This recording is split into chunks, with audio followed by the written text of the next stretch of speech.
parents. I, like many people, have parents. And even better, I think they're pretty good ones. My mom and dad have always wanted the best for me and my brother and didn't let us do stupid stuff like lean back too far in our chairs at the dinner table. So good job on not letting us be stupid, guys. Thumbs up, gold star.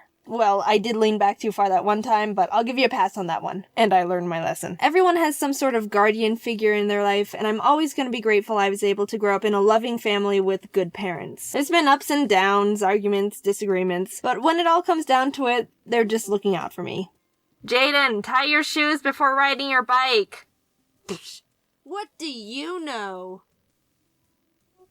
I'm actually at a big step in my life right now because I'm moving out of their house. I'll finally be out of the nest, making my own choices. A free bird. If I want to have oatmeal for dinner, my family's not going to be there to walk in and look at me weird. I don't care about your oatmeal as a breakfast food. I like it and will eat it when I desire. Just watch me! Moving out has made me think a lot about my life growing up and everything my parents have done for me to be able to get to this point. And even though I can totally make a heartfelt video about all the sacrifices they've made and nights they've spent caring for me, I'm gonna talk about funny, stupid stuff because that makes a better YouTube video. I'm on my own now, I got bills to pay. When I was little, I wasn't a picky eater. I'm pretty sure I ate most anything on my plate. Some kids are all, no, I do not like the taste of this mush and will not consume it no matter what you tell me. I will sit here with a pouty lip and arms crossed for all eternity in this high chair, and when I die of starvation, it will be your fault. Hun, just eat the friggin' carrots. Even though I wasn't a picky eater, my parents would always make up games to try and get me to eat stuff I still didn't like. One night we were all at the dinner table and my mom had the brilliant parent idea of saying, hey, how about we have a contest of who can eat the most green beans the quickest? Harmless, right? She was just thinking it would be an easy and sneaky way for us to get in more vegetables. But she underestimated my power. You dare challenge me? Not only will I win, but I will eat the most green beans you've ever seen anyone eat in their entire life. I ate so many green beans in such a short amount of time that night. I won, obviously, because everyone else was a scrub. But after dinner, I got really sick and my mom's plan kind of backfired. But I still won, so. Besides the infamous green bean eating contest, which we never did again, my mom always had a who can make the loudest carrot crunch competition. I don't need to explain the rules, it's right in the name. My brother and I would go crazy over that contest. We didn't even think about how we were eating carrots, we just wanted to defeat everyone else. It wasn't until recently I was thinking about it and went, wait, did you make that contest just so we'd eat more carrots? Yeah. Betrayal. Even my mom's sister was tricky with my cousins in getting them to eat their vegetables. My mom told me stories about how when my cousin was just barely learning numbers and counting, they'd be eating dinner and she'd say to my aunt, Mommy, I don't want any more carrots. How about you just eat 3 more? How about 5? Well, okay, fine. Parents have become the masters of getting kids to eat vegetables, which is good. I applaud them for it. Nutrition is important, kids. Like, how many times has your mom just randomly baked you brownies as a kid? And how many times did you think about if there was broccoli in it? Ha! Gotcha, kiddo! You're getting so much vitamin C and K right now, you don't even know! If you didn't know about that, there's a way you can hide broccoli in brownies as an easy way to get kids to consume more nutrients without them fighting you because they only want to live off sugar. Brownies are good at hiding a lot of stuff, actually. Have you ever heard of black bean brownies? There's ways you can add black beans to brownies and no one will even know. Here's one. Go and try it. If you want. It's a good way to add protein to your diet because everyone's so obsessed with protein and for some reason society thinks it's the only macronutrient we ever need and carbs are the devil and will destroy your life and kill everyone you love and that's a tangent for another video. So yeah, to people who didn't know, you can hide broccoli in brownies, black beans, some people try other herbs. Let's move on. I'm gonna tell this story because it's kind of stupid and doesn't matter, but I'm still a bit salty about this, so you'll probably get a kick out of it. Every kid has their thing growing up. Some liked dolls, some liked cars, some liked pushing other kids off the swings. I was all about stuffed animals. They were my jam. Still kinda are. Anyway, one day I said, hey, I like stuffed animals, and I like Pokemon. Mom, Blaziken plush! Oh my frig! Don't say frig. My mind was blown. Two of my favorite things combined together. Blaziken was, and is, my favorite Pokemon, so I was desperate to have this Blaziken Pokédoll. I was willing to wash the dishes, clean the house, make a deal with the Underlord, sell lemonade, and since my mom's such a pushover, and since my mom's so nice, she let me and my brother pick out a Pokédoll we each liked. I, of course, picked out the Blaziken, and my brother got the Totodile one. And can we just stop and appreciate this Totodile, by the way? Let's continue. So my mom ordered the plushes, they were like 20 bucks or something, and we were pretty happy campers when they arrived. I loved that Blaziken doll for a really long time, but of course, as with most children and their toys, I started playing with it less after a while. I still liked it, but I gradually stopped bringing it everywhere and eventually just kept it in my closet. Maybe like a couple years ago, the memory of it just popped into my head, and I wanted to look at it again. Yeah, I remember all the fun times I had with that doll. I'd take it everywhere I went, I'd fall asleep with it. Where'd it go? I don't remember where it would be. Mom, do you know where my old Blaziken Pokédoll went? I can't find it. I got rid of it. You what? Sometime when my mom was going through all her stuff, she decided to get rid of my Blaziken Pokédoll without asking me. I was crushed. Well, that is a bit extreme. I went from having a normal day to having a bit of a less good day. But then I thought, wait, I'm an adult. I can just find another one and buy it myself. I don't need my mom's permission anymore. So I looked on Google to try and find a new Blaziken Pokédoll, and apparently, now they're ultra rare collector's items that aren't even being sold anymore and freaking worth a crap ton of money. Now I'm having even less of a good day. Yeah, apparently these things are worth like more than $100 now, and everyone's desperate to have one, and we bought it when it was like $20. Mom, do you realize what you've done? So it's become my goal. Someday I will have another Blaziken Pokédoll. One, because I really like it. And two, I'm not a collector of anything, but now this might seem a bit evil to people in the rare collectors community. I want to have as many rare Pokédolls as I can find, just because I'm not a collector. I want to have all these Pokédolls that are super rare, and then a collector is like, holy crap, you have this set of Hoenn Starter Evolution Pokédolls? Can I have them? And I can be like, no. Ah, do you realize how rare these are? Collectors like me would pay anything to have them. I know. And that's why I want it. I'm on a journey to get as many rare Pokédolls as I can now. I think my target is Blaziken, Swampert, and Sceptile because it's the trio and they're my absolute favorite, and they're stupid rare. It's an evil plan, I know, but I think it's funny. This video ended up being like 60% of me talking about getting tricked into eating vegetables. I have more stuff to tell, so I guess there's room for a sequel video. It won't be next though, because I like having other videos in between sequels, but it's on the list. It was also coincidentally my mom's birthday the other day, so happy birthday, Mom! I'm gonna take you out to dinner soon, I just had to get this video done. But it's up now, so yeah. Let me know where you want to go. Anyway, I think there was something else I wanted to say here, and I think it was important because I remembered thinking to myself, oh, I don't need to write that down. It's too important for me to forget, or something like that. And here we are. This is a bit awkward. Watch, I'm gonna remember right as I click upload for this video, because that's totally something my brain would do to me. Well, I guess that's that. Let's start off being honest right off the bat. I have no idea what this video is. I just had a random idea in my head. What if I tried to make a video that has literally no point to it? So here we are. Over the course of like a month or two, I started jotting down some of the random things that have crossed my brain and stuff along that line. Not the kind that are philosophical or have a deeper meaning, just the stupid ones.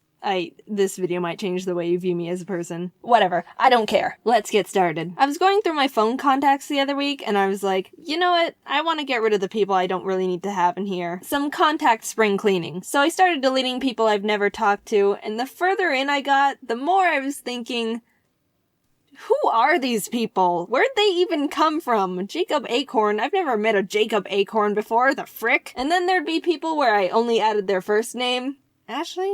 Ashley, I'm assuming Newberry? Yeah, delete. I don't talk to her. Ooh, wait, wrong Ashley.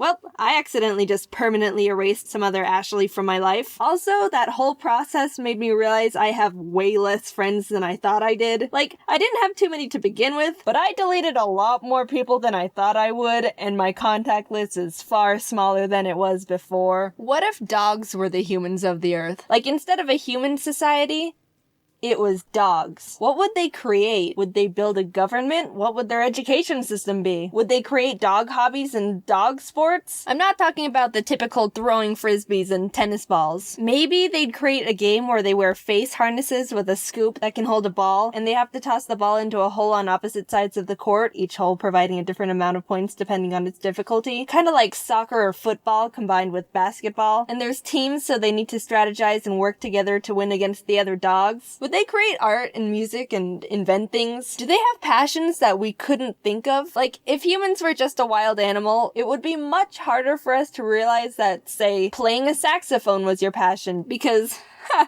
wild animals can't invent saxophones, silly. So you'd never discover that side of yourself. But what if dogs could discover their passions and creative sides like humans? I'd want to go to a dog art museum and see what kind of art they'd make. Aren't you curious? If dogs had the intelligence and creativity of humans, what would they do with it? Could they run Earth better than we are? In a weird way, I'd kinda hope so. In horror movies, why is it always the piano that's the haunted, pretentious, scary instrument? I've seen the scenarios where pianos play themselves, the keys are smashed down to make a really ugly sound, maybe the occasional lid will slam down and kill someone. Is it because people see them as elegant yet ominous at the same time, setting up a good atmosphere? I want to watch a horror movie where instead of walking into a big empty room with a haunted grand piano in the center, a character walks into a big empty room and sees a ghost playing.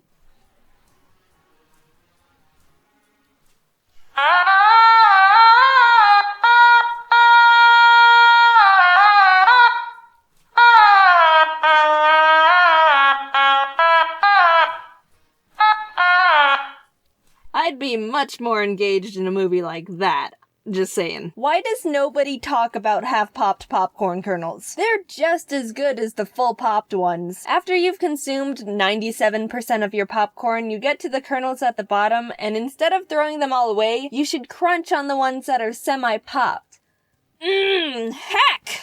If you don't eat the half-popped kernels, you're missing out on some of the best things in life. One time I was at the grocery store getting groceries. Yeah, great script right in there, Jaiden. That was poetic. And at the checkout, I could tell the cashier was new at her job. Not like she was doing everything wrong, but you could see she didn't have the fluid motion down of a professional grocery store scanner. Those people have it down like it's an art form. It's beautiful in a strange way. So she was scanning the things, and she got to the cilantro. You probably know this, but you can't just put a barcode sticker on cilantro. I think some stores will wrap a tag around it, but the place I was at just had a serial code that the cashier had to manually punch in. So the girl was flipping through the book that had all the serial codes in it, and she couldn't find the cilantro code. I've never mentally connected so much with a stranger before, because I knew exactly what was going on in her head. She was trying to quickly find the code because she didn't want to feel like she was taking up time by being slow, but in the stress of trying to quickly find the cilantro, her brain was getting frantic, which made her gradually start internally freaking out even more because she felt like she was taking way too much time trying to find the code, repeat cycle getting more and more intense every time, and maybe after a minute of her trying to find the code, she just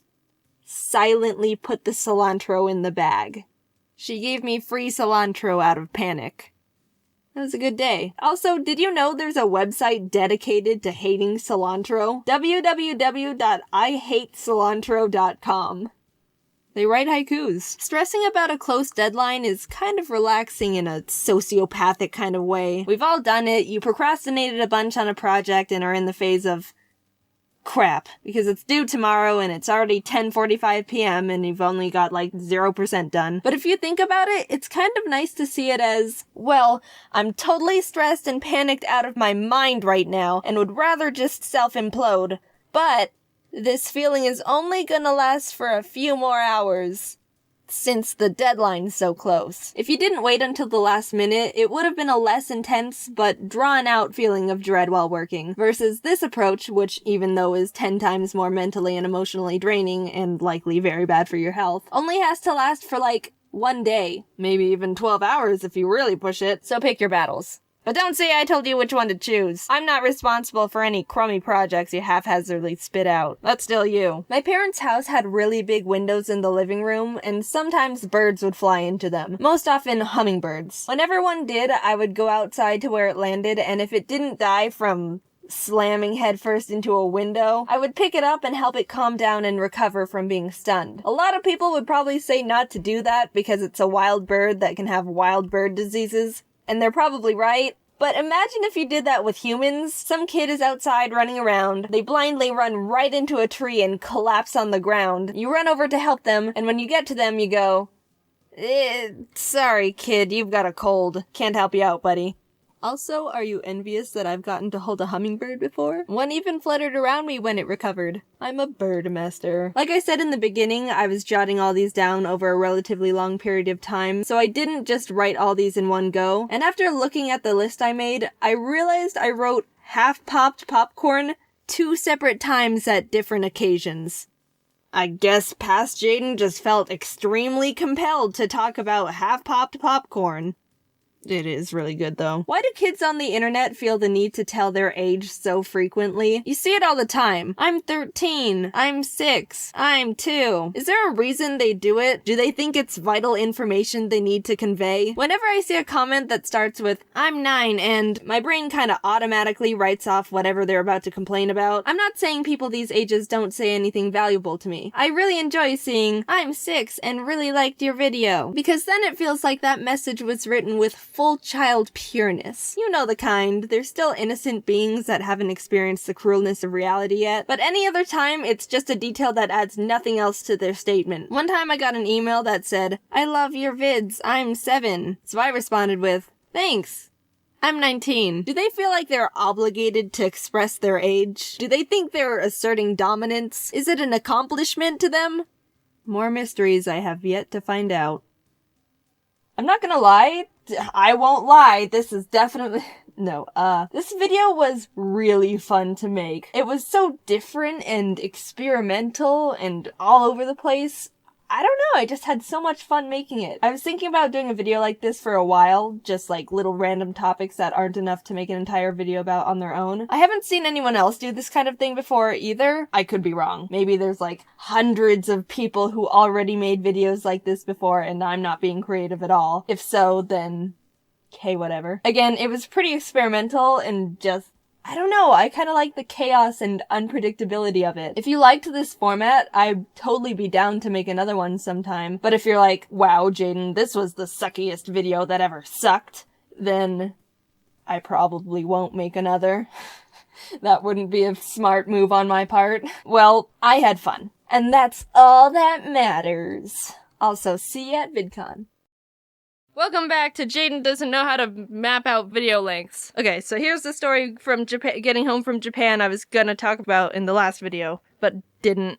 Please don't make fun of me. It was a long flight. I was very tired. Just kidding, I'm an actual idiot here, there's no excuse. So after another quick flight of 11 sleepless hours, I landed safely and was ready to go home and die. My roommate offered to pick me up, but my house is a good 40 to 50 minutes away from the airport, and I felt bad for making them pick me up so much because a week before I went to Japan, I was in the UK visiting friends for my birthday. Don't give me any birthday wishes. It was in September. You'll be an embarrassment to the both of us. They'd already driven me to and from the airport 3 times in the past 3 weeks, and I didn't want them to use up any more of their time and gas. So I let them know I was just gonna grab an Uber, which worked out because they were invited to go get lunch with a friend and were worried about time overlap. Win-win. They get a nice lunch, I get in a stranger's car. Warning flag number 1. I'd never used Uber before. I have my own car. I usually don't need to use an app to find a guy with a weird R name to drive me around. 10 minutes of confused button pressing later. Ding! Your Uber will arrive in 5 minutes. Nice. Hello? Yes, is this Jaiden? Yeah, I'm at the gate. Terminal B between area 44 and 45. I don't see you. Are you near Hello? Your Uber has canceled. What? If we were on a date and I was waiting at the table and you called me from outside the restaurant like, hey, you here? Yeah, I'm at the back and the table to the right. You can't stand me up like that. At least give me some sort of reason. Come on, come back. Rajesh! Anyway, I found out that I needed to be on the upper level of the airport because that's where all the app pickups are. Whoopsie, that's my bad. But he could have told me that when he was on the phone with me in the first place. Rajesh! Go up the stairs. Boom. Everyone's problem is solved here. Here's a bunch of money. When you think about it, Uber is kind of like the opposite of a kidnapping. Take me home. I got a new Uber that took 15 minutes to arrive, and an hour later I was almost home. Maps can be kind of wonky with my house address, so we started driving past my neighborhood. It was back there. Sorry about that. Oh, that's okay. Which one was it? I live in a little community with a bunch of houses, so I said it was the one on the corner. Could have been more specific, but that's just what came to my mind in the moment. He turned around but stopped at the wrong house and was like, "This one?" Look, I was running on no sleep for the past 20 hours, so my mush of a brain started being spazzy and socially anxious about the whole situation that wasn't even a situation. Almost all my brain cells were dead at this point, except for the one that ate grass in elementary school. Oh, you had to correct him because Google Maps is being weird? I didn't know you were Satan. I felt like I was bothering him a whole lot with all the one corrections I gave him, so in a panic I was like, "This is the wrong house." Yep, this is it. Thanks so much. I really appreciate it. Sorry for the hassle. Wow, is it great to be home at this house that I live in again. Oh, how I missed it, because it is mine. I'm paying this guy, and it's his job to take me to my house. So if it accidentally stops at the wrong one, it helps literally no one for me to be like, "Oh yeah, this is totally it." I've become a lot more socially confident and calm in the past year, but this is not a good example of that improvement at all. I am aware I look like a wreck right now. I got my stuff from the trunk, walked up the driveway. Thanks. Now I'm standing in the front step of this random house, hiding from an Uber driver, hoping the people who actually live here don't realize the random girl standing here for literally no reason. Yes, this is exactly the spot I wanted to be in right now. Honey, did we adopt a 21-year-old Asian girl, or is this a very unthreatening house robber? I was stuck there waiting for him to leave, but he was just sitting there! Hey, can you get off the driveway I don't own already? What the heck, man? I got houses to rob. He was probably waiting to get connected to a new person to pick up, but it wouldn't have looked that great if he was also noticing me poke my head out and peer at him every 10 seconds. I couldn't have started walking to my actual house because I already pretended to walk into my house, and he would have seen me and been like, "Hey, wait, this isn't your house. What the heck? You lied to me." For literally no reason. And I couldn't have gotten out of the car and started walking to my actual house in the first place because I told him that this was my house. He even double checked, like, "You sure this is good?" And I was like, "Yup." I was so loopy and lethargic from being up for the past 20 hours of traveling. I couldn't even tell what was reasonable at this point. Was I actually pulling this off like I thought I was? Were the neighbors just watching me dig myself deeper and deeper into this hole? Could the driver actually see me this entire time? Because that would have been hilarious. Mommy, look! A dirty homeless girl! He finally drove off, and I walked over to my actual house across the street. Yes, I've been looking forward to collapsing onto my bed since landing. I can't believe I just did all that. I'm glad the neighbors didn't call the police on me. I don't have any keys. This wouldn't have been a problem at all because, like I said, I have a roommate. But hey, foreshadowing, were you here this whole time? They were at lunch and weren't coming back for the next 3 hours. I'm not a professional when it comes to anything, and that includes breaking into houses. But lord dang it if that skill wouldn't have been pretty darn handy to have right there. Is it a crime to break into your own house, Your Honor? Yes? No? This is kind of a weird situation for both of us, ain't it? I tried the front door, the back door, the garage door, the secret door. There wasn't any way I was gonna be able to get into this house. Which is how it should be. But I was still mad about it. Dang it, living in a house that people can't break into. Stupid. I was so drained, I contemplated just laying on the ground of my backyard for 3 hours until someone came home. But I decided that would be an inefficient use of time, and also too much of a depressing scene to look at for anyone walking by. So instead, I ordered another Uber to drive me to where my roommate was, so we could all hang out and then come back to the house together. Almost an hour later, I'm finally there. I tried my best to be social and energetic. We went and got lunch and stuff, but I was just in critical survival mode. Some people get all loose when they're tired or giggly or maybe even more social. But for me, my body just reverts to maintaining the baseline functions for me to just be a human. I'll breathe and look around and not fall over, but that's basically it.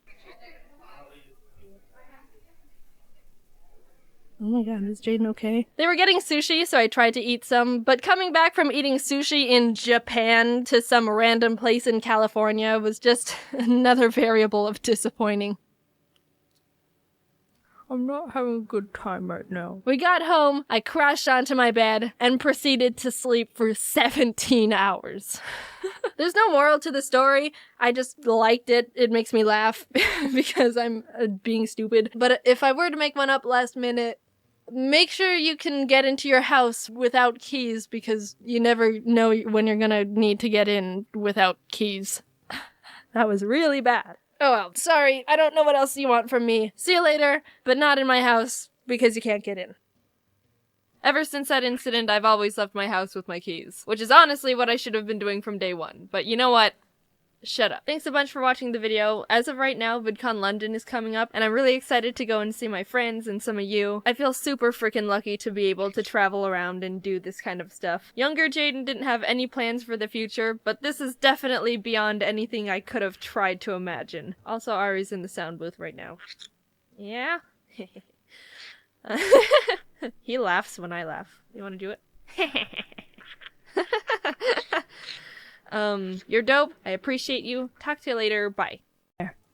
Within the Pokemon community, there's a set of self-imposed rules you can add to the games to make them more challenging, called a Pokemon Nuzlocke. You can only catch the first Pokemon you run into per route. If a Pokemon faints, it dies, and you can't use it anymore. And you have to nickname your Pokemon to get more attached to them. That means if you aren't careful, you can technically lose a Pokemon game under those conditions. I've wanted to do a Nuzlocke for the longest time. I've started a couple in the past, but never actually got to finish any because busy. But today's the day that all changes. I decided to make a video on my first full attempt at a Pokemon Ruby Nuzlocke. Let's see how it went. After breaking free from the back of the moving truck my mom stuffed me in and introducing myself to the neighbor Brendan, the kid that I always thought was a monkey said that he heard screaming up ahead. Professor Birch is getting mauled by a level 2 Poochyena, so I let his Torchic out and she scratches the crap out of it. He gifts me Torchic for rescuing him, and I name her Teriyaki, my first Pokemon. Walking up the route more, I run into Brendan, who challenges me to a battle, where Teriyaki proceeds to also scratch the crap out of his Mudkip. Good job, Teriyaki. You're 2 for 2. Doing great.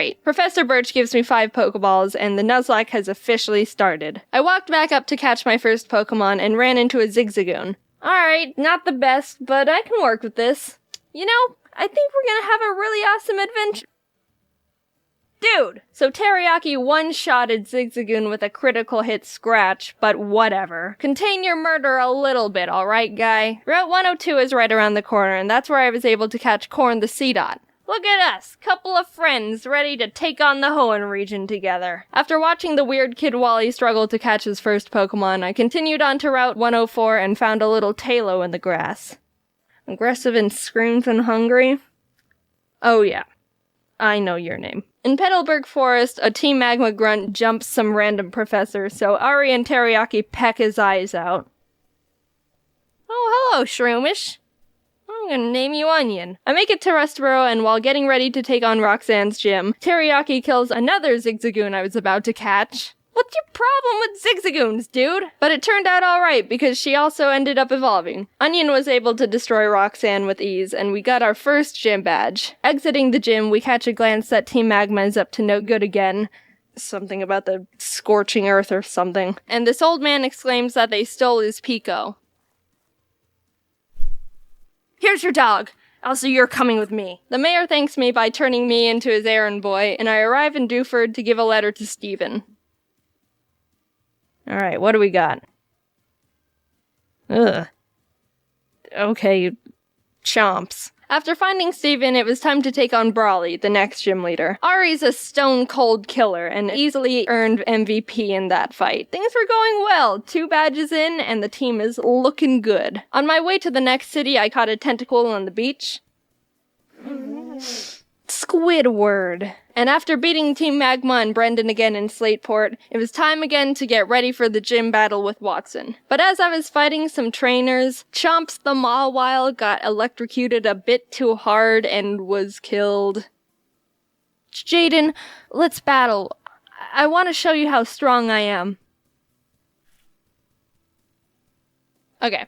Ari, this is an electric gym. You're not allowed to fight in here, so you can just wait outside.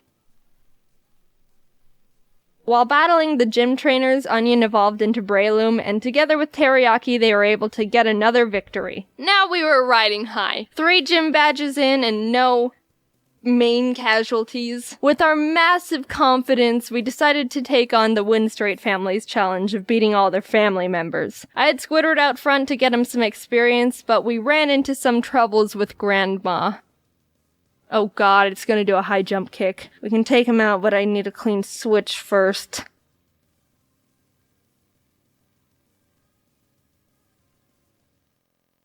So I had to sacrifice Hushchild the Whismer, but honestly that was the safest move to ensure no one else died. Goodbye, Hushchild. You might be missed. While we were heading to Fall Arbor, fighting some trainers, Ari evolved. Oh, look at my big bird! Oh, look at you! Yeah. We were almost to town, but we had to get through the sooty grass on 113. Oh, jeez. Alright, Barf, get in there with the rest of them. I walked into Meteor Falls to see Team Aqua and Team Magma arguing about water and rocks. Can I go? So get over here too fast. They kept complaining and I had to go up the volcano they were blocking to fight Maxie, the Team Magma leader. That was a hard fight. Onion and Teriyaki were able to take out his Mightyena and Camerupt, but his Golbat hit hard. I ended up having to switch in Ari and double team up to win the battle. Not the most honorable of strategies, but it worked and we're moving on. On the way down the volcano, I ran into a mat shop. Oh, hello there, Chad. What? You're a female? Did I stutter? We arrived in Lava Ridge Town and started getting through Flannery's gym. During that time, Squidward was almost killed by a Fury swiping Kecleon. Fury swipes. Oh my gosh, that does a lot of damage. Stop! But when it came time to battle, he pulled his weight and more. Honestly, with the team, there wasn't much I could have done to Flannery's fire Pokemon, but Squidward came in clutch by learning Bubble Beam, and it was all over for her. Badge 4, under our belt. Brendan met up with us outside the gym to give us goggles so we could walk in the sandstorms. I found a claw fossil, and Anorith was born. I didn't know what to name it, so my friend named him Gary. Now it was time for the 5th gym. After some training, Chad evolved into Machoke, and the team was leveled up. I started the battle with Ari, and after realizing I was in trouble... Yeah, that doesn't do a lot of damage. I managed to squeak by with more double teams. Ari was barely able to take out the first slacking, so when the second, stronger one came out, I knew I had to use a different strategy. I brought out Onion to leech seed it and try and get more chip damage in, which worked, but he was also killed by Slacking's Facade, which I thought he could take. Chad was able to finish off the rest of the fight, but that was the first death that actually hurt. I'm not crying. Someone's just chopping onions in here. But with every down, there's an up, and Corn stepped up and was ready to fill Onion's spot. While passing through Mauville again, Watson asked us to help him turn off the city's generator, and while down there I found a Magnemite. You wanna come with? Okay. We kept on our way, catching Spurky the Electrike, and while fighting some trainers, Corn survived 2 very close calls. He took a Swords Dance boosted Fury Cutter by Ninjask, and a misclick from me, which resulted in him tanking a wing attack from a Talo. No! Corn, no! Dude, Corn, I'm so sorry. You're such a trooper. Good news is Squidward evolved while training, so that's neat. We arrived in Fortree City, and this was a gym I was really nervous about. Not only did we not have a good team to take on a flying-type gym, but Winona's Altaria is notorious for sweeping teams if she sets up too many dragon dances. I went to the grass to train up the team, and the worst happened. Corn was killed by pin missile from a Zigzagoon. Wait, no. Stop,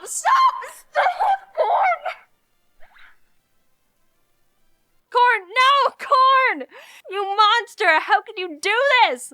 Is this why you kept trying to kill all the Zigzagoons? I want to think that Corn sacrificed himself because he knew we were at too much of a disadvantage going into Winona's gym, and by opening up a space, we could get the type advantage we needed to stand a chance. With a heavy heart, I brought Zip Zap Zop the Magnemite to the team, and realized how much more grinding I was gonna have to do. I had to fight so many Merrills to get Zip Zap Zop on par with the rest of the team. You want to know how many? The move Thunderbolt can be used 15 times before it runs out, and I had to go back to the Pokemon Center almost 6 separate times to refill it, meaning Zip Zap Zop killed more than 80 Merrill that were living in that lake. Winona led with Swellow, which Zip Zap Zop was able to take out, but she immediately brought out Altaria, which made me very scared because I know she's got Earthquake on that thing. I didn't have a clean switch, and I knew no one on the team could take 2 hits from this Cloud Bird, so I ultimately decided that I'd have to have Zip Zap Zop paralyze it in exchange for his death. Goodbye, Zip Zap Zop.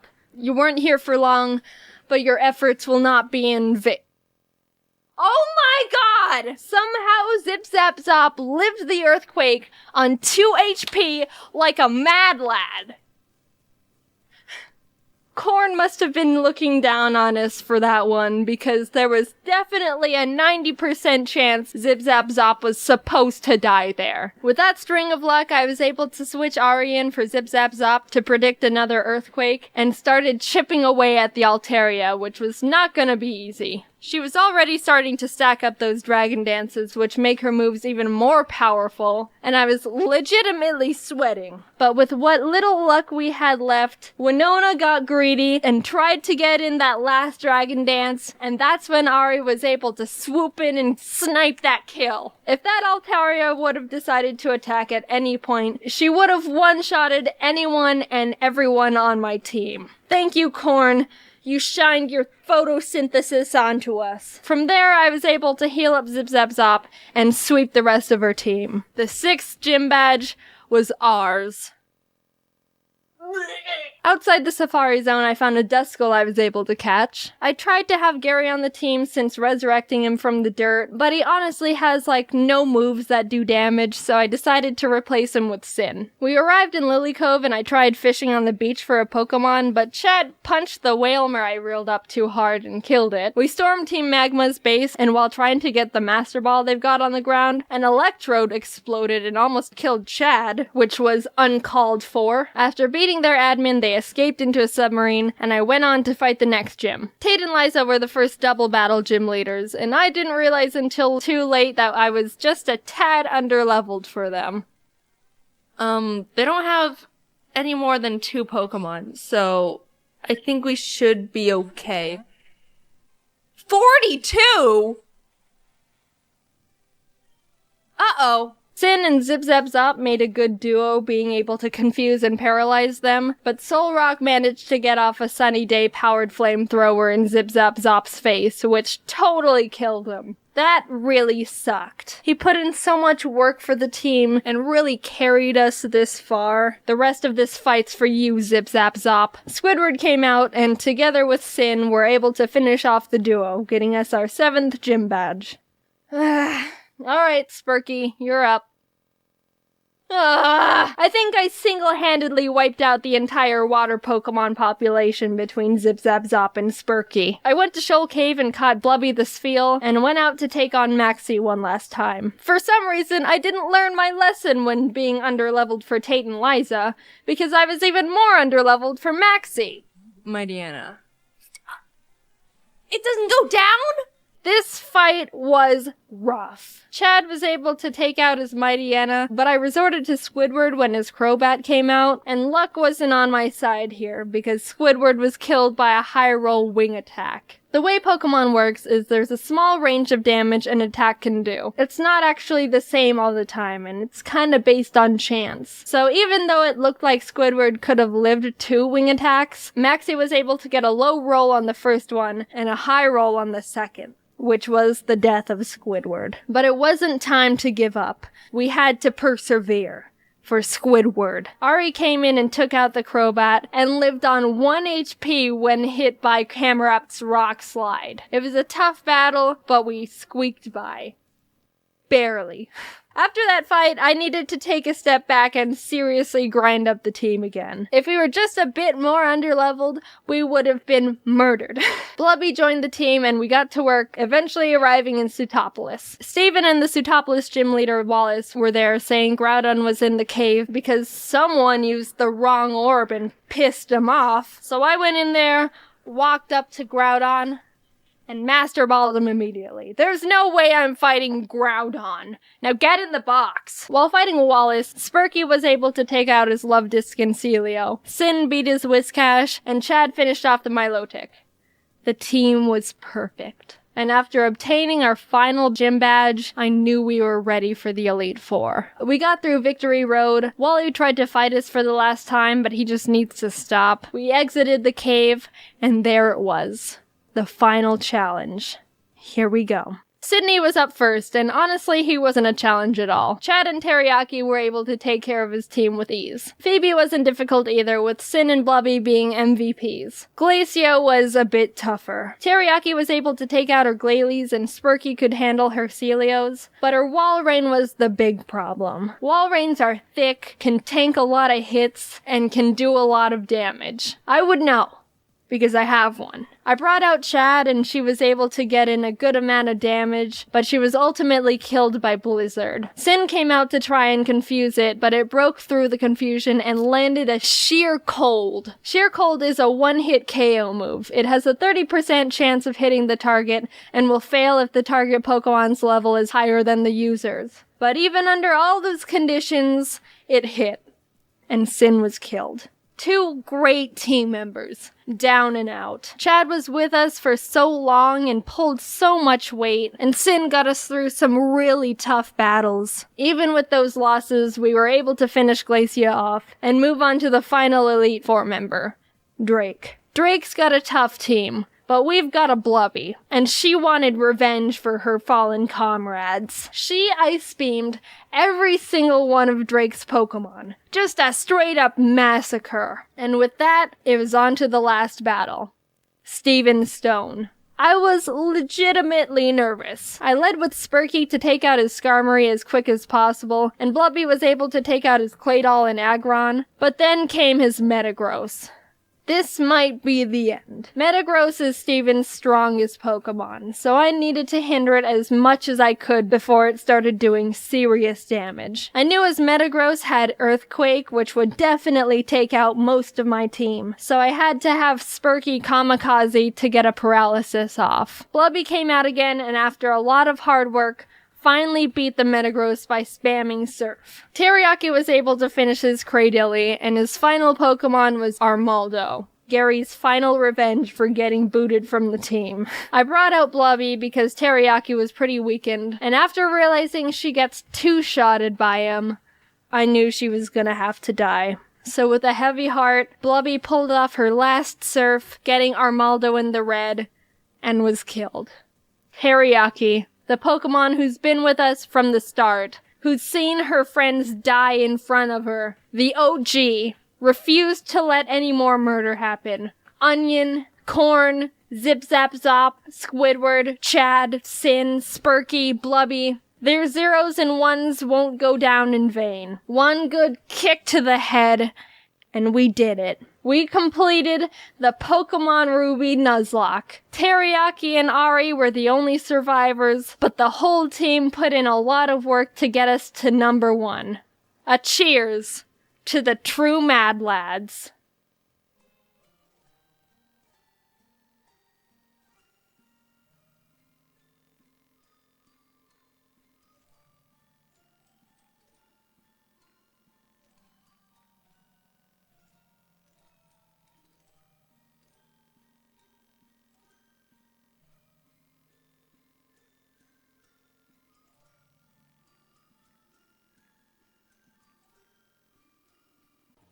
I woke up one day with an itch to play Mario, but Mario is a fairly simple and easy game to play. And I can't have that. So I decided to see what would happen if I blindfolded myself and had someone verbally guide me through the game. I called up my most chaotic friend I have, Jacob of course. We plopped down in front of the original Super Mario Bros. And gave it a shot. Our first attempt wasn't that bad, all things considered. So you know how 1-1 looks, so just kind of walk forward and jump over the Goomba coming up. You did? Oh my god. Okay, so now you're in the first 2 pipes. There's another Goomba coming up. Jump. Oh, hold strong jump. Big jump. There you go. Keep jumping. All right. Sorry. No, that's your fault, actually. And this is where I get to learn I'm a chronic over-apologizer, but that's not relevant to Mario, so I'm just gonna sweep that one away for later. We kept trying for a bit, to various degrees of failure. Jump. Jump. Jump. Keep run. Jump. Okay, that was on me. Sorry. Actually, I'm gonna stop saying sorry because it's not my fault. Oh my god, these game overs are gonna be so brutal if you keep going to the very okay. And after dying the 5th time, we realized doing this challenge with this game was gonna be next to impossible, because after you lose all your lives, it restarts you to the beginning, and you have to do everything all over again. Mario Bros. 3, a classic. I like this one anyway. Can we play as Luigi? I don't think so. What? But you're the controller. Make me pick Luigi. Okay, press start. Press start again. Press right. Press A. Alright, now you're Luigi. Awesome. Different game, yet same situation. Run and jump again. Now, keep going. Okay, there's a piranha plant. No, don't jump. Oh, sorry. I assumed that you assumed that I would get over the piranha plant. I assumed, okay. Jump. Jump. And again. Oh, you jumped. I was like so shocked you made it. I forgot to tell you to jump over the pit. Jump, jump, jump, jump, jump, jump. There we go. Jump. Okay. Okay, let's be cool and calibrate because it's the furthest we've gotten. Yeah, yeah. So let's go a little slower now because I think this is pretty easy. Moving? No, you're just not moving at all. How's this? Jump. So now we're dodging some piranha plants. Jump forward. Jump, jump, jump. Oh my god. Okay, keep jump forward. Jump forward, jump forward. It's looking a little scary. Okay, big jump forward. Run? Yeah, run forward. All right. Okay. Will you just take like one step to the left for me? Okay.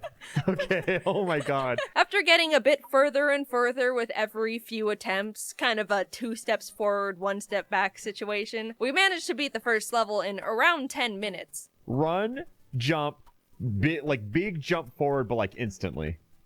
And just keep holding forward, okay? Like that? Run forward. A little bit more. Little right. Little right. And hold jump. Yeah. We did it. We did. That was so stressful. Oh, I just feel now like- imagine watching it. It was a small achievement in the grand scheme of things, but it was the first shred of proof that we could at least build enough teamwork and communication to accomplish something together, and that's a big deal in this situation. We entered the second level and started chipping away at it when we realized this game also starts you over if you lose all your lives. Oh. What? So, Do we have to do it again? yeah. Super Mario World! What an awesome game. The funny thing about using this game to do the challenge is it continues the tradition where I still have yet to play this game like a normal person. The first time ever touching it was the Kaizo Mario ROM I played a while back, and now I'm playing it blindfolded. I still, to this day, have no idea what this game actually looks like. So we started from scratch yet again, and we're trying to figure out a plan of action. We decided to only play up until the first castle because beating the whole game would have been genuinely awful for everyone involved, but since there's 2 ways to go, we had to figure out how we wanted to play the game. So, do you want to try and clear this whole island or just make a beeline straight to the castle? I just want to beat it. Okay, then yeah, let's go right. Are you kidding me? Oh my god, I'm so sorry. This video is not going to be easy. And this is where I get exposed in front of millions of people. Okay, I'll admit it. I don't know my left and rights. Like, it's really bad. So keep running to the left. That's the right. A little to the right. Hard left jump. Oh. Left, left, left, left, left, left, left, left. I saw that. I don't know how I never learned them. I think maybe I just faked knowing them as a child and got away with it somehow, and now I'm like this, finally reaping the consequences 20 years later. I've tried to use those tricks to help me remember, like the one where they say, if you hold up your hands in an L shape, then the one that's a real L is left, L for left, and all that. But, like, I do that, and in the moment, they both look like L's. So, anyway, Jacob is realizing now that he is partnered up with someone much more incompetent than he initially thought for this little gaming session. Onto the left path we go. Do a run, jump, and then stay still. Jump. Run. Run forward.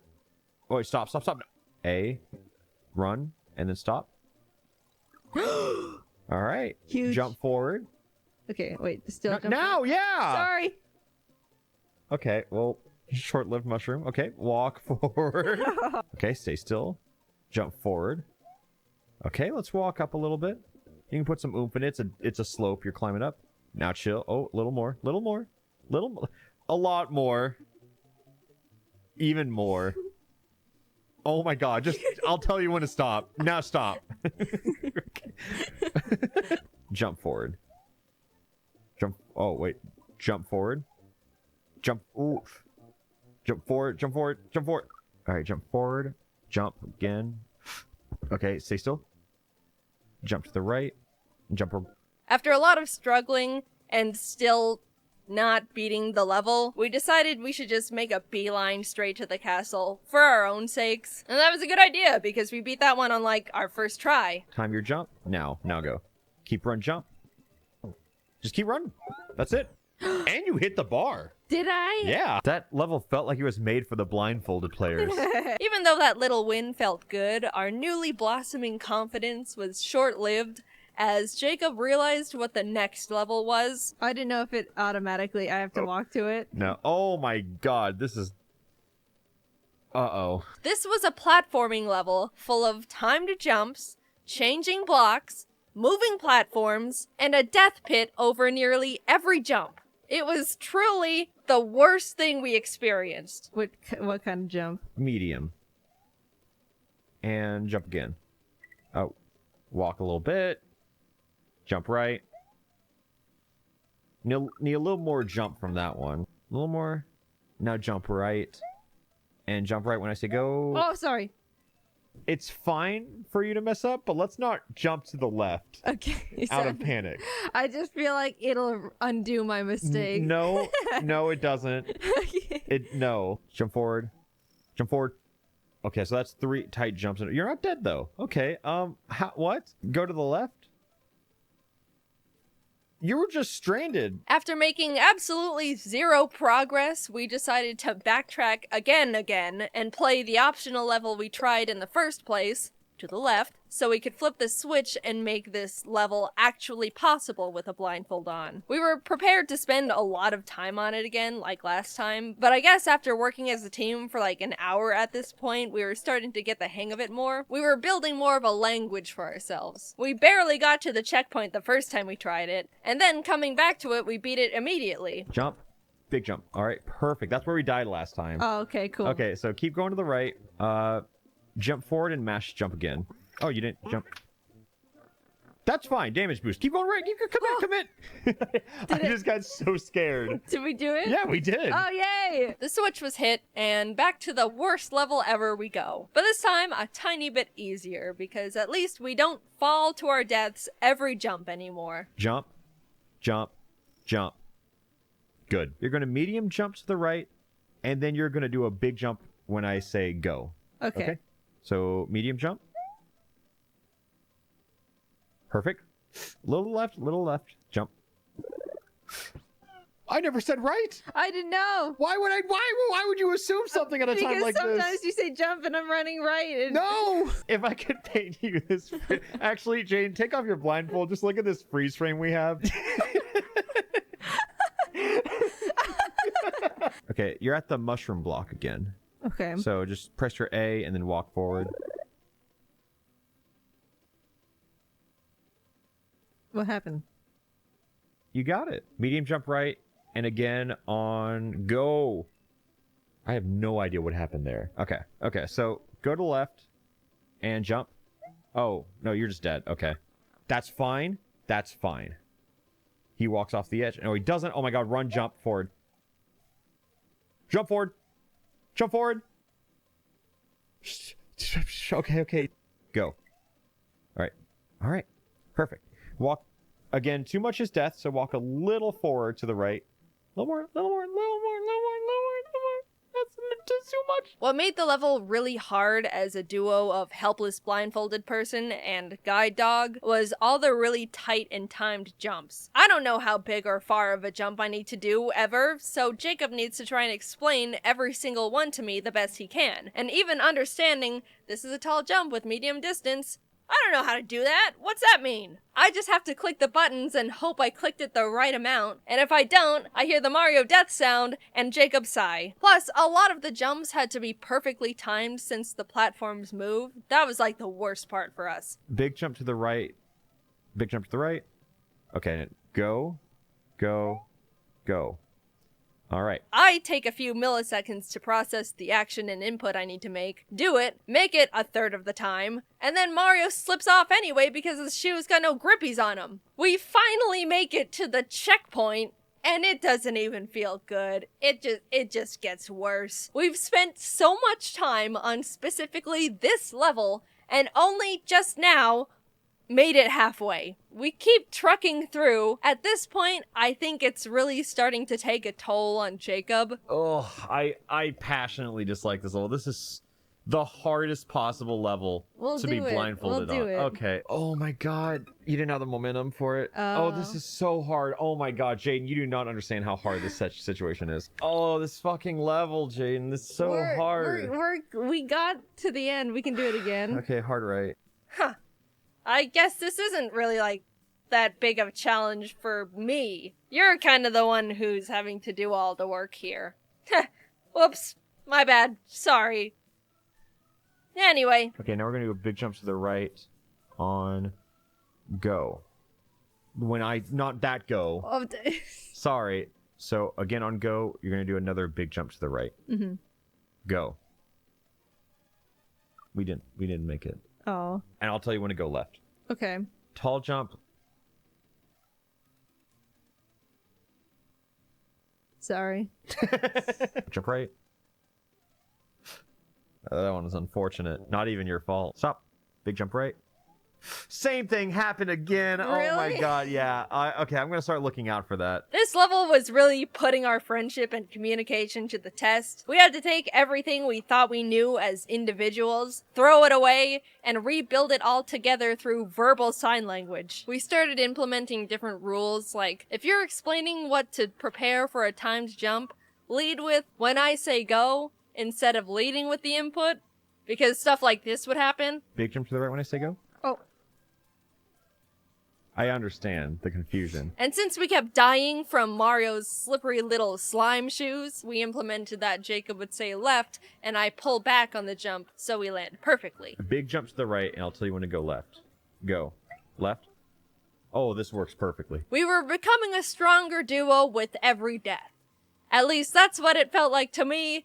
Jacob was still having to do all the hard stuff, so his morale wasn't quite there anymore. But after a full hour on this level... Okay, so another run jump on the cycle on go. Here we go. One. We're coming up on it. Go. Walk slowly to the right. I think that might be the end of the level, but I'm not entirely sure. I think it is. Keep going. Don't have a Goomba here or anything, please. That's the end. Run? Yes.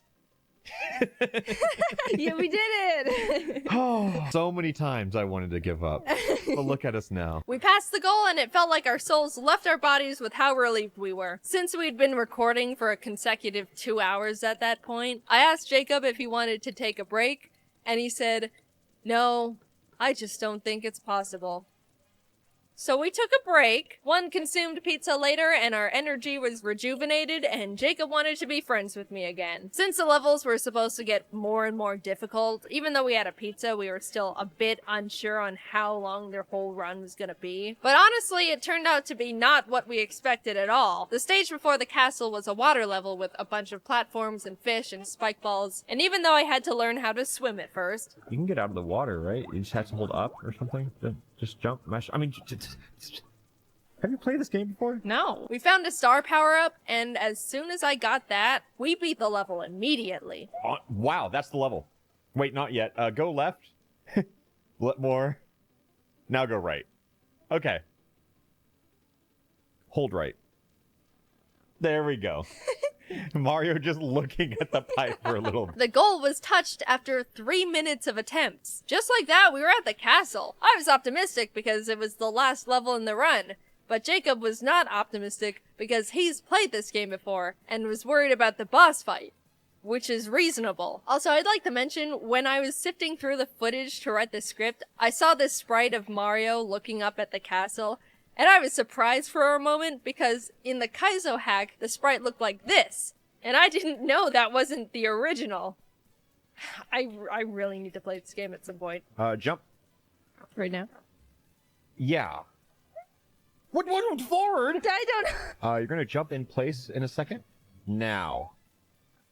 I was a little off. We were surprised to be getting through it so quickly, but it's ironic because the little cage wall climbing part surprisingly became the easiest part for us to maneuver, because when Jacob would say stop, Mario would stop immediately. So it was like instant feedback. It was almost like he was playing.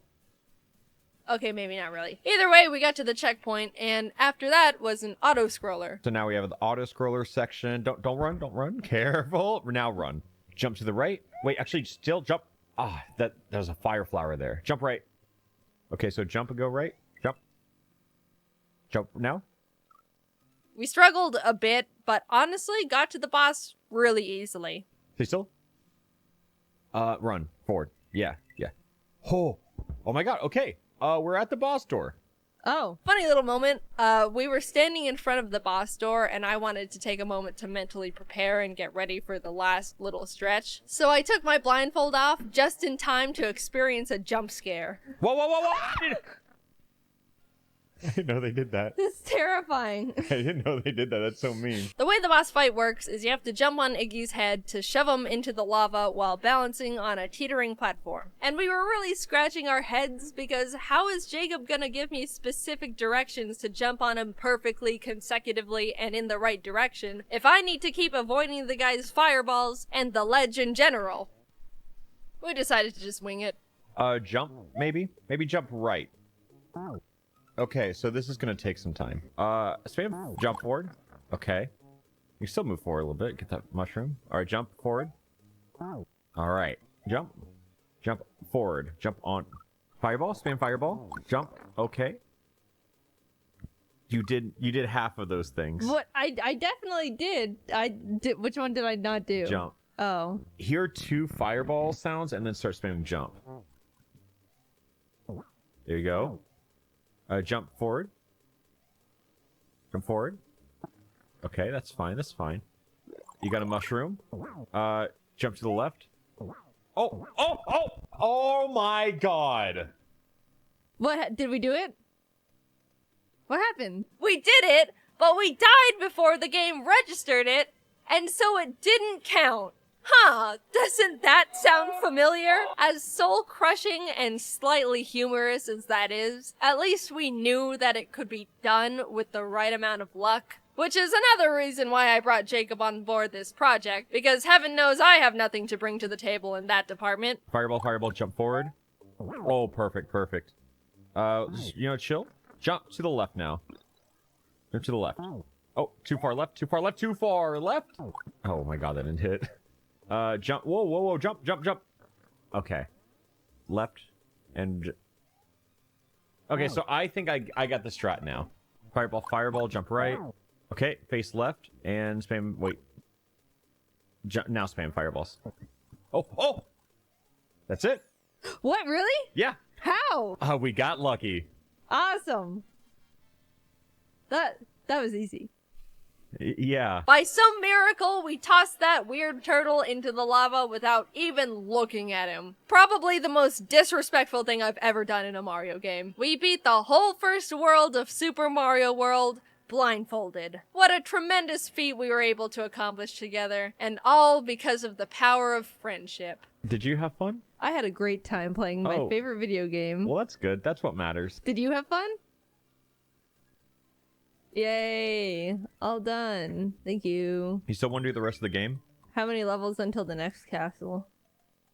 No.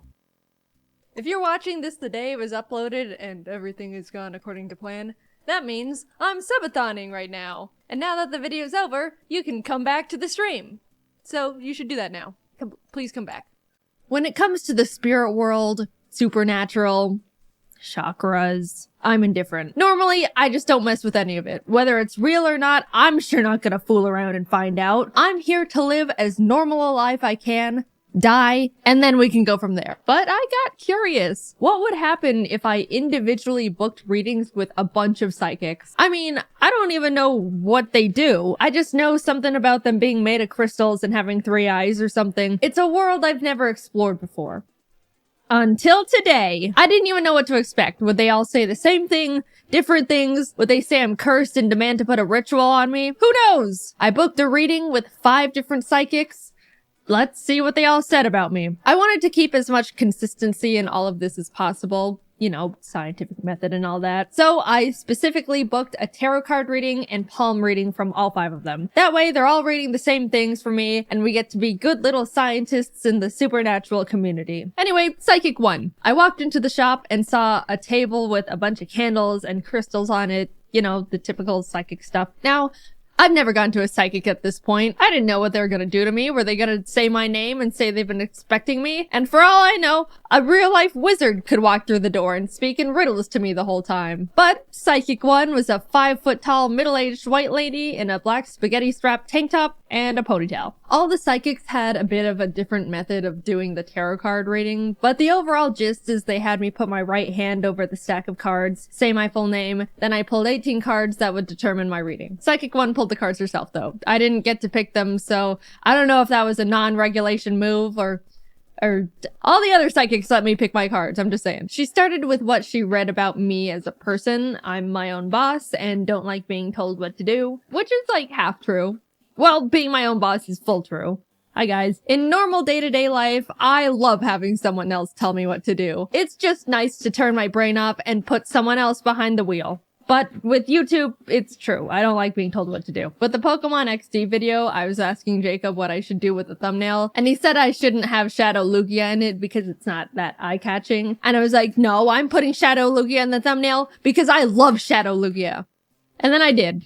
So the psychic's pretty on point so far. She said I don't like asking people for things. Everything I have, I worked to gain with my own 2 hands. I'm gonna live a long and healthy life beyond my 80s, and I'm gonna have 3 kids. All of those things are pretty fair. I do think you could say that to the majority of people though. Even if it's not genuinely true to their personality, I think most people like to believe that's the type of person they are. And if I don't live to be 80, what am I gonna do? Sue her? But that's the very strong skeptic in me talking. She do know me for real, for real. Then she asked if I had any questions for her, and I told her that I constantly worry that my birds are gonna die in some freak accident or sudden disease, or they get out and fly away never to be seen again. She pulled more cards and said she sees that they're safe, but would recommend placing a spiritual protection over them, which was very interesting to hear. From what she explained, I'd be doing a 3-day, 3-night meditation for them to create a spiritual barrier that can protect them physically, mentally,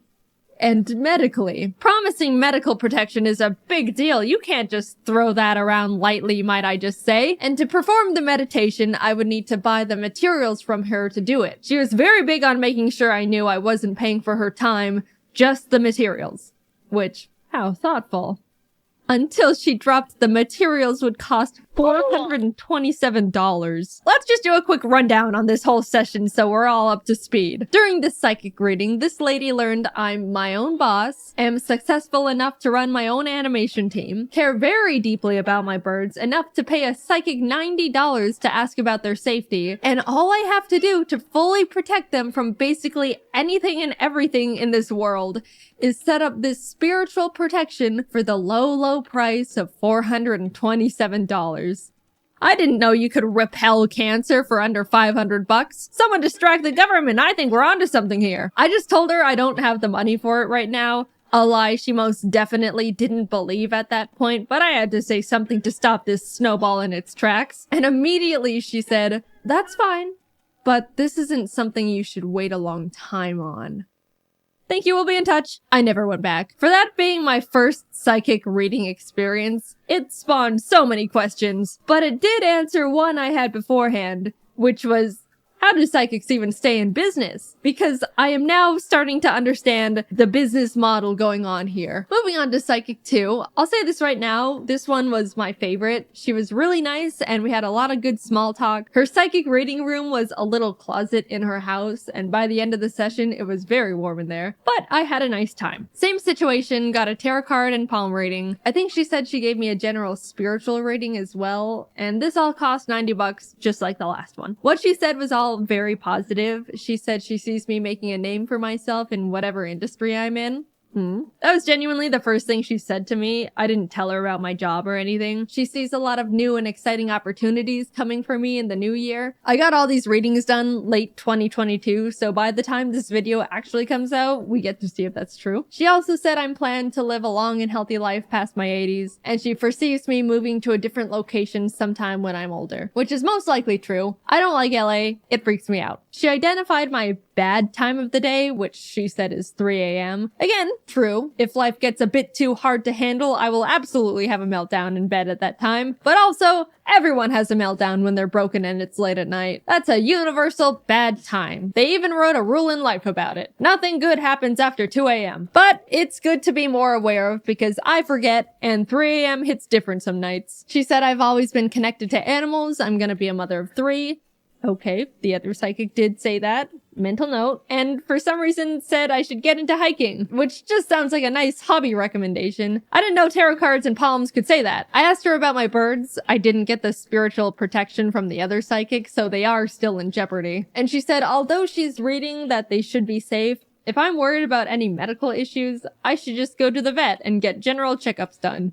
Which, you know, I respect a lot. I came in asking about the health and safety of my animals and she told me what she read, but if I'm actually concerned, to just go to a doctor. And didn't charge me $427 for it. Overall, Psychic 2 was very nice. She gave me a good reading, didn't try to sell me anything, and reminded me that doctors exist. Psychic 3 was kind of back in the same vein as Psychic 1. She almost immediately said I'm gonna live past my 80s and have 3 kids. Alright. She said she sees me having good financial fortune and good opportunities are coming in the new year. But she also said in August, a man with a beard and or mustache is gonna approach me with a business opportunity and to be wary of him. And then, before I could even process that, she said I may be involved in a light car accident in the next few months, possibly a fender bender. This is the first psychic that was this blunt about straight up predicting things. And by the time this video comes out, those months would have passed already. So I'll add right now if I was in a car accident.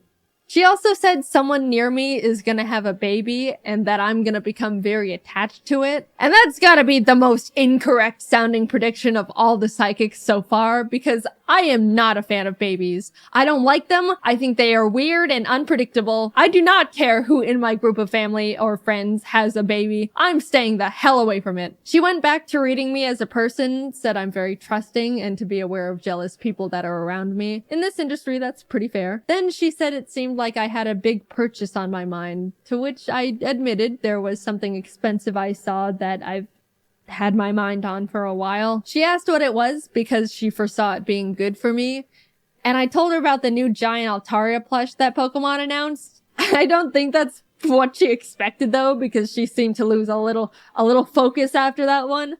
But I did end up buying it. I asked about my birds, just like I have been for all of them, and she said they seem safe. However, after reading me for so long, she sensed my chakras were imbalanced, which was a shame because I could have sworn they were properly aligned. Anyway, she would like to help with them. I said, sure, and she hit me with the meditation prayer bit and how I'm only paying for the materials and not her time, and they're gonna cost $375. Much cheaper than Psychic 1, but man, that's like the same setup and kicker. And no medical protection to boot. I politely declined and left. I gotta say though, this psychic was the first one to straight up tell me, you're gonna be in a car accident. A bearded man is gonna approach you in August. Like just real life things. Whether or not they come true, you gotta respect that gamble. Definitely an all or nothing type of psychic. She was also the most expensive one yet. The other psychics were both $90, but this one charged me $162 for the readings. Now, Psychic 4 was a doozy, might I tell you. I walked up to her shop door, entered the room, and no one was there. I immediately walked back out because it's weird to be just there alone, and texted her I was here, to which she responded, give me 15 minutes. Kinda strange a psychic is running late, but I'm not here to get into that irony, so I just sat on a little chair and waited outside. 15 minutes passed, then 20, 30... This lady was 40 minutes late to a psychic reading. I brushed it aside because whatever, and we started. She let me pick my tarot cards, laid them out in the formation, and told me she's very surprised I picked a lot of queen cards. Apparently, in the standard tarot card deck of 78 cards, there's 4 queens, and I randomly picked 3 of them. She explained that's no accident, so you heard it here first, people. Certified and indisputable queen over here. The stars said so. She led with how she sees I have a good, strong energy. I work for everything I have. I've got good financial stability. I'm gonna run my own company and be a good leader. But she sees a lot of jealous people around me and to be careful about them. I tried to explain YouTube to her because I felt like that would explain all the things she just said, since all things considered, it's pretty accurate. But after like 5 minutes of trying to explain what a YouTube channel is, she just gave up and was like, sorry, I just don't understand technology. Fair enough. Also, sure, all of what she said was surprisingly accurate, but I'm always wary of what can be used as a blanket statement, especially when it comes to the financial stuff, because I don't know, I think going to psychics is a bit of a luxury expense. Not everyone can afford to pay upwards of $100 just to be told they've got positive vibes and are gonna be in a car accident. But then Psychic 4 said, I don't know how you do it, but you're making at least X per month, and gave me a very specific range of what I actually do make per month. That's what definitely perked my ears up. You know, I don't have a normal job, and even after not understanding how I make money, she was able to drop a number that was pretty close, all things considered. Then she said she sees me living a long and healthy life, and that I'm gonna be a mother of 3. I haven't directly talked about it yet, but I would like to say it's hauntingly strange how literally all 4 psychics have told me I'm gonna be a mother of 3. None of them even asked me if I like kids in the first place. They just straight up told me point blank. I don't know what about me is giving off I'm gonna have 3 kids vibes, but it needs to stop. I absolutely do not want 3 kids. It's too many kids for me to handle. I'm gonna have to figure out how to change the fates, like immediately, because it's all feeling a bit too real at this point. They also all said I was gonna live a healthy life past my 80s. So if I die at 50, I want all of my money back. Anyway, Psychic 4 kept talking, saying it seemed my birds are safe, because I asked, but there seems to be a negative energy trying to attack them, to which she'll start meditating to protect them. Also, my chakras seem unaligned, and my 3rd eye isn't very developed despite how old my soul is. Which sure is a sentence. So she recommended a chakra meditation thing. She had me lay on her table under a lamp of RGB crystals and turned on relaxing spa music. Then she told me to close my eyes because when your eyes are closed, your 3rd eye opens. And that's why you dream when you sleep. It's your 3rd eye. You learn something new every day. Anyway, I laid there. She gave me some crystals to hold and put more crystals on my chest and stomach and legs and put a bell on my forehead that she would ring every few minutes. After a bit of that, she told me she had to leave the room for 5 minutes so her energy doesn't interfere with mine. But I could swear she left me on that table alone and blindfolded for like 15, maybe more. After she remembered I was still there, she came back, sprayed me with lavender, which was pleasant, did little karate chops on my body, and then had me sit up. I did hit my head on the RGB crystals, so I hope that didn't jostle my chakras. And that was that. She said I had a lot of energy and that I'm an old spirit, but I need to develop my third eye more, and she's gonna send me home with a couple incense to burn, and that I need to come back tomorrow. At this point, I was in too deep. All the other psychics, I was able to squeeze my way out of these situations. But I just ended up doing it this time, mainly because she told me to burn incense, but I didn't have an incense burner, and then she lent me hers. And I didn't want to just take it and dip, so I burnt the incense like she told me to, and went back the next afternoon thinking that was it, and after that I could start not coming back anymore. But then she gave me some crystals, more incense, and bath salts this time, and told me to meditate in the bath while holding the crystals and also burn more incense, which meant I go home with her incense burner again. And that's when my friends told me to stop there and not go back. So I didn't. By the way, she charged me $776. I have no idea how she did that. She said the chakra thing where I lay on the table was like $100 or $200 extra. And then after we were done, she gave me the card reader and it said $650, to which I was just like, sure, whatever. And then my email receipt said $776. Again, I am reminded of how these people actually stay in business. She called me a queen, gave me a crystal nap, and then took $800 from me. And last but not least, Psychic 5. So for her, when I called to book an appointment, she told me she only takes cash and that I have to call 30 minutes before our appointment to confirm. So I did that a few days later when our appointment was scheduled, and she's like, oh, I'll be honest, honey, I completely forgot about you. Can we reschedule to tomorrow? Which is like, first of all, how does a psychic forget? I rescheduled to the next day, but a few hours later, she called me back and was like, actually, I overbooked you on top of a different appointment. Can we reschedule to next week? And at this point, I'm annoyed, but again, I'm like, whatever. So we reschedule again. I called to confirm 30 minutes before again, and once again, she forgot. So I just gave up. Tell me how many kids I'm gonna have. And that was my psychic experience. I'm still pretty indifferent about all of it, but I can totally see how and why people can get super into it if they surround themselves with the culture. Whether it's real or I believe it or not, it was surprisingly nice to be told things were gonna be okay. I do think some of them can be a bit predatory on people at their low points, but hey, it's great to have my chakras rebalanced. Cool new guy alert. We made a super cute Ari pillow available now. Look at this big man. He is huge and super soft and awesome. Head over to JaidenAnimations.com to pick one up. I genuinely love him so much. Also, I've been streaming a lot more recently and wanted to say the influx in art from all of that has absolutely blown me away. Thank you guys all so much. I try to see all of it, but it's quite literally impossible. But yes, thank you, thank you. Alright, until next time, bye-bye. Some of you might know, James, Dom, Ross, Aaron, and I went on a tour back in October doing a show called Scribble Showdown. It was the first tour we've all been on, besides Aaron, because he didn't wait for us. The shows were all super fun, and we all enjoyed touring with each other a lot, and honestly, it was the most entertaining thing I've done in a while. But this video isn't about the shows. It's about the in-betweens. We had to perform in Boston, Brooklyn, Austin, San Francisco, Medford, Seattle, and Portland, all within 11 days. So you know that those off times are gonna get a little hectic while we're just trying to survive and not leave our souls behind. The first leg of the tour, we took flights to our destinations. Boston and Brooklyn had no out-of-the-ordinary stuff going on besides the fact Ross, Dom, and I were super addicted to Pokemon Go and were spinning Pokestops left and right together on that grind. Don't worry, it only took 2 days for peer pressure to crack James down enough to download it and get addicted with us. We arrived in Austin on the 3rd, and this was our first completely free day. Ross and Aaron really wanted to get some Texan barbecue, so we all went to dinner at this little barbecue chain they heard was really good. Everyone got their food and were in heaven, except for me because vegan check. But honestly, it did look really good, and I was glad they were enjoying it. Afterwards, Aaron and James wanted to go to a card shop for Magic the Gathering cards since a new pack was coming out. So we headed over there, and one of the employees' names was Jojo, and he was a dog, and I miss him. The next day, we got into the van to head to the venue, and Ross just goes,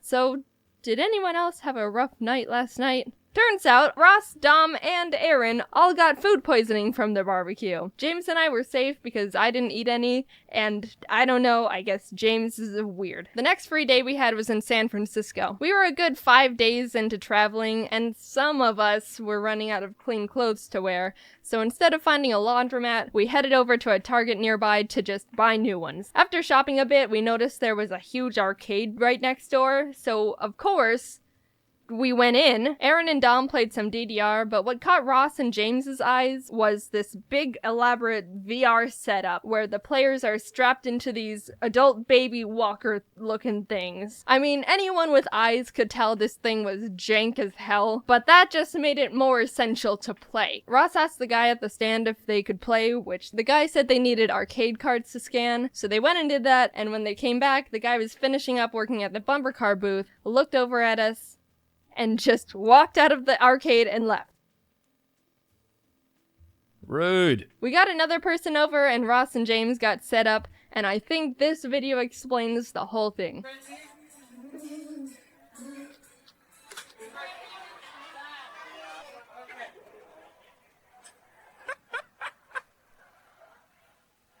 After the San Francisco show, we switched over to travel by tour bus, which we were all super excited for. There were 12 bunk beds, 2 lounge areas, a TV where we all played Smash On, and 1 bathroom. The only main rule was, you can't poop on the bus. I won't get into details, but technically, you can poop on the bus, but you essentially destroy it from the inside out. So no pooping on the bus. This is the pinnacle of luxury. Given that information, we all got mild poop anxiety. As soon as you're told you can't poop within a certain window of time, it becomes your body's personal goal to aim for those hours, and those hours only. Luckily, James, Dom, Aaron, and I were okay, but it hit Ross hard. Maybe it was the fact he got the worst case of food poisoning out of all of us, but he couldn't poop if his life depended on it. And it kinda did. He went 2 days without a single poop. And he was scared. By the time we got to Oregon, he was going crazy.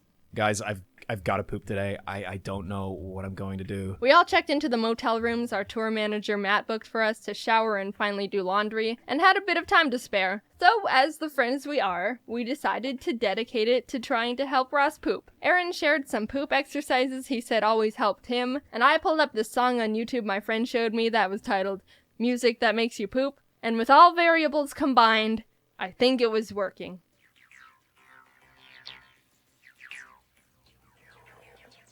Ross is really trying to poop right now. You can't poop on the bus, dude. You gotta get it out before you get on the bus, because they think the septic tank can't handle the poop. It can only do urine, so you gotta poop before the bus takes off. Because if the bus takes off, you gotta wait for the next stop. So I don't want to wake up in the middle of the night and have to shit in the bag and throw it out the window. I don't want to be that guy. I don't want to litter. I want to be the big boy. I want to take a big.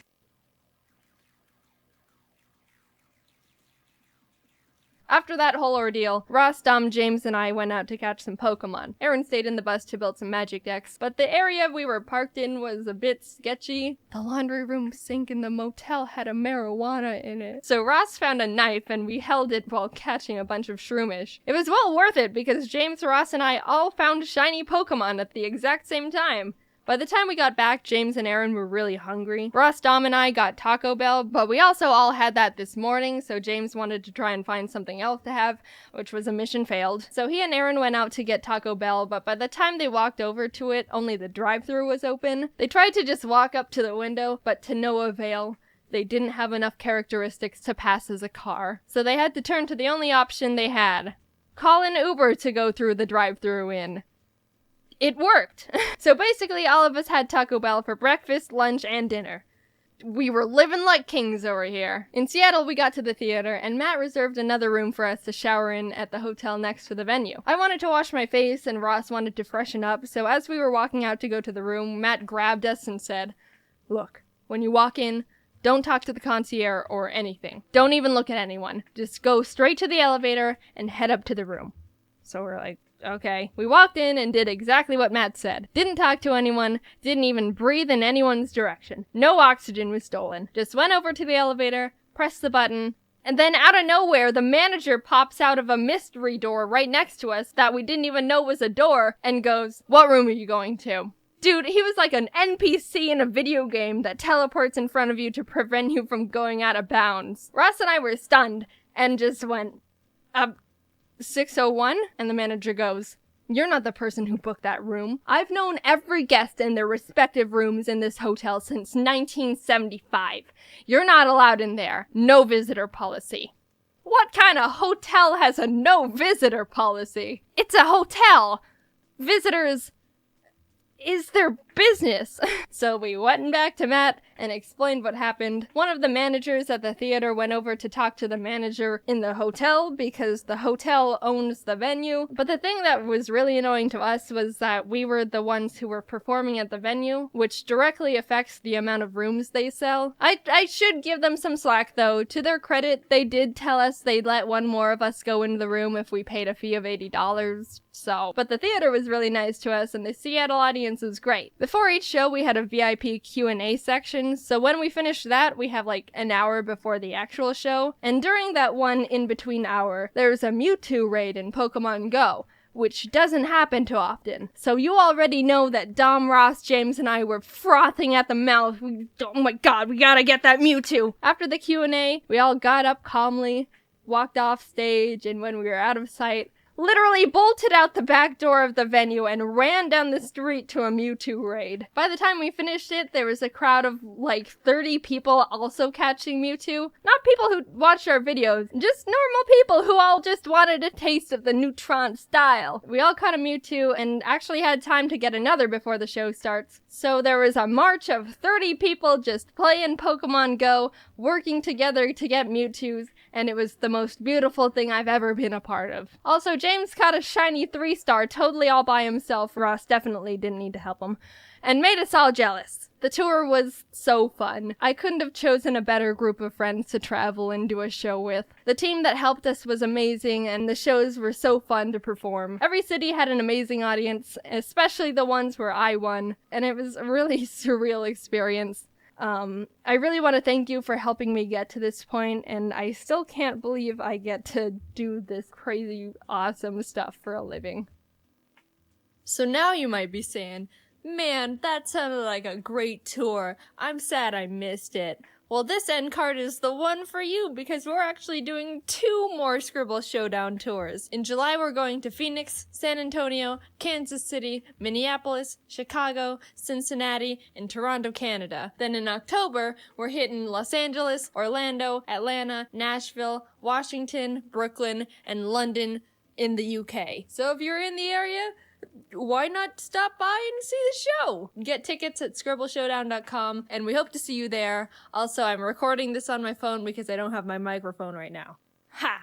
A couple months ago, I went to visit the college campus that I planned on attending. I really liked it. Pretty scenery, good art classes, but the campus is really big and the students are known to ride bikes and skateboard to their classes in order to get there quicker. That's when I decided I'd like to try skateboarding, since they're easier to carry around than a bike for convenience, and I like the idea of having a cool new hobby. After some research, I decided to go to a shop and look at them in person, and maybe talk to some experts. My mom and I drove down to the local mall and walked into the skate shop, where we were greeted by a nice employee. The shop was small, and you could literally have a conversation with someone on the other side of the room, but it was still a pretty cool place. As my mom talked to the employee about what we were looking for, I decided to check out one of the skateboards on display. There was a little rug the store provided for the customers to stand on without slipping off the skateboard, so I used it to try out the board. It was really cool until I noticed that I was starting to slowly roll off the rug. I started silently panicking to myself. This rug was the only thing keeping me safe from falling off that skateboard.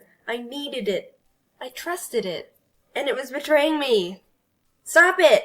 People have different reactions in panic situations. For me, everything goes in slow motion. All I could think about was the horrible ways that this could end. I felt like Mufasa when he was above the cliff with Scar. Rug! Help me! Long live the king/queen, because technically you are of the female gender, but the quote uses the male counterpart. No! Wildebeests. I was having a mental breakdown in the corner by myself. Half of the board was on the tile now, and it was starting to pick up some speed. I quickly glanced over at my mom to see if she noticed the peril that I was in. Still talking. I had to do something before I was cast away into the abyss of free space. So slowly, I started putting my foot down towards the floor. I should be able to just step off the board, nothing else.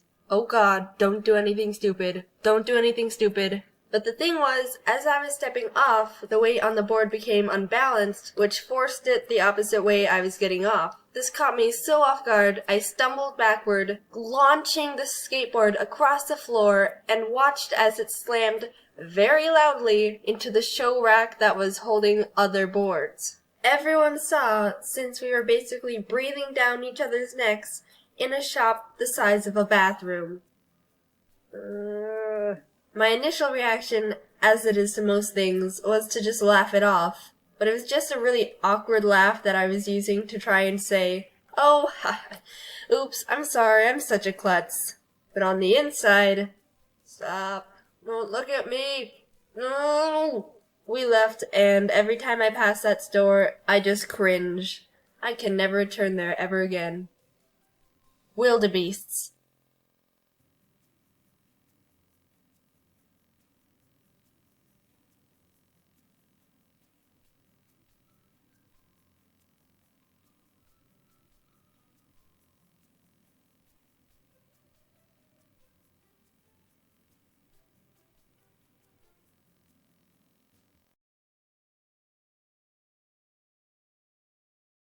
Ah, Animal Crossing. The game that's keeping most of the population sane while 2020 burns outside our windows. Like many fans of the franchise, I have a very special place in my heart for Animal Crossing. See? I put it right there. Growing up, I loved video games, but I didn't have very many friends. Sad. And within those few friends, most of them weren't super into video games. Sad. So I grew up playing games either alone or with my brother. Sad. What I'm getting at is, I'm not used to being able to connect with people over video games, let alone get to experience them with my friends together. But the one game that my few friends did play was Animal Crossing Wild World on the DS. I remember playing Animal Crossing for hours, days, sometimes mostly weeks in a row during summer vacation with my best friend Kate. It was always the highlight of our summer, and depending on your point of view, that may or may not be depressing. My family also used to have a tradition to visit the rest of my family in Canada every July, so my brother and I would continue to play Animal Crossing with our cousins. Nothing could stop us. Not even the great borders of the United States of America. We had this game we made up where we all meet up at one person's town, dig a bunch of holes in the shape of a maze, and then one of us would chase the others around with a bunny hood, gas mask, and axe, like some sort of morbid tag. We called it the Bunny Game, which looking back was a bit misleading in the innocence of the actual premise. When Animal Crossing New Leaf was released, Kate and I got our hands on it the day of our high school sophomore prom, and we very much wanted to ditch it entirely just for the game. It's not like we had dates or anything, but we ended up going anyway, and it was lame. All in all, I love Animal Crossing. I get that it's not a game for everyone because of its slow pace and open-ended nature, but it was one of the few games I got to experience with friends on a really deep level and collected a bunch of fond memories with. Now we have New Horizons, the game that parted the clouds and descended upon us when the world needed it most. I like the game a lot. I've got my gripes, which I'll get to at some point, but while playing the game, I started thinking about the original, Animal Crossing for the GameCube. I had a GameCube growing up, but my mom didn't buy Animal Crossing for us, so that meant I had no idea it existed. That's just how the world worked for me back as a kid. If my mom didn't buy it for me, then it didn't exist. So now, as an adult, I've started to make the connection that not only do I have my own money to buy my own video games, but I can do whatever I want, mostly. And using that newfound power, I've decided to go back to the basics and experience firsthand the beginning of one of my favorite game franchises. What's changed? What secrets have been hiding from me? Well, I guess we're about to find out together.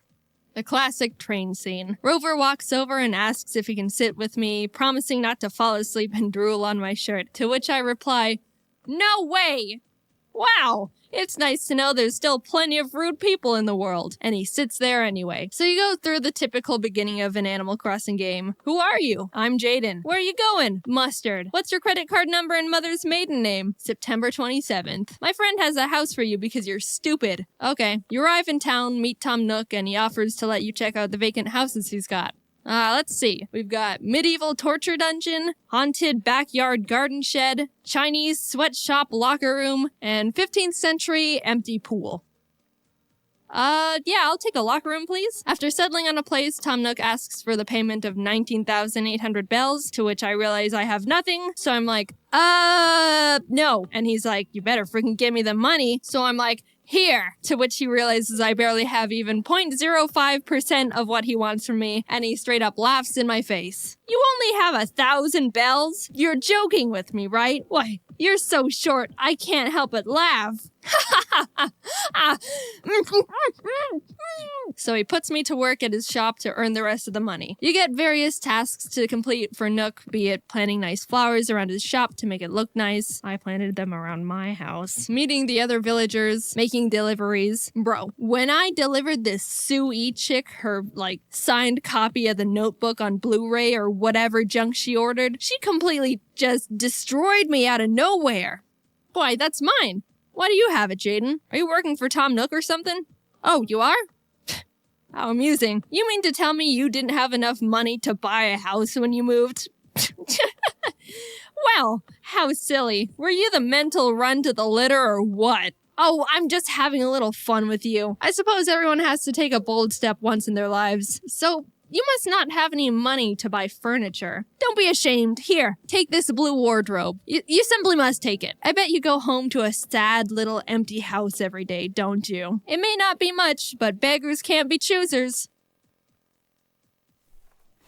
And that's when I realized how absolutely brutal this game had the capability of being. I heard that it could be sassy at some points, but I was straight up murdered by this gothic drag queen pig just for being a delivery boy. You can't say that to the, Amazon Prime delivery guys. What the heck? That's how you get your stuff smashed. So you know what I did?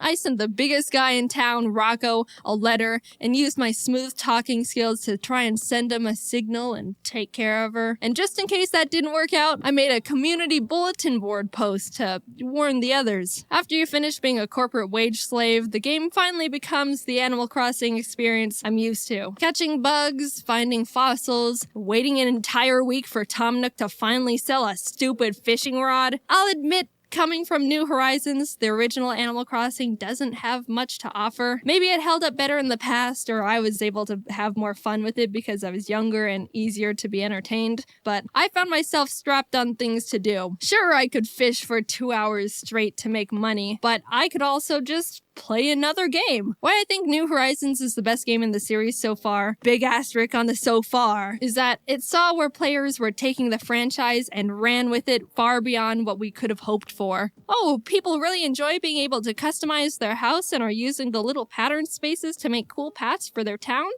Well, then let's give them a bigger town, and more pattern spaces, and hundreds of new and modernized furniture items, and let them put them outside wherever and however they want, and let's let them shape the earth and sea. I've put hundreds of hours into New Horizons already, and I'm not nearly done with the game. My island still looks like crap. I played the original Animal Crossing for a week or two, and could only put at max an hour into it per day, because I ran out of things I wanted to do. Oh, so New Horizons is the most superior game in every possible way, right? Ha ha ha, no. While New Horizons has much more for you to do, the thing I think the original Animal Crossing got right that the new one doesn't is the villagers. Since I would get bored of continuously failing at fishing in the GameCube version,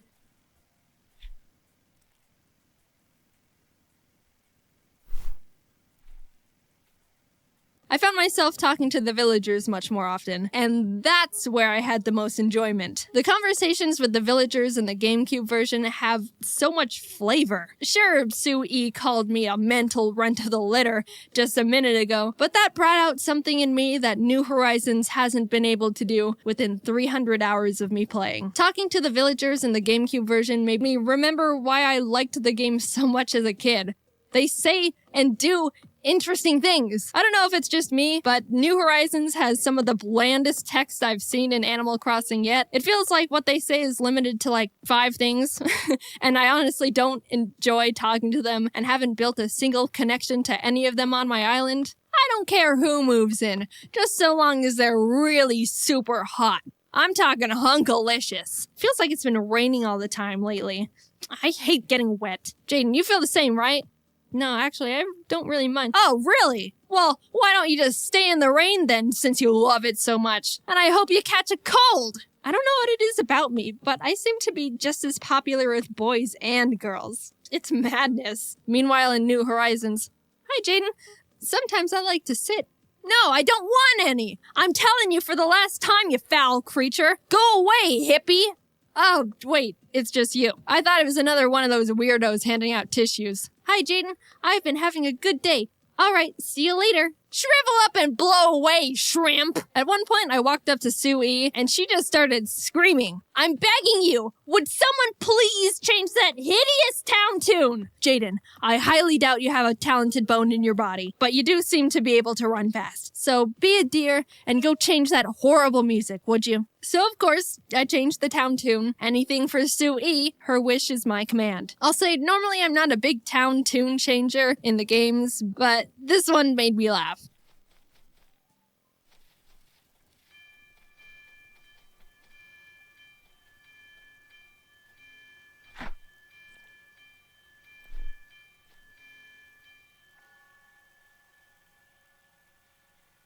Is that better, Sue? You like that? I wasn't expecting to have an arch nemesis in Animal Crossing again, because it hasn't happened to me since Wild World, but Sue really just came into my life and slapped me around, begging me to hate her. Say, didn't you owe Tom Nook a fairly large sum of money? I was just wondering, did you ever manage to pay him back? Well, what's it to ya? Wow, you seem a little touchy, Jaiden.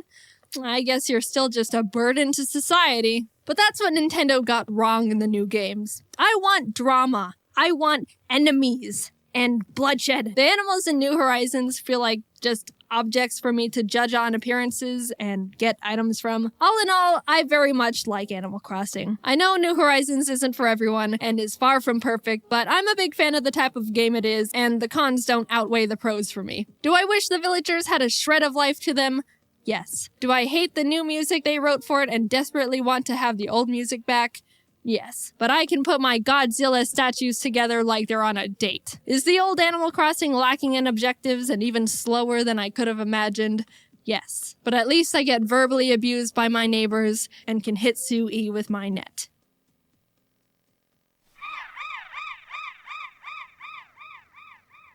So if you haven't heard, oh god, Ari. So if you haven't heard, James just announced his new game, Cafe Chaos. It's a turn-based card game where you build food combinations and try to win a food fight against your opponents. There's different abilities and characters you can play as, and if you get the animator expansion pack, you can find me in there with Ari and a lot of other animators. My food card is pasta with no sauce. It's a fun game James and his team worked really hard on, and what else are you gonna do during quarantine? You can check out more details by going to the Kickstarter. I put the link in the description. Anyway, thanks for watching the video. I didn't know what to expect going into the game, but I'm sure glad I did, because that was a whole experience. Alright, talk to you later, bye. I've played a lot of Pokemon in my days, and by that, I mean I've played the same Pokemon game with various different skins. But I'm here today to showcase one of, if not the most unique ideas for a Pokemon game Nintendo has published for our tiny little hearts. And that game is called Pokemon XD Gale of Darkness. XD.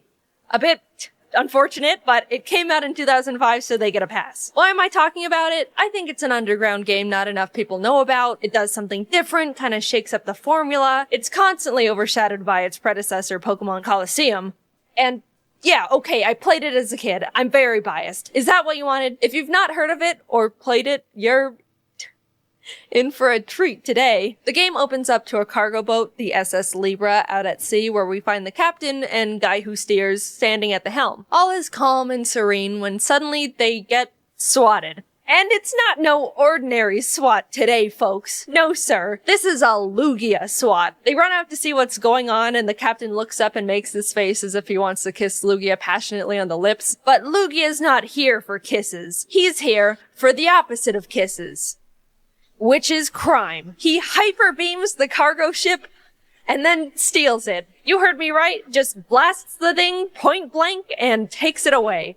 Lugia's ship now. The presumably only 2 people on the entire boat fall into the water and are left to just drown in the ocean, I guess. Well, that was a bit raw. What are we, a minute in and 2 people are dead? Gen 10 could never. Hard cut to me because that's more important. You play as this boy kid named Michael, but actually his name is Jaiden now because that's me. The game throws you into the middle of this intense looking fight between a Salamence and Metagross, both level 50. I don't know where I am, what the stakes are, who I am, but this battle seems really important and tough, so I'm gonna give it my all and immediately OHKO it. I did it! Screen goes black. I open my eyes, everything's blurry. Wake up, Jaiden, you've been in a coma for 15 years. Turns out I live in a friendly laboratory run by this Professor Crane and his lab guys. I get up and the guy running the battle simulation tells me how good of a battler I've become. Aw, thanks, man. Then he immediately negs me by telling me it's about time I go out and get myself more Pokemon besides my one lame Eevee. Backhanded compliment at a child, but I'll take it, I think. I go into Crane's office where him and my mom are talking, and he says he heard from the battle coach that my battling skills have improved dramatically, and how proud he is of me. To which my own mom tells him to stop giving me compliments and praise because I'm gonna end up spoiled rotten. I don't know what kind of a response that is to a child receiving praise. Either I'm already a cocky little bastard, or I'm being currently emotionally neglected by everyone in this building. Whatever it is, I don't think it's healthy for my mental development. To make this mother look even worse, we realize her only other child, Jovi, is missing and no one is looking for her. The world is only filled with overpowered wild rabbit animals and crazy people. No, I'm sure it's fine you haven't started looking for her. Keep doing what you're doing. I get a lead saying she really likes hanging out with family friend mad scientist Dr. Kaminko, so I head over to his house and I'm about to knock on his creepy door when this tiny little blind man, Chobin, the doctor's assistant, walks up and is like, "Burglar!" and challenges me to a battle, to which I win because he only has a level 5 Sunkern. Jovi comes out and is like, "Oh, hi, big brother, it's Jovi. Did you get lost, big brother? Silly big brother, Jovi will guide you back home." Alright, I see why no one was looking for her now. We return home to the lab and they present me with a snag machine. A machine that allows the user to catch shadow Pokemon, which are Pokemon that have been so abused that they turn evil. Now, they're saying they haven't seen or heard of any shadow Pokemon that exist anymore because they've all been purified years ago. But who knows when they could start popping up again? Better be safe than sorry. Bam! Some guys from a secret organization called Cypher bust into the lab, beat everyone up, steal Professor Crane, show off their shadow Pokemon, and run off to their secret base to never be seen again. Well, I'll be. The lab is in shambles, not knowing what to do, but then decides they're gonna complete their purification chamber in his honor because shadow Pokemon are back and they want to do something about it. They send me off to this seaside town, Gadionport, to retrieve a machine part they need, and Jovi pesters our mom to come with because Jovi doesn't think I can handle going out on my own, and Jovi needs to hold my hand and guide her big brother the whole way. Okay, not only does this little snot talk in the third person for no reason, maybe our mom didn't care enough to get us any education. Perhaps she was worried the teacher would give us a compliment, heaven forbid. But she's also the most annoying character I've ever witnessed in any media, and I've watched an episode of My Hero Academia with a grape kid in it. We go to Gadionport, and not 2 seconds pass until Jovi pisses off this random guy, Zook, who happens to be the buffest man in the world. He's about to punt her, and I'm about to do nothing about it, when this old man and his color-coded henchmen step in and obliterate his shadow Zangoose. Old man, I was about to be free of everything that is bad in my life, and you took that away from me. We get the part, head back, and Mom tells me about this spot in Agate Village called the Relic Stone where you can naturally purify Pokemon. I don't know why you're making your own purifying chamber then when there's a rock that already does that. I go to Agate, and this very enthusiastic man with a Pikachu shows me the stone, and I'm like, cool. To which he's like, by the way, my friend Vander might know where Cypher took Crane. Oh, okay. I go talk to Vander and he points to this random spot in the desert on my map and is like, oh, they're right here. I saw them. What were you doing out there? That's literally just sand. Wow, would you look at that? A headquarters. Huh. I start infiltrating the base, battling all the grunts that fall from the ceiling, snagging any shadow Pokemon I find, until I reach Pink Hatsune Miku, who's trying to get information out of Crane about purifying shadow Pokemon. I battle her and win, which means I get to unkidnap him, and while heading out, I find this data ROM on the ground. Huh. This seems very important and like it has a lot of secret information about Cypher on it. Convenient. Brain returns to the lab and everyone's happy, and then they send me to Pyrite Town to find Net, a guy that should be able to crack the ROM and access all the information on it. So I head there and he's like, yeah, we can crack this, smile. While he's hacking it, I go out and play around in a random cave and run into Mirror B. This guy doesn't do much in this game, honestly, but I just want to make sure you know he exists and listen to his music.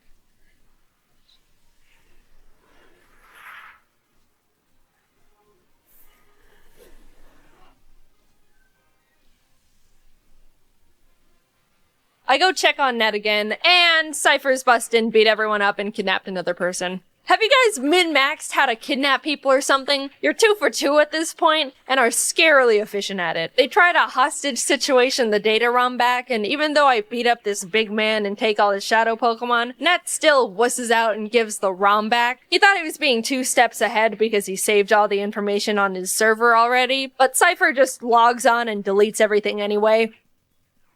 Net says the only thing he remembers from the ROM was that Cypher was behind the disappearance of the SS Libra, and they're about to attack this city nearby called Fennec, and someone needs to go warn them. I guess I'm just Mr. Scooter across the desert and save everyone today, aren't I? I head to Fennec to warn the mayor about the attack, and as soon as I arrive, this lady hits me with a confetti cannon, congratulates me on being the 1,000,000th visitor to the city, and shoos me away to celebrate at Real Gam Tower. I try to get around her because this is important, but she's determined to gatekeep me no matter what I do. So I just go there and realize she literally sent a child to illegally gamble his life away. Wow! No one in this region likes children, do they? After not being able to figure out how to play bingo, I head back, sneak into the mayor's house, distract his house sitter with music, and find out the mayor was trying to write a note to Justy, the city's gym leader, warning him about the Cypher attack. I don't know why the mayor was trying to ask this random gym guy to help, but he was kidnapped halfway through writing it, so I guess it doesn't matter. Cypher realizes I now know what's up, and everyone in town reveals themselves to be disguised Cypher grunts. Oh my god, they kidnapped the entire town. I don't care what kind of organization you're from. If you can successfully kidnap a village, you've earned my respect. I beat up Cypher, rescue their shadow Pokemon, and free literally everyone in the town who is locked in the city basement. Justy says he saw something suspicious going on in the desert and points to another random sand spot on my map I should go investigate. Honestly, how are all these people just stumbling onto these shenanigans in the middle of the desert? And why are they able to give the latitude, longitude of these locations after finding them? This has got to be like tens of miles out from any sort of civilization. This is where people run out of gas in their car and then shrivel up and die before anyone can find them. Why were you here? Wow. Yep, that's the cargo ship.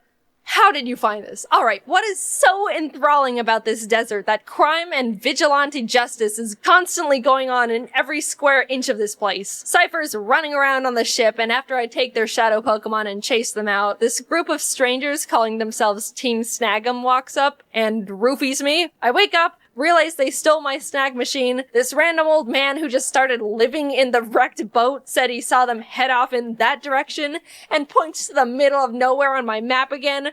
You people are beyond me. I show up and wow, another headquarters for crime. I make my way to their head honcho, Gonzap, who's trying to put on my snag machine, but he's too big and muscular and adult, and since I am a child, it does not fit on his giant muscle arm. He pretty much gives up, asks if I want to join Team Snag'em. I say yes, but he fights me anyway. And after I beat him, he's like, actually, you can have your arm thing back. We're not enemies. Awesome. So why am I here? You drugged me, stole my stuff, and then just called friendship and gave it back. I find Cypher's shadow Pokemon factory and walk up to the actual biggest men I've ever seen in the world. How naive I was to think Zook was big. Foolish me. Anyway, they're about to beat me TF up when Gonzap shows up, expresses his devotion to our newly blossoming friendship, and roofies them for me. Thanks, man. You're really consistent at that. I go inside and climb to the roof where their power generator is. There's a tiny little piece of paper there that says, use system lever to adjust voltage. Do not raise voltage too high.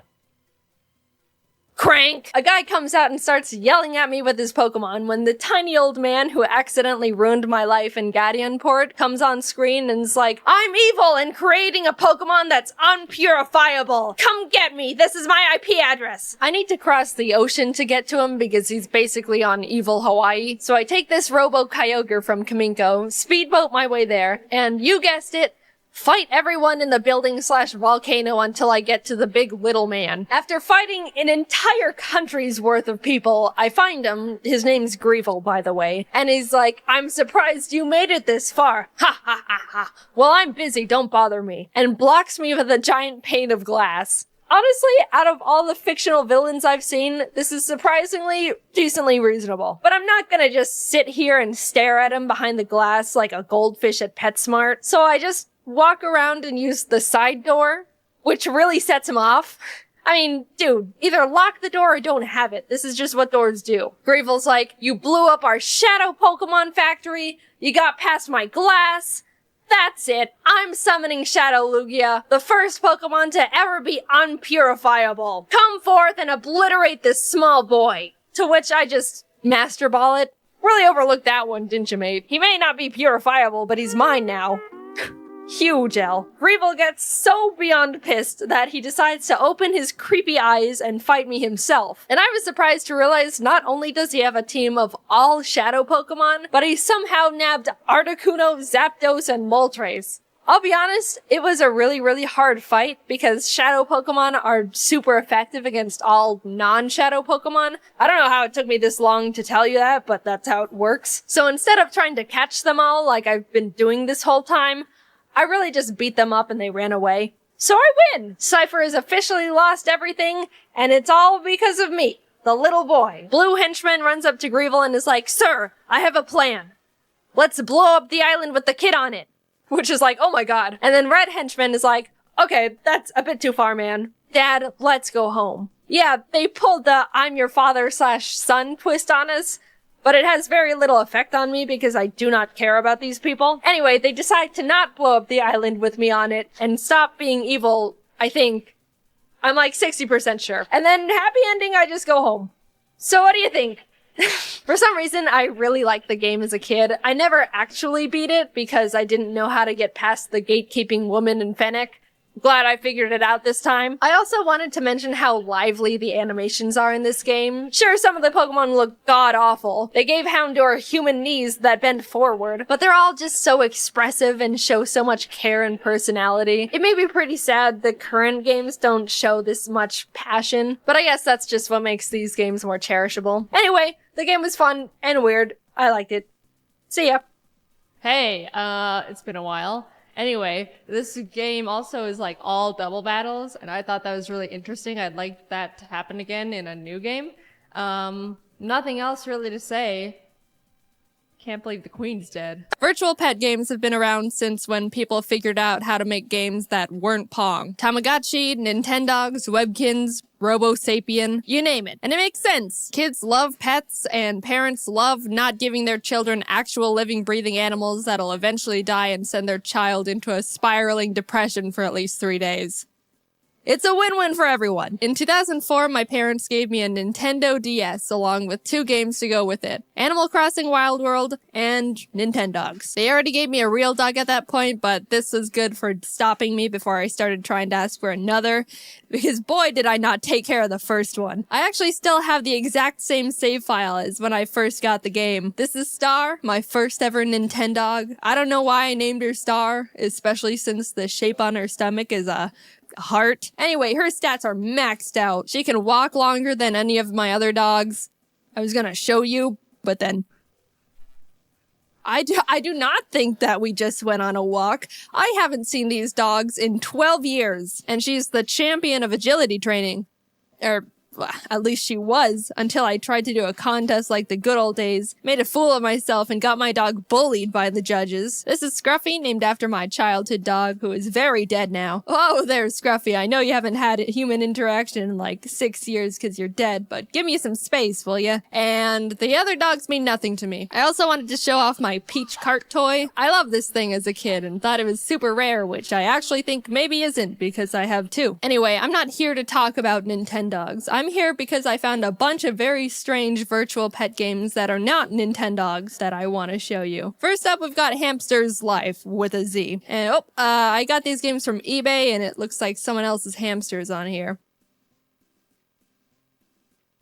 Anyway, oh no, it's one of these games. So I was going through the selection of hamsters and I stumble onto this. The cutie hamster. This is quite possibly one of the ugliest hamsters I've ever seen in my entire life. The cute little icon compared to the actual hamster is astounding. It got worse. He looks like an elder, so I'm going to name him Grandpa. Oh, Grandpa wants to play a memory game.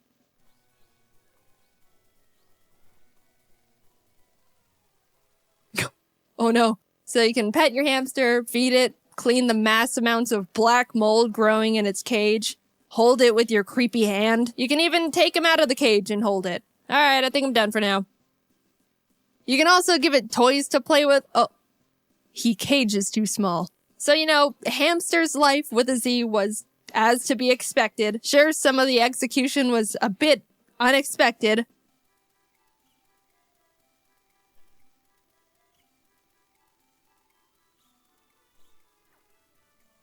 But nothing out of the ordinary.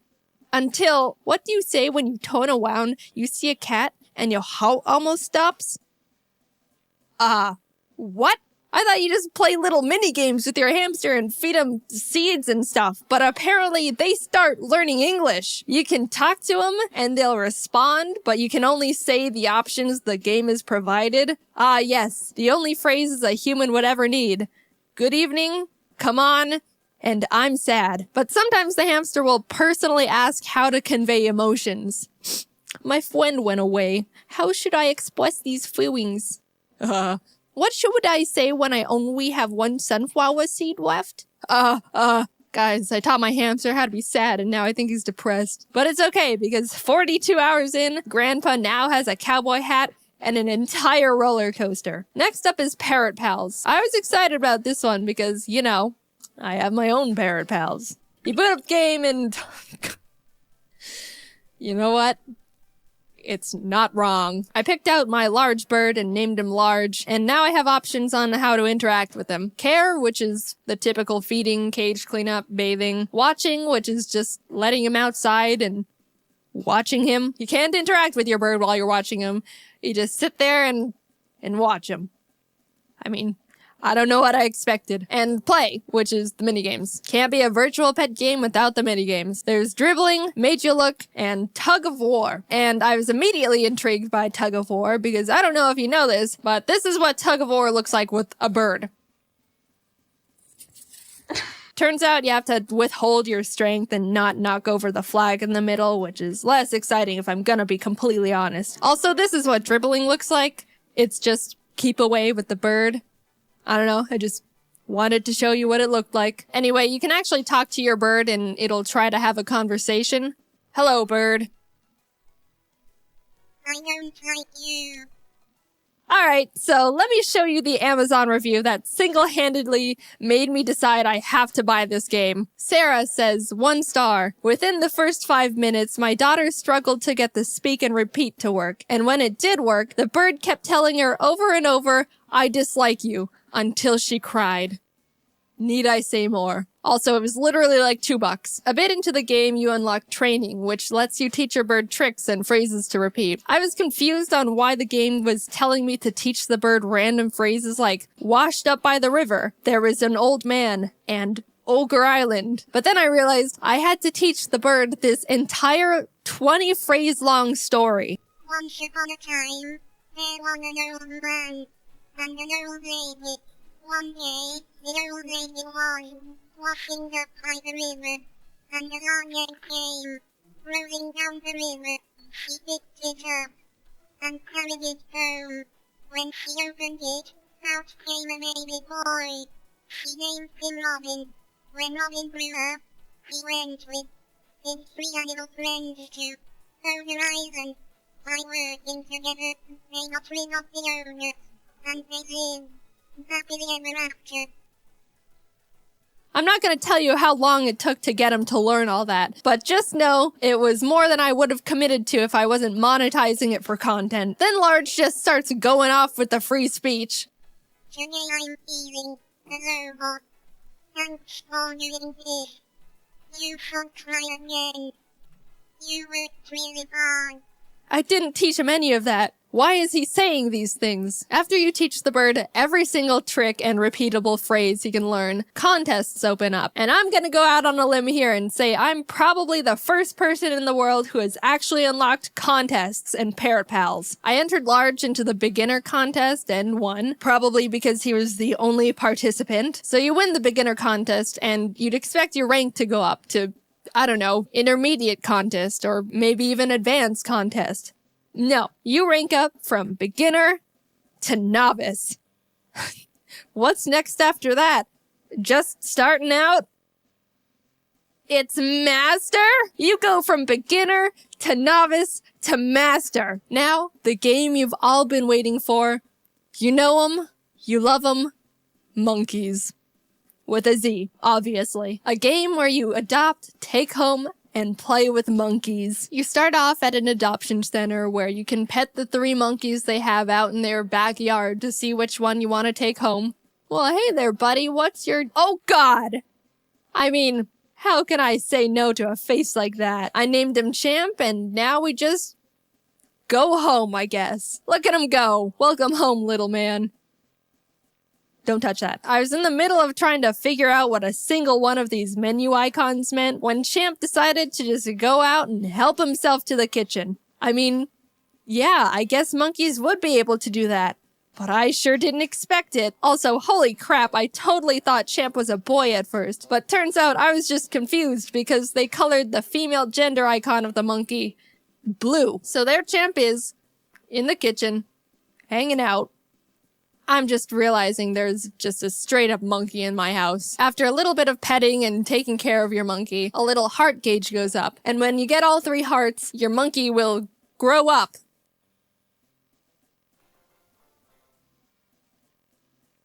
This is uncanny. This monkey is now taller than the kitchen countertops. Go out and take a look at the counters in your kitchen right now and really just take in how big of a monkey that is. Am I the only one that is feeling very weird about this? There's no doubt in my mind. This monkey could absolutely kill me if it wanted to. I bought another monkey. You can go out to the park with your monkeys and play with just some random other monkey that's there. There's also Nintendogs agility training, but for monkeys, and Nintendogs bath time, but for monkeys, and Nintendogs frisbee toy, but for monkeys. But you know what this game has that Nintendogs doesn't? Human clothes. I put this sweater on Champ because, I don't know, I think now it feels like I have an actual just hairy person. Then I bought another monkey. There are 3 monkeys in my house and they all have various styles of clothes on. Then this happened.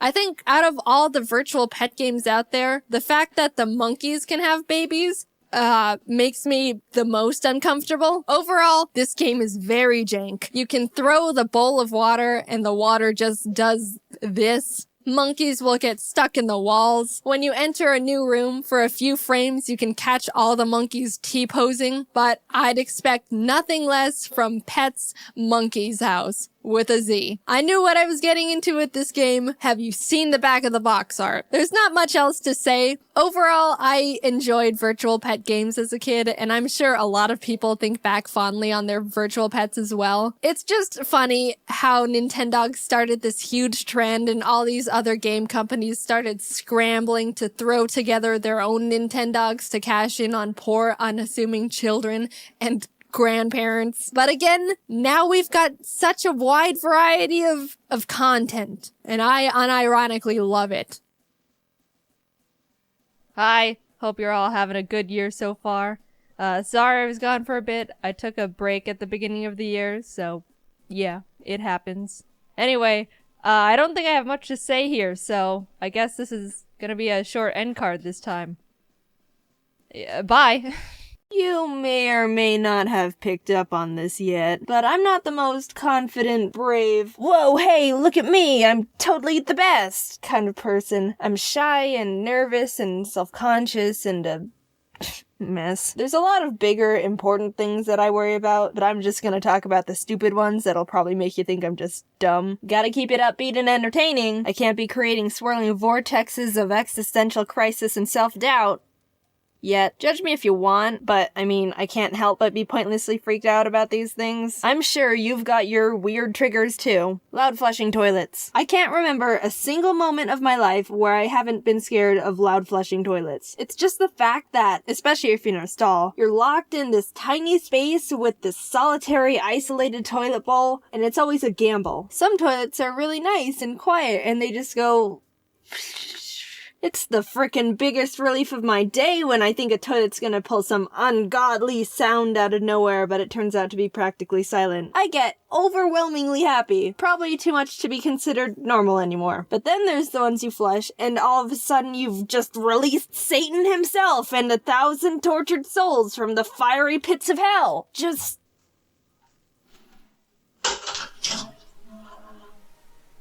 I go into mental breakdown stage. I can't even move. Have you ever seen the videos of like goats or some other animal where they just freeze and fumble over if they get startled?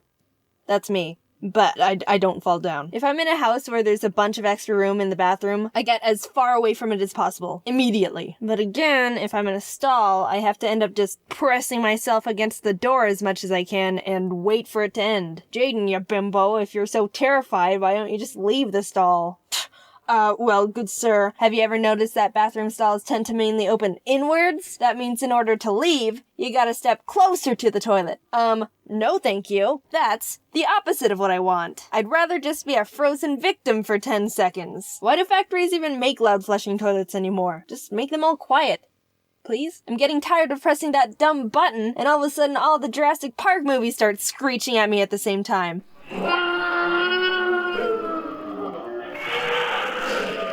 I'm slowly falling into insanity. Speaking of bathrooms, you know those public hand dryer things? The ones where you have to stick your hands in and it blasts air? I can't do those. I have this image in my head where I put my hands in and then some cyborg future handcuffs lock onto my wrists and I get kidnapped by a hand dryer. Like an evil bathroom transformer waiting for its next human victim. Well, too bad, you dumb hand dryer. You can't fool me. And speaking of hands, I am just on a roll with these transitions today. I'm self-conscious of them. No, I'm not just afraid of hands in general. That's chirophobia. I had to look that up. I have this dumb thing where my hands are always cold. Not just like, oh, your hands are a bit cold. They're frigid. It's so bad that I'm actually very nervous about shaking people's hands or giving high fives just because they're so cold. Whenever you meet someone new, you normally just shake their hand. Well, I don't want to shake their hand if their first impression of me is going to be, hi, I'm Jaiden. Boom, I'm secretly an ice witch, and you've just been cursed with the power of 1,000,000 ice cubes. How about instead of shaking hands, we just do finger guns? I like that idea much better. Like, we've all been in that situation where you have to say bye to someone, and it's like, well, shoot, am I supposed to shake their hand, or hug them, or whatever other confusing goodbye motion? Just do finger guns. Less confusion. And contact. I'm sure the misophobes can agree with me on that one. And with high fives, normally it's not that bad, but I still try to minimize it to the least amount of physical contact as I can. Someone goes, high five! And I just smack their hand as fast as possible. It's weird and noticeable sometimes, but trust me, I'm doing you a favor. What else can I be stressed about? Time limits in video games. The less amount of time, the worse it is. I just can't stand the feeling of a constant, you better hurry up and complete your mission. You only have a limited amount of thinking time. Every action you do that has no impact on furthering your path is a mistake. You're doing everything wrong and your inevitable punishment is steadily approaching. Even in Mario. I mean, it doesn't affect me too much because the timer is up in the corner and not in your face like some games, and there's typically a lot of time. But as soon as that music gets faster, oh boy, everything just got intense. Oh, I'm in trouble now. Time to sprint. No time to look for secrets or nothing. I'm about to have an aneurysm here. Our lives are a time limit when you think about it. Back when I was a kid, I had this Game Boy Advance SpongeBob game, and for the second level, you had to get SpongeBob to the top of Sandy's treehouse by hopping up branch platforms. But the thing was, there were bird baths scattered around, and you only had a limited amount of time to get to the next bath before SpongeBob dried out. I was so scared of running out of time, I never got past the level. I stood at the bottom just sitting in the bath, occasionally stepping out only to get extremely panicked to see the time start ticking down and hop back in. I really want to play that game again. I've gotten better at video games since then, and I kinda want to experience the other 95% of that game. Okay, so since I have zero self-control when it comes to video games and nostalgia, I went out and I bought the game. I bought the game again because I wanted to play the level and prove to you that I can beat it. So yeah, I'm just gonna... I have my Game Boy and I'm gonna play the level. Look at this nostalgia though. I haven't played this in how many years? At least 10. Oh my god. What am I doing? This is one of those games where it didn't even save your progress. You had to enter a password. Oh my god. The pressure's on, actually. Look at this. It only gives you 20 seconds. What the heck? That's pressure at the max. Alright. Oh, look at SpongeBob. And then you get, like, the spatulas. People are gonna say, get the... Hey, it's Ari! Thanks, Ari. Should I become a gaming channel? This is totally gaming channel status. Oh no! Just kidding. And, alright, see? Dang. Hot and cold. I don't know what my problem is here. I've just never liked it. If you don't know what I'm talking about, Hot and Cold is a game where you try to find something based on audio hints other players give you. Cold means you're farther away. Hot means you're getting closer. So basically, you're walking around aimlessly while other people are screaming at you. That's how my mind interprets it anyway. I can't cope with the constant input from people based on my every action, and it gets worse when I'm getting closer. With every step, people are getting more and more intense at me, and I feel like something's just gonna pop up out of nowhere and... stab me? You're getting warmer. You're hot. You're steaming. You're on fire. You're in a volcano! Stop! You're freaking me out! I can't handle all this intensity! I just want to run away back to the cold area. It's calm over there. It's chill. Last one I'll talk about here. Before YouTube, and even since I was a kid, I've always been self-conscious about my voice. But for different reasons. When I was young, somehow I started believing, wow, my voice is really low compared to other girls. People are gonna think I'm a boy.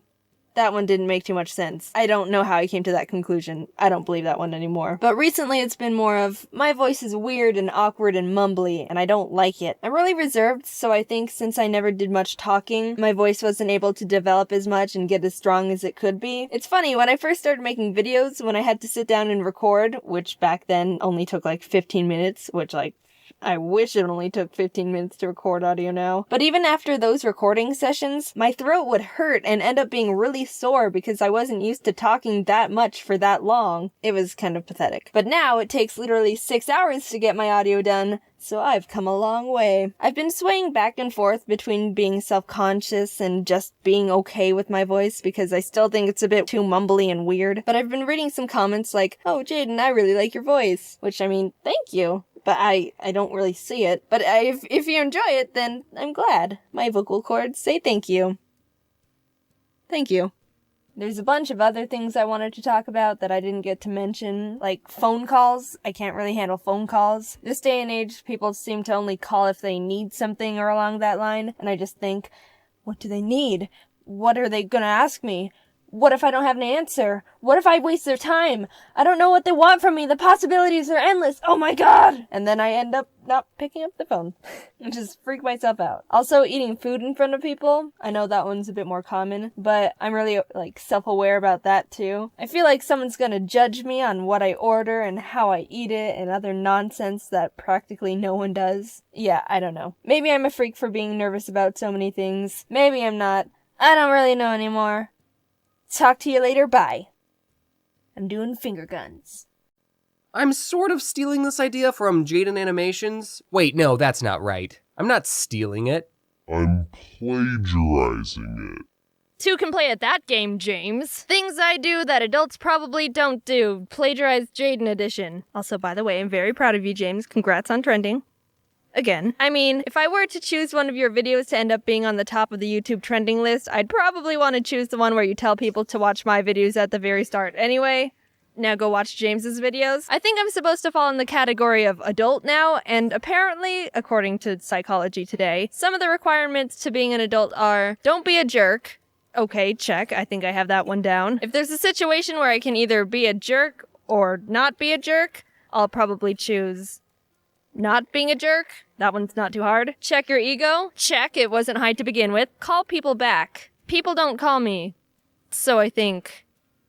check. As much as I might have some of the traits to be an adult in society's eyes, there's still a lot of things I do that adults probably don't do. So I'm gonna steal James's idea and talk about him.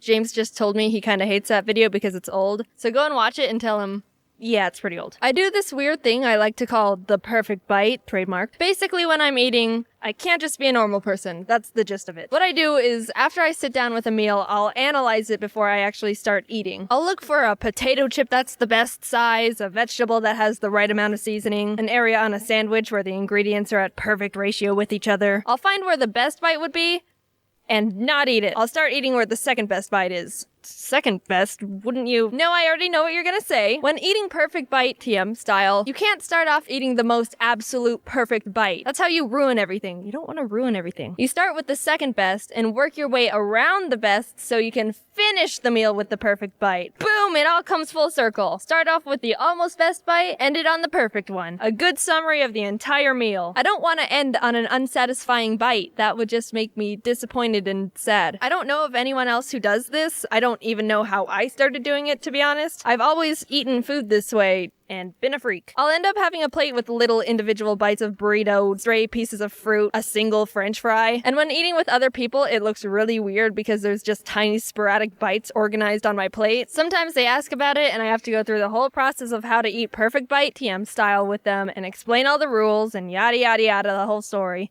And they judge me. But you know what? Don't knock it till you try it, okay? The perfect bite TM is a powerfully underrated technique. You don't even know.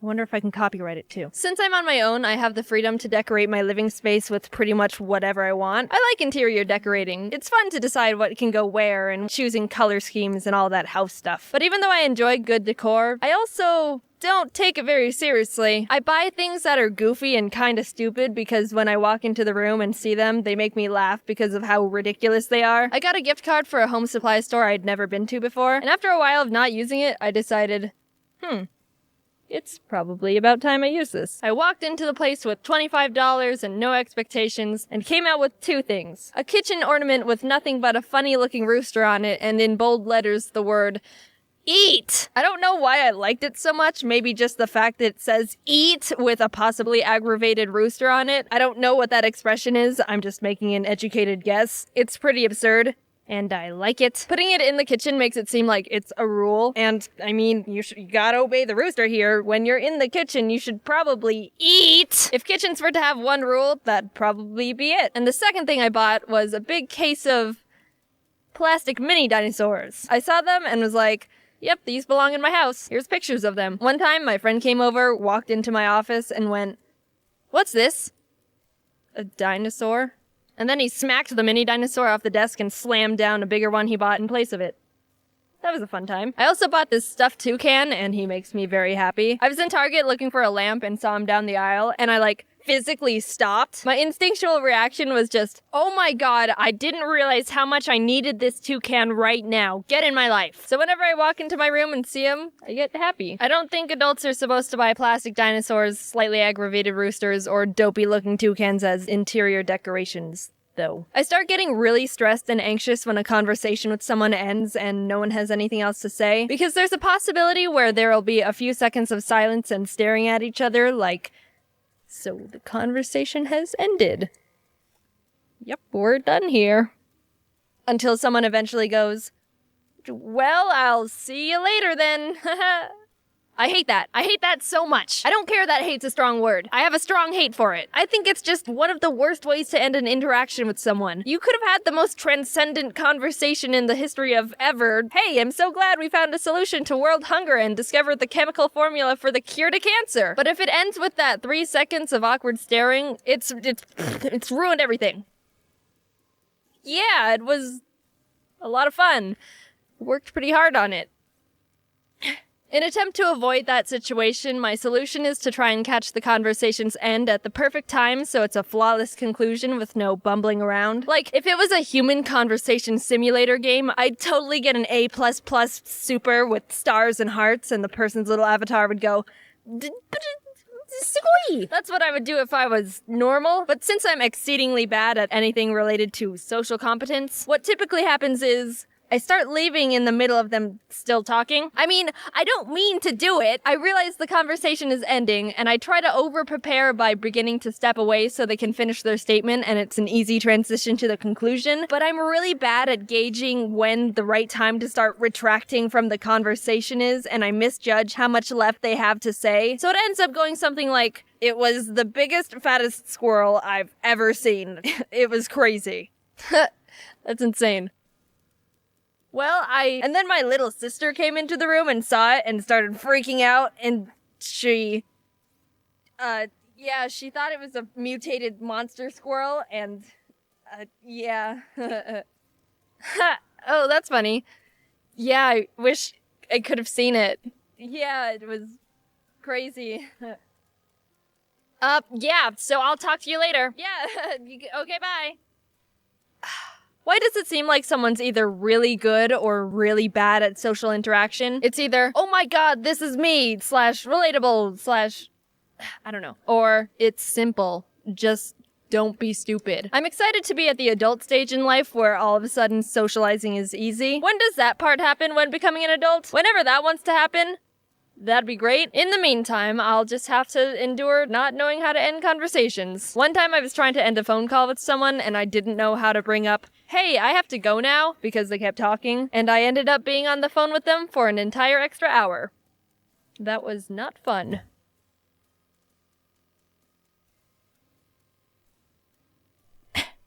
Anyway, so I don't know if you could tell, but this video I actually tried something different. Ever since I started making videos, I've always just done everything myself, and I've been adamant to stick with that. I want a certain feeling from my videos. Sometimes I feel like everyone's always trying to get to the top business or fame or whatever wise, and I kinda just want to stay homemade. Well, to a certain extent. I still want to make smart decisions for my future and career. If I start employing people or becoming a business or working with big companies, I worry I'll lose that everyday average person just making videos and being normal feeling that I want to have. But for the last year, it's been kind of rough. I don't have a set upload schedule, but I do have a mental goal to post an animation every 2 weeks. And when I set goals, I have to hit them or else I'm extremely hard on myself. Well, I'm always hard on myself. Sometimes I'm disappointed in myself when I don't exceed a goal I hit. Like, I'll hit it, but that won't be enough for me. It's stupid, and I can never just be happy with myself. But anyway, I started realizing I wasn't doing anything else other than working just to have enough time to get a video done by my deadline. I wasn't hanging out with friends, my family. I wasn't doing anything else because I never had free time to spare. And it kind of hit me like, yeah, I'm posting videos, but I'm pretty sure I should also be living a life.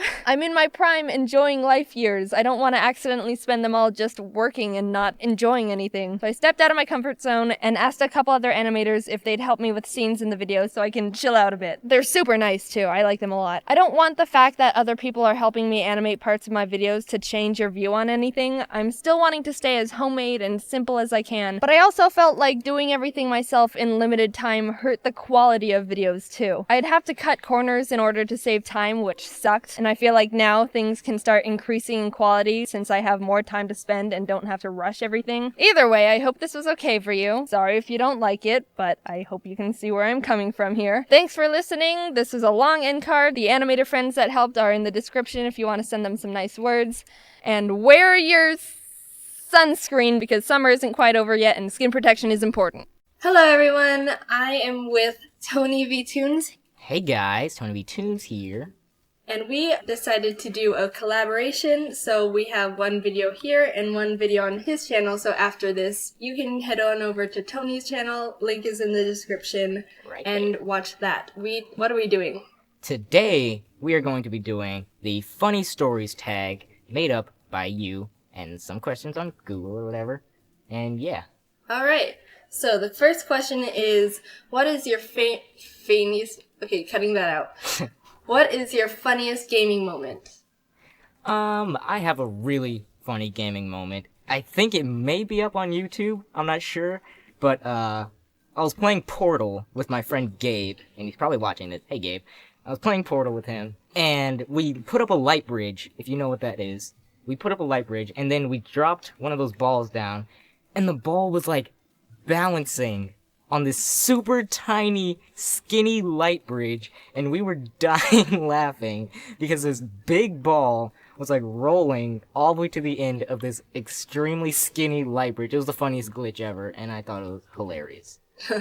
I don't really play Portal, so I'll have to try and see if that's up there. You must play Portal. Okay. Next question. What has made you laugh so hard that you choked or couldn't breathe? Once, when I was really little, I was in my parents' room, and we were watching cartoons. I was with my mom, and we saw, like, this little bug on the floor. I didn't know what it was. It kind of looked like a caterpillar. But I was like, Mom, look at the bug. And so we had, like, this little bonding moment looking at the stupid little bug on the floor. And then I was like, oh, hey, I have a little brother. He's into bugs. Let's call him in, and we can all have a group bonding session over this bug. And so we were like, my brother's name is Jackson, and we called him in, like, Jax, come and look at the bug. So he, like, came running in. He was so excited. He was doing, like, Olympic sprint into the room. And it was like pure ecstasy. And he didn't see us crouched on the floor looking at the bug. So he ran like through us and managed to squish it as he ran through. Oh and my god. He's like, where is it? And we were dying laughing. Oh my gosh, it was so funny. It's horrible. It was 5 minutes of pure laughing. It was amazing. Okay, so next question is, do you have a funny story from school? Yeah, I have this really funny story from school. Around 4th grade, when I was like 9 years old, we were all in class, and then my friend just started looking at me with these really big eyes and like shifting his eyes to the side. And I was like, what are you looking at? What are you trying to tell me? And he was like, look over there. And then I was like, what? So I turned my head around, and this kid is walking around in the classroom, completely barefoot, stepping on the desk and stuff. What? I'm like, what is he doing? Why is he running around the class freaking barefoot? And the teacher was like, I forgot his name was like Sebastian or something. She's like, Sebastian, can you put on your shoes? Your feet kind of stink really bad.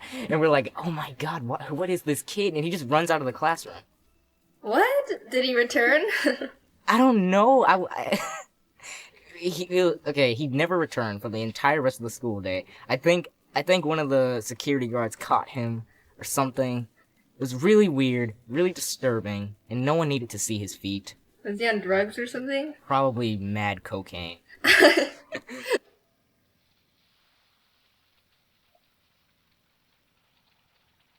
is your brain on drug. Any questions?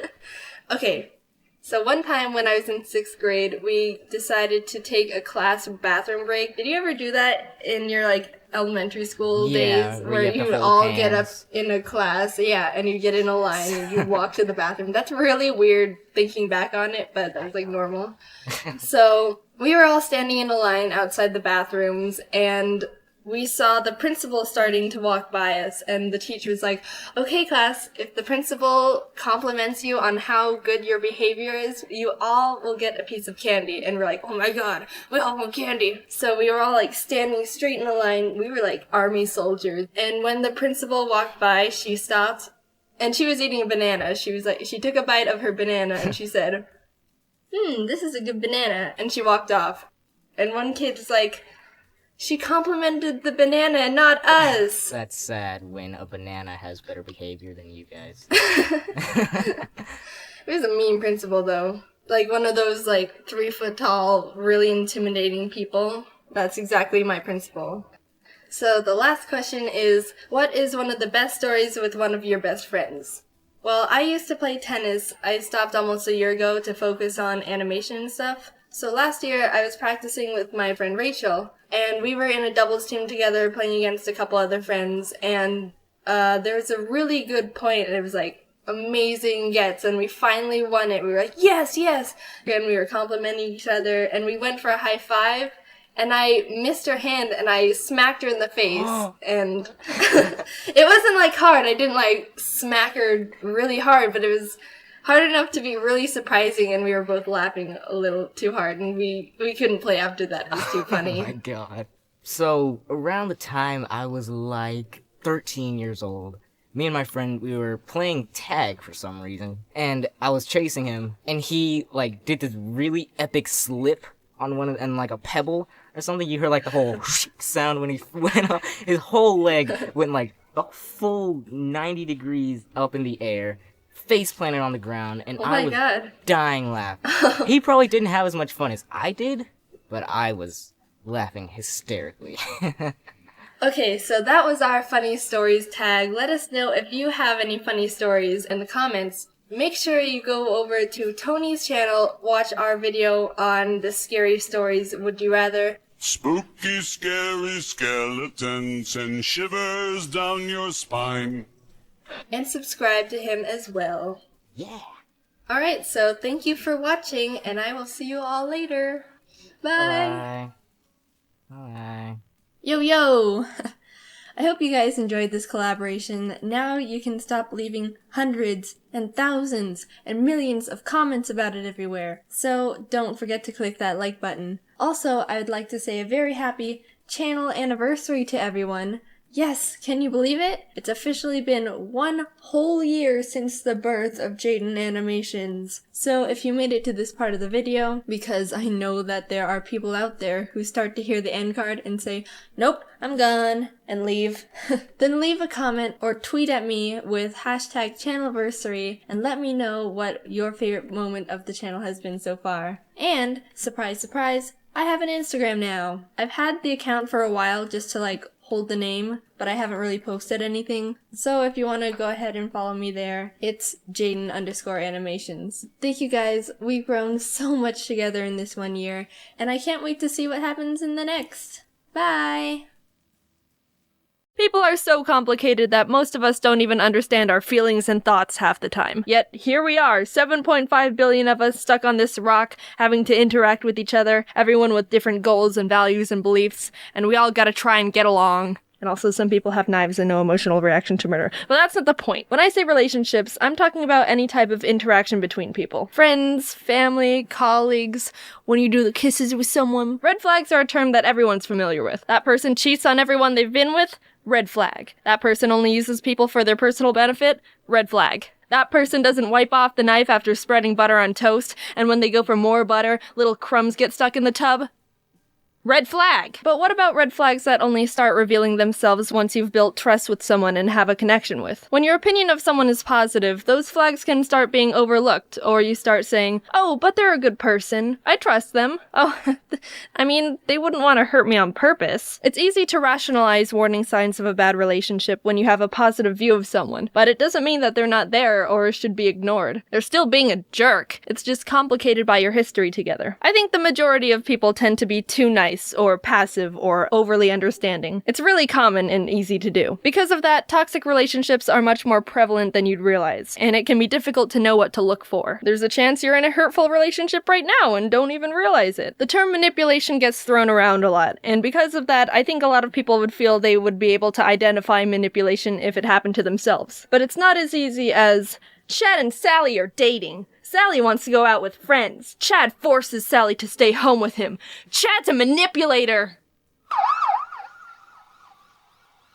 Yeah, that's actually a super common manipulative situation. But the way manipulation works is that it builds up slowly over time and is almost entirely emotional. Chad might instead start isolating Sally from her friends by nitpicking things he doesn't like about an individual person at a time. I don't like how Nick talks to a lot of girls. That's kind of weird. Don't you think Dawn drinks too much? That's not too responsible of her. Little implants like that can make Sally view her friends not as highly one by one and start trusting Chad more. A few months of this go by and Sally's not hanging out with any of her friends anymore and Chad successfully isolated her, which means he has much more control over her thoughts and emotions. You still might think that's easy to see through, and some people are better at picking up on warning flags than others. I think it's important to keep in mind that everything in real life is much more humanized than when we talk about them. For example, we're raised to believe that drugs are awful. It's pretty much brainwashed into us. You're at a party, the lights are blaring, and someone comes up to you and goes, "Hey kid, wanna do a drug?" Time slows down, the cigarette is glowing with evil energy. You look up, and all of a sudden they've grown horns and fangs, and oh my god, it's Satan! No, that's not what happens. Realistically, you'd be at a small get-together with close friends. You've had a nice night with them so far, laughing and having a good time just like normal. One of them just takes out a little sandwich baggie and is like, "Hey, I've got Coke."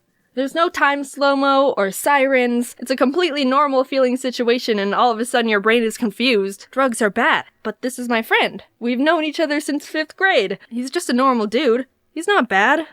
Are my other friends gonna do it?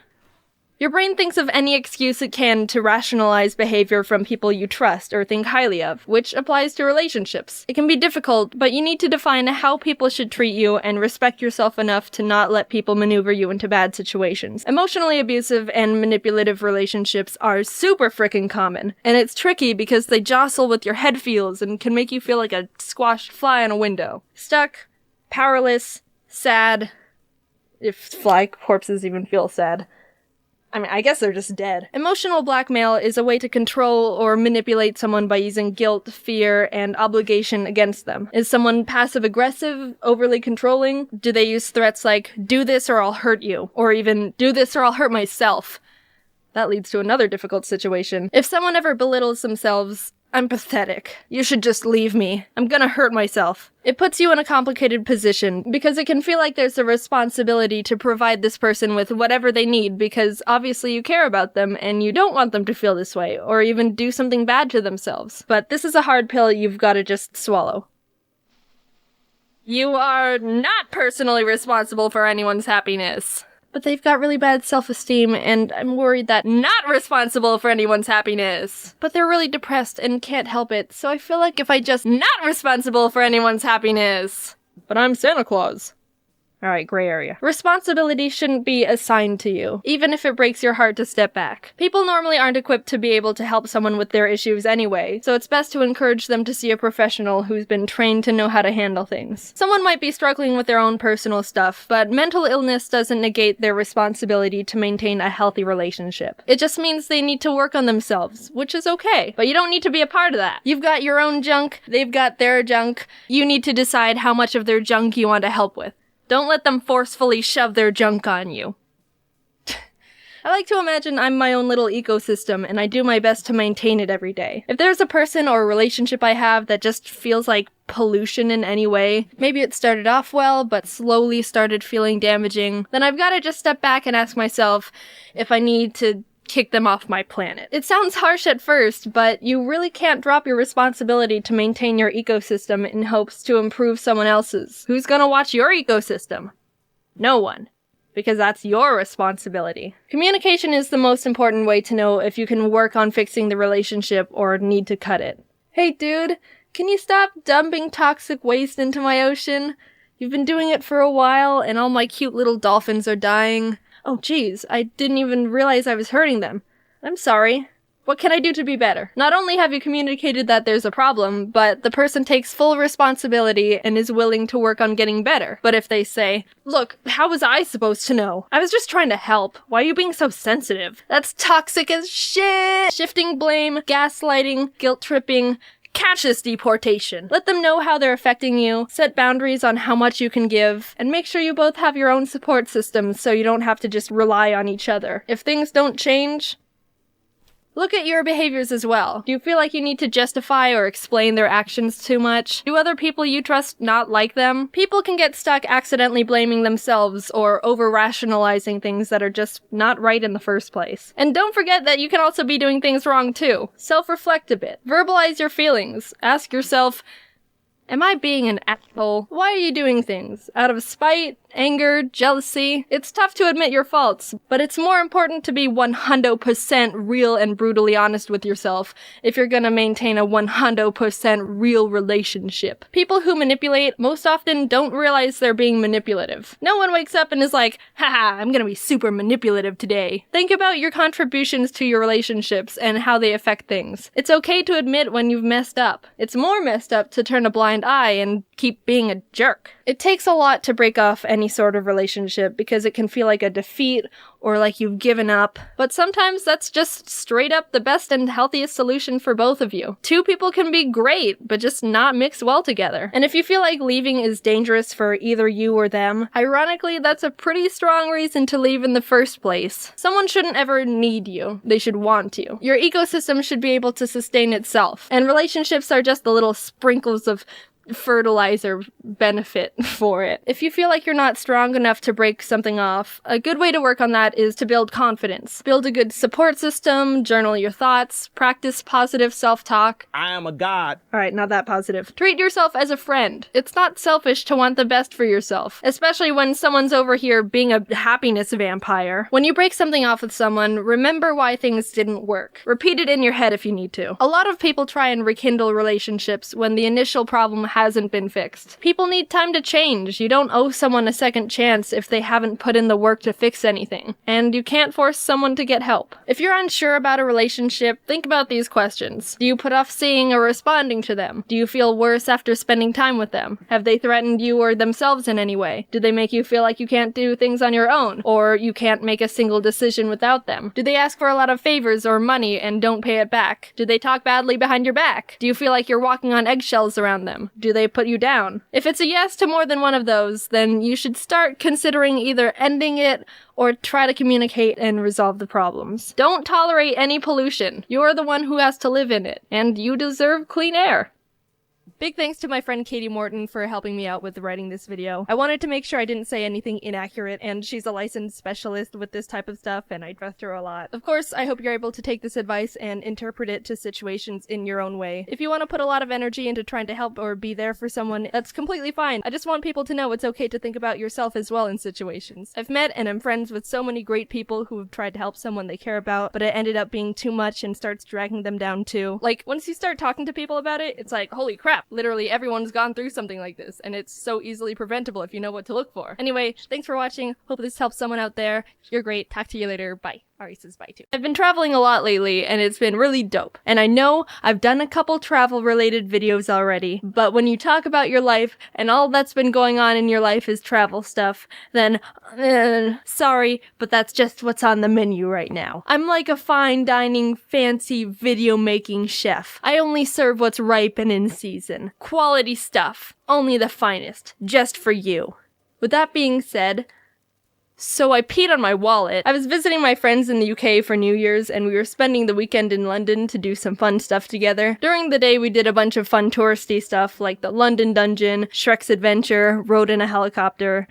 Alright, that's a lie. Shrek's Adventure wasn't that fun. We were in line for like an hour, and the actual thing was more childish than we thought. He didn't even fly out the window like in that one video. Anyway, we were back in the hotel about to go out and get dinner when I realized my wallet wasn't in my pocket. I thought I left it in my backpack or something, but a quick rummage around confirmed that, guys, I have indeed lost my wallet. They were understandably freaked out. Like, out of all the things you can lose in a foreign country, a wallet is pretty up there on the not good chart. It could have fallen out of my pocket at any point of the day, and we'd literally been all over London. Here's the thing. I don't like bags or purses because I think they're too much of a hassle to carry around, and I don't like the feeling of minor inconveniences because I'm a baby. So a couple months ago, I got a new slim wallet that can fit in my tiny woman jean pockets. That was super great, but I realized pretty early on that it slips out of my back pocket really easily when I sit down and stand up because of the aforementioned tiny woman jean pockets. But for some reason, I still think drastically increasing the risk of losing all my credit cards and identity is still less convenient than carrying a bag. Either way, what I'm trying to get at is that all day I was constantly checking my wallet was in my pocket because I knew it can fall out easily and get lost. And I was doing a great job.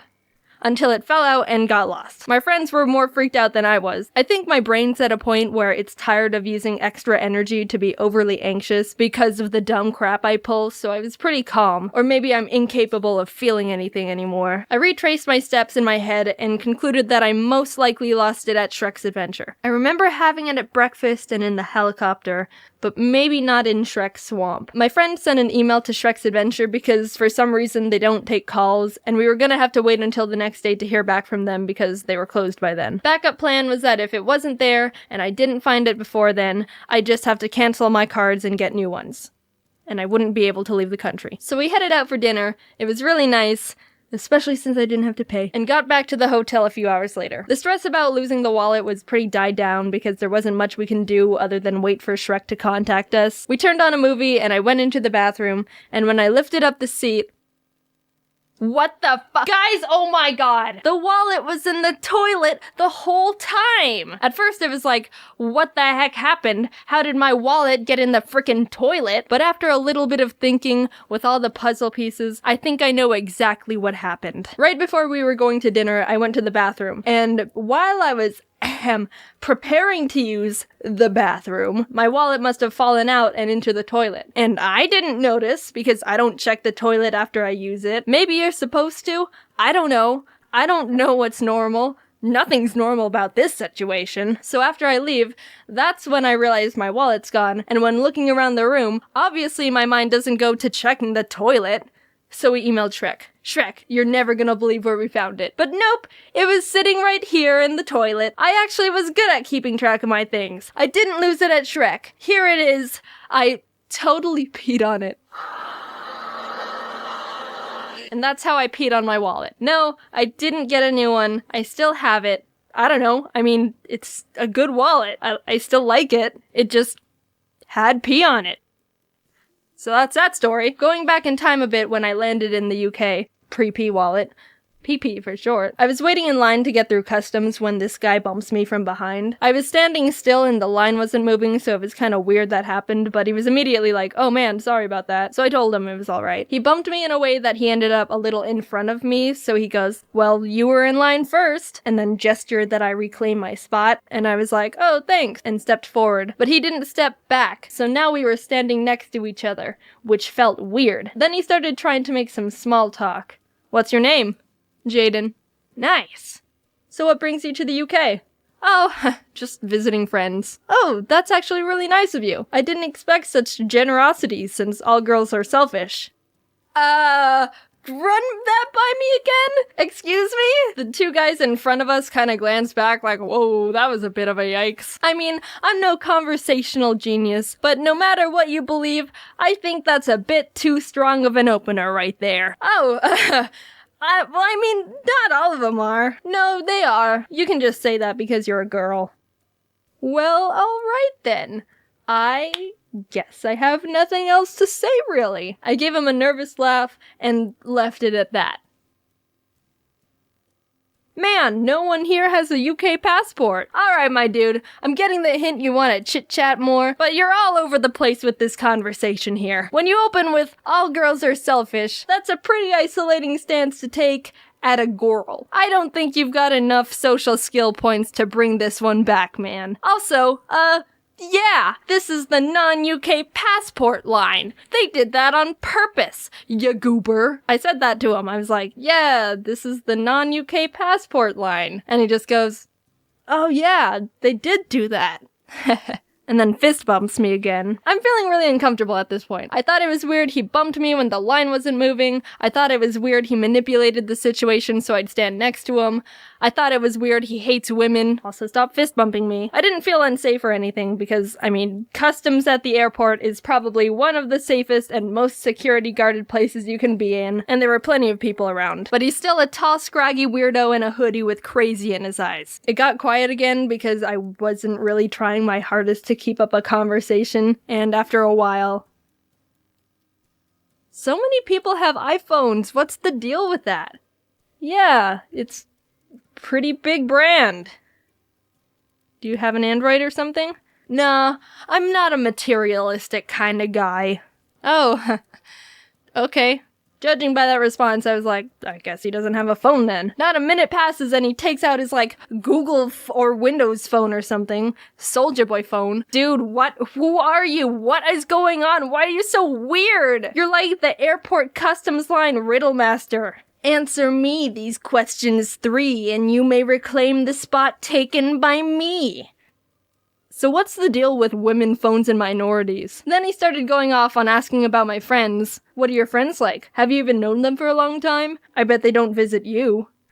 Okay, you know what? I'm just gonna go to the back of the line. It's like he was jealous of my friends that they were friends with me, but also I thought you hated girls, which is what I am. You do know I'm a girl, right? Does this guy know what a girl is? Finally, when it was my turn to go up, he was like, well, it was nice meeting you, Jaiden. You're pretty nice. Yeah, thanks. Also, stop fist bumping me. And also a nerd. Hey, right, that one's pretty accurate. Anyway, I hope I never see you again. I didn't actually say out loud to him that I never wanted to see him again, but I thunk it. Also, I have some things to tell you about. Besides the fact I have Invisalign in and I sound very lispy, James, me, Domix, Ross, and Aaron are going on tour with our Scribble Showdown show. We did our first tester show in April, and it was so much fun, and we laughed and had such a great time during it, and it was really well received, so we were like, yes, we want to do more in other places. It'll be October 1st through the 9th, and we're going to Boston, Brooklyn, Austin, San Francisco, Seattle, and Portland. You can get tickets and more details in the description. I'm also going to VidCon. Oh, and we're also doing a Scribble Showdown during VidCon 2 on July 13th, so I hope to see some of you there. And lastly, I'm going to Summer in the City in London in August. It's a bunch of stuff, and it's gonna be a lot, but also a lot of fun. Alright, I think that's all for now. My laundry machine is running right now, so I don't know if you can hear that. I'm trying to shrink some shirts. They're for men, but I thought they looked cool, so I bought them for me. Okay, talk to you later. Bye. Normally I try to talk about games I've played before, or at least have heard a bit about, but when Alpha Red came to me and said, Jaiden, play Amazing Island. I don't know why, but I decided in that moment, yes, Jacob, my good friend, I trust you. I will play Amazing Island. And let me say, I do not regret it one bit. Let me take you on the journey that is Amazing Island. The game starts by telling you the story of a mysterious picture book about a mysterious island with mysterious amazing creatures that everyone loved. But then everyone suddenly decided it was boring and forgot about it for 1,000 years. Anyway, back to me. Please select your alter ego. Ooh, alright. I decided my alter ego is this little boy. Mainly just because I don't want to be the girl. Little man's over here with Bob the Builder overalls and 2 whole sweatbands. He means business. So I find the book that everyone decided they didn't care about anymore, read it, go to bed, and suddenly I'm transported into the book world because I am a human and I guess they have low standards. Also, they gave me a complimentary trading card when I arrived. I started looking around when... Ooh! Why did that get me? Hey kid, time to play evil volleyball. In the volcano! And with that sudden jump scare I wasn't expecting, I summoned the creature from the trading card, spiked evil guy into the lava with a ball that I think might be the sun, got a vision orb, and Skullman, whose actual name sounds very kind of offensive, is unpossessed and saved. The town elder is like, great job. Get 7 more orbs. And I was like, yes, because I'm an 11-year-old boy stuck on a possibly not real island with monsters and little tiki torch people. So to get the vision orbs, you have to play a series of little mini-games followed by a boss battle. I can't do the mini-games on my own, I guess, so I go to this mirror room and the little guy here is like, your dreams and imagination will materialize to form your partner and turn it into a reality. I will look into the depths of your soul and retrieve the being that is within you. Question 1. What's your star sign? 1 deep dive into my creative subconscious later, and my monster is...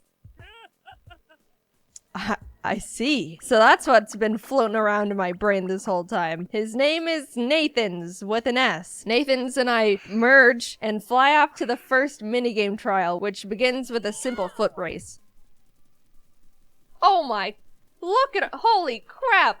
Look at him go! Oh... Okay, there we go.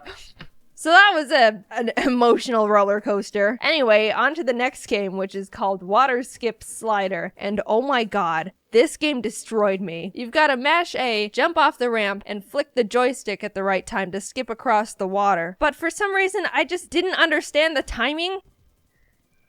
Oh, I think that was too early. Go. No. Go. No. Go. No. No. I failed the game 6 times until I decided to give in and roid Nathan's up with a stamina potion. And then I lost again. It took 8 attempts to beat that game once. And I really can't give you a good reason why I'm so horrible at it. But dear lord, do I hope I never have to play that game again. Anyway, we're back on track. We won Beyblades, Attack Large Tower, and finally reached Evil Volleyball again. And what do? I flubbed it. I lost, like, immediately. Now. No. Now. No. Now. No. Okay. All right. I have to replay all those mini games again. Skipping some content. Hey, look, we got the orange vision orb. What new power do I unlock with this shiny new vision orb? I already have this ability, actually. So, since I can create my own monsters now, I decided to create one monster per trial. Introducing Hayabusa, humanoid jelly bean who is withering away mentally and physically. He may be one windy day away from becoming dust, but you know what he's good at? Playing basketball. Just kidding, he failed, he sucks. His actual skill is matching big heavy metal heads. Nah, he failed that one too. Well, at least he can punch the most amount of little demons. Oh, he failed that one too. Oh, ha! Check it out! Green vision orb, good job, buddy. Really proud of you. Please stop being sad and pathetic. Back to the monster birthing mirror, and out pops my pride and joy, Creamer. Creamer's the top dog. He's everything Hayabusa wanted to be and more. Look at him go! A basketball pro. Next minigame is... No!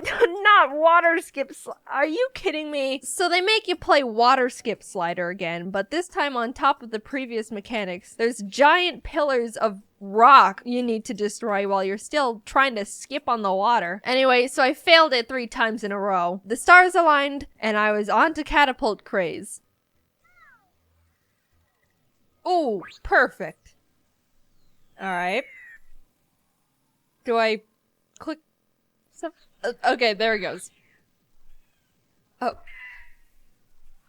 Alright, whoa, there's like 4 different bird cameras there. Look at him go! Creamer! Oh no, he's not gonna make it. No! Creamer! No! Well, now I've lost all my lives. I'd like to mention that Jacob and I were in a call for all of this because he wanted to watch me play Amazing Island. And at this point of the game, he was muted because he was on the phone taking a business call, but was still watching the screen share. So we were both sitting there in silence, watching me slowly deteriorate as I lose to Water Skip Crusher literally 6 times in a row. Come on, you're so good. Let's skip to the end. This is getting painful. Yellow vision orb. Woohoo! In comes Wagner, the innocent little robot dog with one eye. Competitive Beyblade, stacking tower blocks, racing. He sounded in pain during the whole thing. I also wanted to mention with the Beyblade game, you get points when you're blasted into the air by the volcano, but turns out if you fall off the edge, the game also thinks you're in the air, like in a good way, and gives you points. So needless to say, I started exploiting the hell out of that mechanic. Blue vision orb! Now, I don't think you're ready for the next monster I created, but I will present him anyway. Behold, Scoliosis, the giant saw blade shrimp. Saw blades for arms, saw blades for scales, machine gun in the middle of his chest. You don't know how badly I wanted to put it somewhere else, but this channel is rated E for everyone, so it took all my willpower to refrain myself. Now when I'm entering a minigame, the intro text looks like a diagnosis. Nothing really out of the ordinary happened with Scoliosis, but with one of the minigames, I completely forgot I had to read the instructions and ended up not knowing what to do at all, and I just thought this clip was really funny. Help! I don't know what I'm doing! I thought I was supposed to match it like the other ones. I'm not getting... Oh, great. What's my score? After a lot of trial and error, Scoliosis got the water vision orb. I don't know if they started like running out of color ideas for the vision orbs or something. All of the orbs so far have been like the orange orb, the blue orb, the green orb, the yellow orb, water orb. I unlocked the monster body type Kid, so I decided to make a child. His name is Child. Holy crap, Child is buff as shit! Hello, this is Max. He has many swords, and here's all. By the way, this game has thrown like 4 different versions of Water Skip Slider at me throughout this whole playthrough, and I'm still not getting any better at them in the slightest. Look at Max go, full on sprinting with those swords like there's not a care in the world. Come on, don't do this to me. We're so close. Don't! Ah! So now that I've got all the vision orbs, it's time to fight the Black Evil.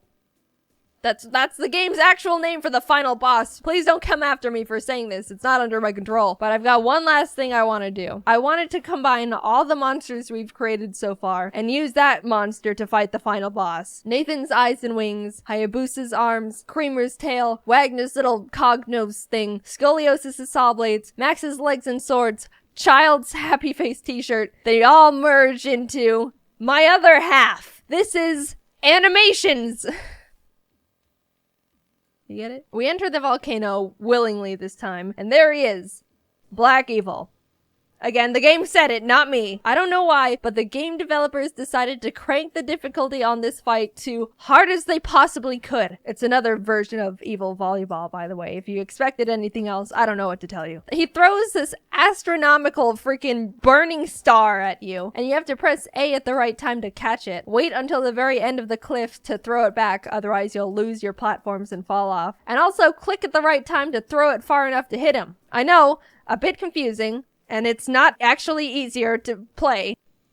Alright, you're going down, dude. Watch this. Big throw. Big throw.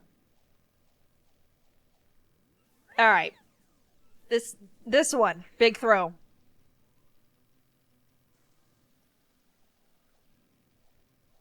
Whew. Okay. Ooh, I don't know about this one. Final blow. Alright. Animations. Hold on. Yeah. So here, if you catch the sun at just the right time, you actually don't slide back and can immediately throw it at him, which is really good, but I think it's something like a frame perfect maneuver, so. Crap. Ooh, is this it? Oh, look at that health. No! Please! Ah! But then... Oh, come on. Come on. Yes! Is he dead?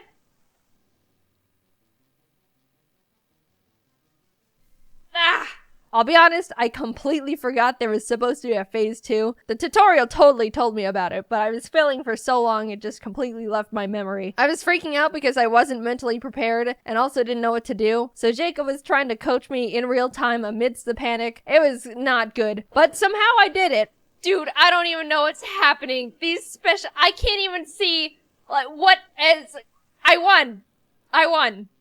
Black Evil was defeated, and Amazing Island is saved. There was a bunch of dialogue and plot afterwards, but I didn't really read any of it because I just watched Animations do various little dances and celebration in the background. So, Amazing Island. I think this one sentence I said after the game was done really summarized it all up really nicely. This game feels too good for what it is. Almost every single minigame played really well, and the controls were never really a problem. Sure, I failed an embarrassingly large amount of times, but I'm pretty sure that's just because I'm incompetent. The music they created for the minigames actually, like, goes hard. Basically, I can't really point to any specific aspect of the game and say, yeah, that wasn't good. And something about that scares me, especially for a game that looks like this. I will cherish my creations and the memories I made in this game for as long as I live. Especially Creamer. I really like Creamer a lot, and I have no idea why. Anyway, my final thoughts. I think more people need to know about Amazing Island, so,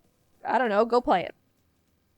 So, if you didn't know or have forgotten, there was a pandemic, and not only that, but said pandemic ended up canceling the super awesome tour Scribble Showdown James, Dom, Ross, Aaron, and I were planning on doing last year. But the good news is it's officially postponed. We have new dates, tickets are on sale now. If you already bought tickets from 2020, those are all still valid points of purchase. You don't have to buy them again. I think DC and London are still trying to get all straightened out, but yeah, all the other places are good to go. You can go to scribbleshowdown.com to get tickets. I put the link in the description, and yeah, I'm talking about this a bit early, but I figured I'd let you guys know before we started going crazy with the promo, so you've got a bit of a head start.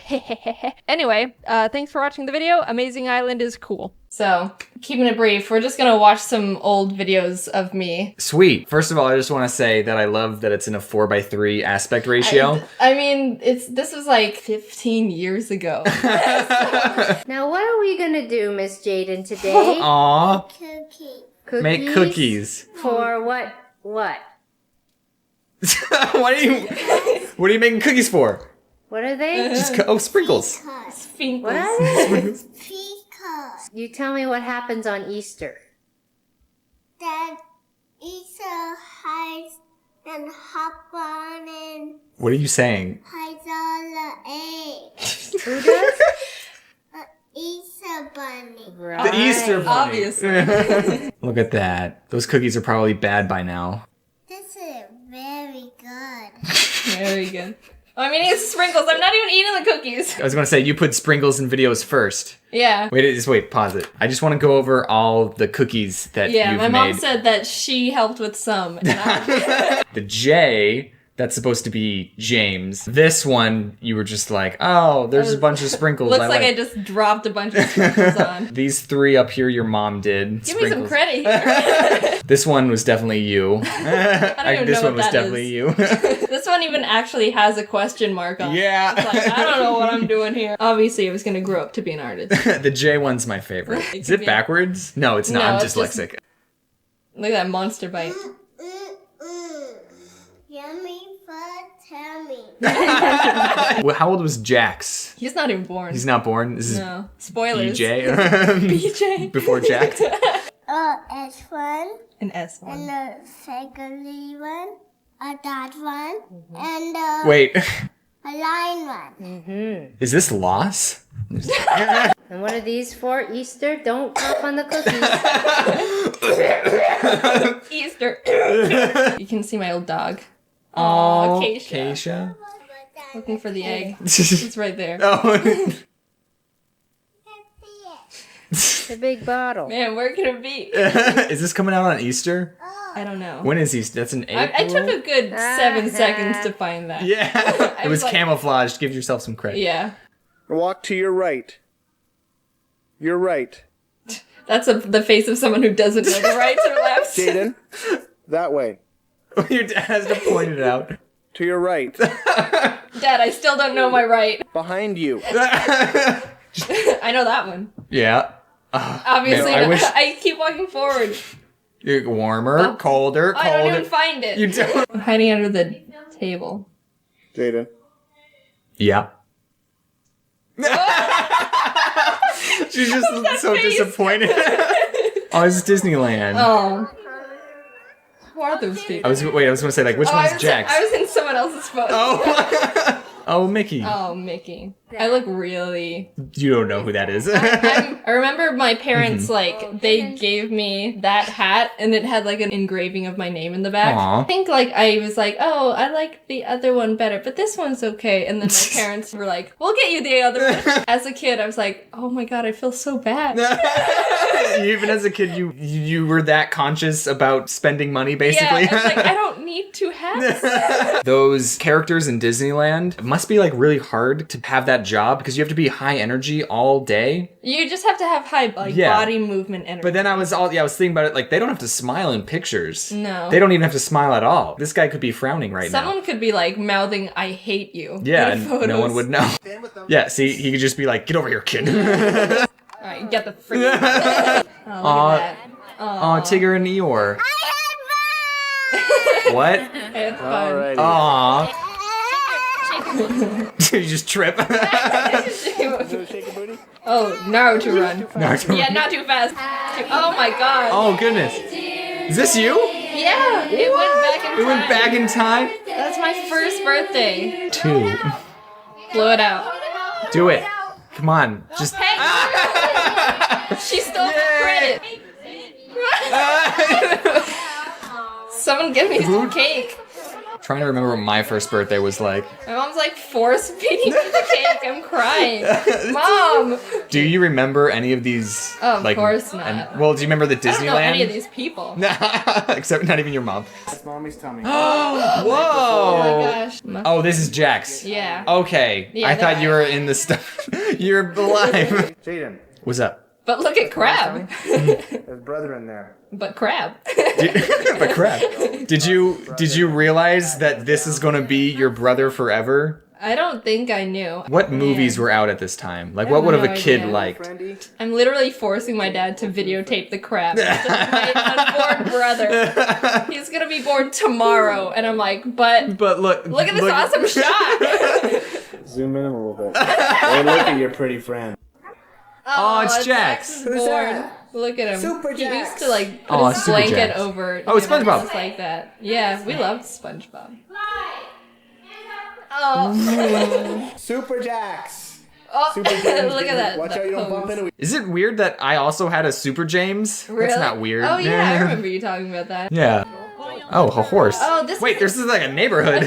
So what happened here was this was on Halloween, and Someone dressed up as a horse. This girl just brought a horse to the cul-de-sac, and everyone's like, "Okay, Guys, check out this horse. can we pet it?" I remember I was scared with a horse. Oh boy, who's there? Oh my god! A SpongeBob. If you didn't tell me it was Halloween, I would have been like, what?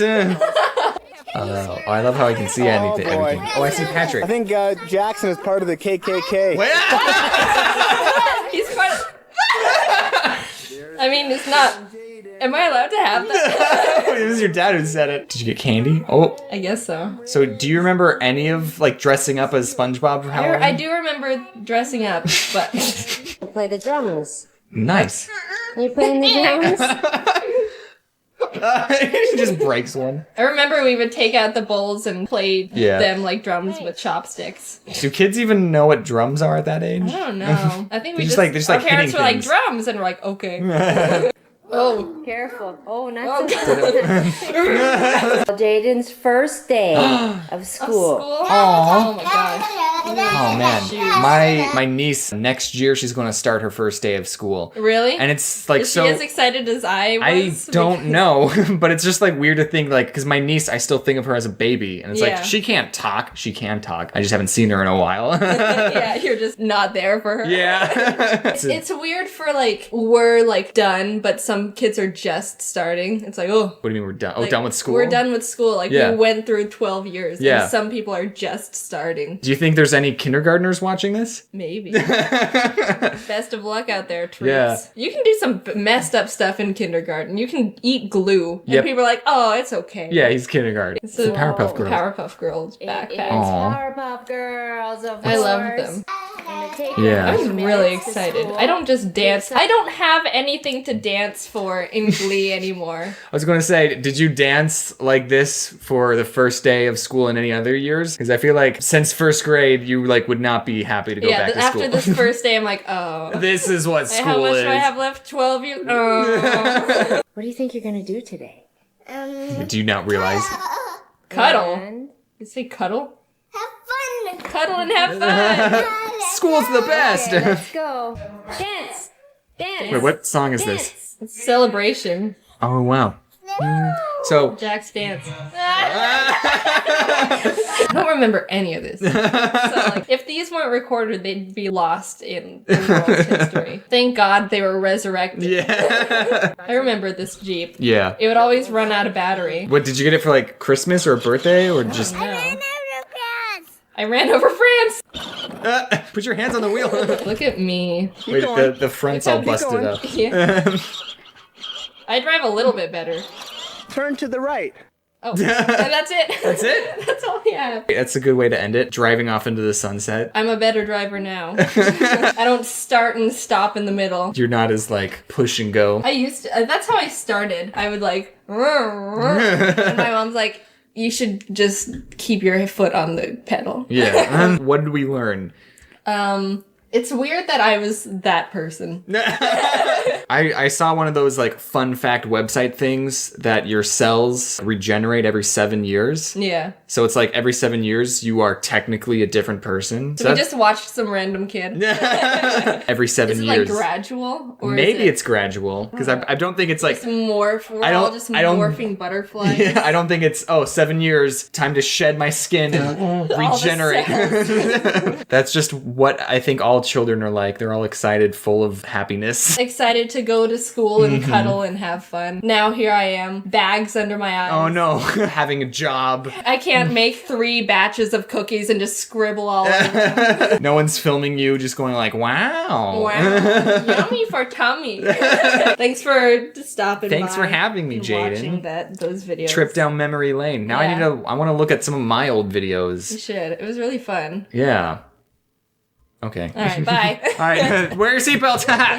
Hair is most often one of the most defining things someone can have to distinguish what kind of person they are. Artsy, sophisticated, Asian, bald.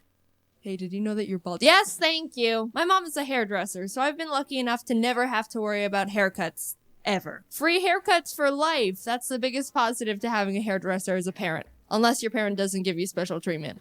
There you go, sweetie. I love you. Oh, you're so handsome. That'll be $50. But mine does, so that sucks for you. I've never had anyone else cut my hair, and it wasn't until I moved to California that I realized I didn't trust anyone else to cut my hair. Like I said, hair is something that makes an impact on first impressions, and if you get a bad haircut, it's pretty much expressing, hello, nice to meet you. Yes, I do make bad decisions. I've got really dummy thick hair, and a lot of it. People often give me compliments on my dummy thick hair, but it's really not as great as you think it is. I'm sure there's a bunch of ways I can style it to be really cool and nice, but I was cursed with not giving a crap, so most of the time I just try to get by without doing anything. I need a haircut that's just naturally good 99% of the time, because if it's not, then what am I gonna do about it? Just feel dusty that day, that's what. That's the yin to the yang of having a hairdresser parent. Since my mom did my hair every day growing up, I never learned how to do anything good with it myself. And now I'm out of the nest and at the mercy of the hair gods, armed with no skills whatsoever. So that's why I was really nervous about going to a new hairdresser at first. How is a random, highly trained professional stylist who's been doing hair for 20 years gonna know anything? My mom knows what I like. But I went to a really good place and they did a good job and I like it. It looks exactly the same and like I didn't spend more money than I should have to get it done. The style I have right now is pretty generic. Bangs that swoop to the side and medium length with layers. I'd also like to mention how it doesn't do the weird tufty swoops like this in real life. I don't know how I ended up drawing myself like this. Also, literally no one can draw it and they complain to me about it when they try, so sorry about that. But something you probably didn't know about me is that I have an undercut, and you wouldn't see it because it's hidden when my hair is down.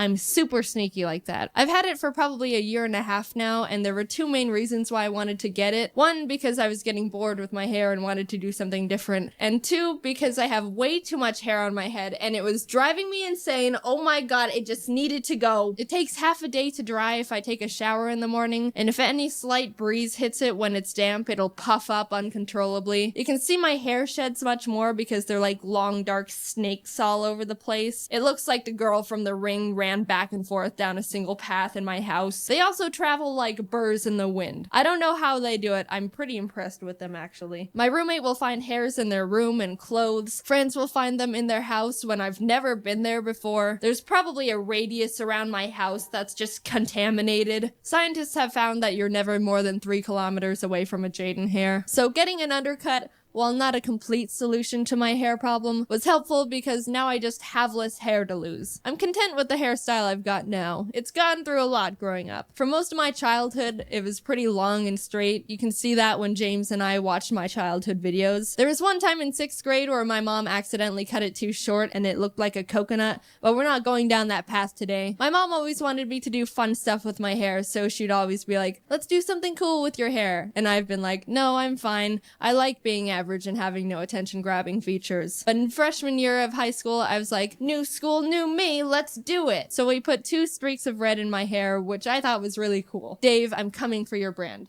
Twice.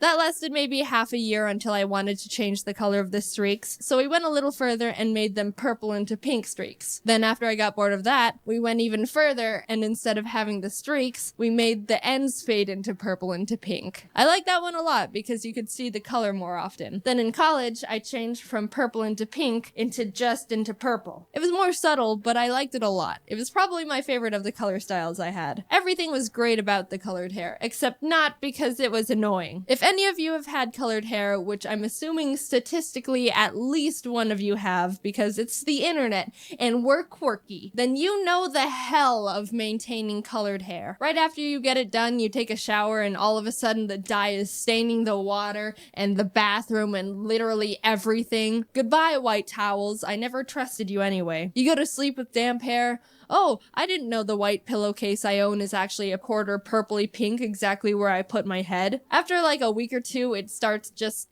straight up looking bad. Everything's faded and it looks like an ugly straw that isn't a color. So you've got to go back to the salon at least every month to assure people that the ugly straw isn't a decision you made and it actually does look good, I promise. And if your hairdresser isn't your mom, then sucks for you. That's at least $200 literally down this purple stained drain again. I'm not here to say colored hair is bad and not worth it. I enjoyed it a lot when I had it. I'm just mentioning the law of equivalent exchange that comes with having really dope looking hair. Would I have colored hair again?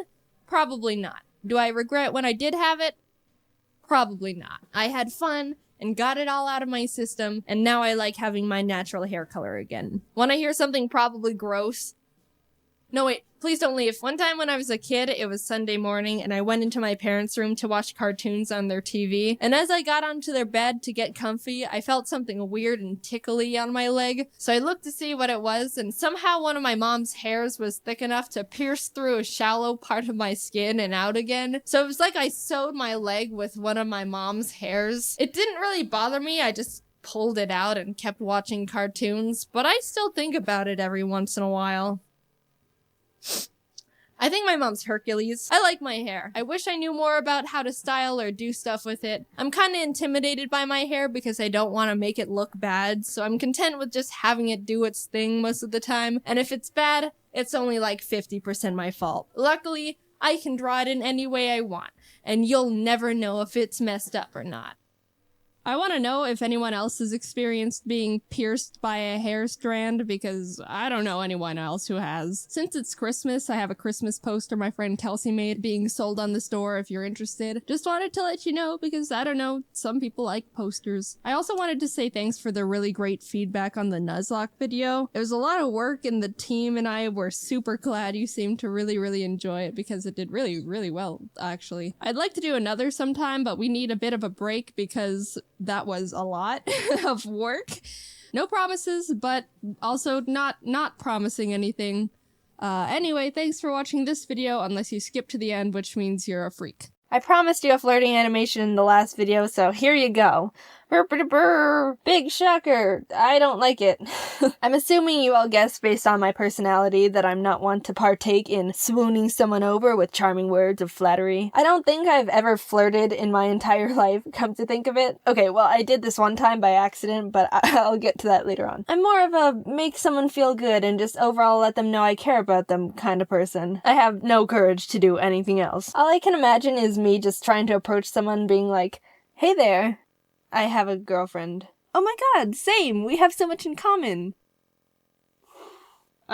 Oof. And even if I somehow got past the initial flirty introduction, my low small talk skills won't get me very far with anything anyway. Okay, so the first time I ever tried to be a confident, flirty person, or whatever, was with this one friend I had. I liked them at the time, and we hung out a lot. And one time we were just sitting on their bed, just chilling and talking. Just buds being buds. And my mind just starts going, okay, you've never done anything close to flirty in your entire life. Who even are you? Get your crap together. Just do something. Let's go. Jeez, come on. I basically bullied myself into submission, which I didn't even know was possible, but congrats to me, I guess. I peer pressured myself without any peers. So we were just talking, and I just wrapped my arm around them, like with no warning. They were like mid-sentence, and I just like, and I immediately regretted it. Like, okay, no, this is not what I want anymore. Why'd I convince myself to do this? God dang it. Cutting the story short, we just remained friends, and honestly, I'm glad we did. I realized I prefer this person much more as a friend, and I'm glad we didn't start a relationship. If anything, we just became closer as pals. They're literally one of my best friends now. They also watch my videos, so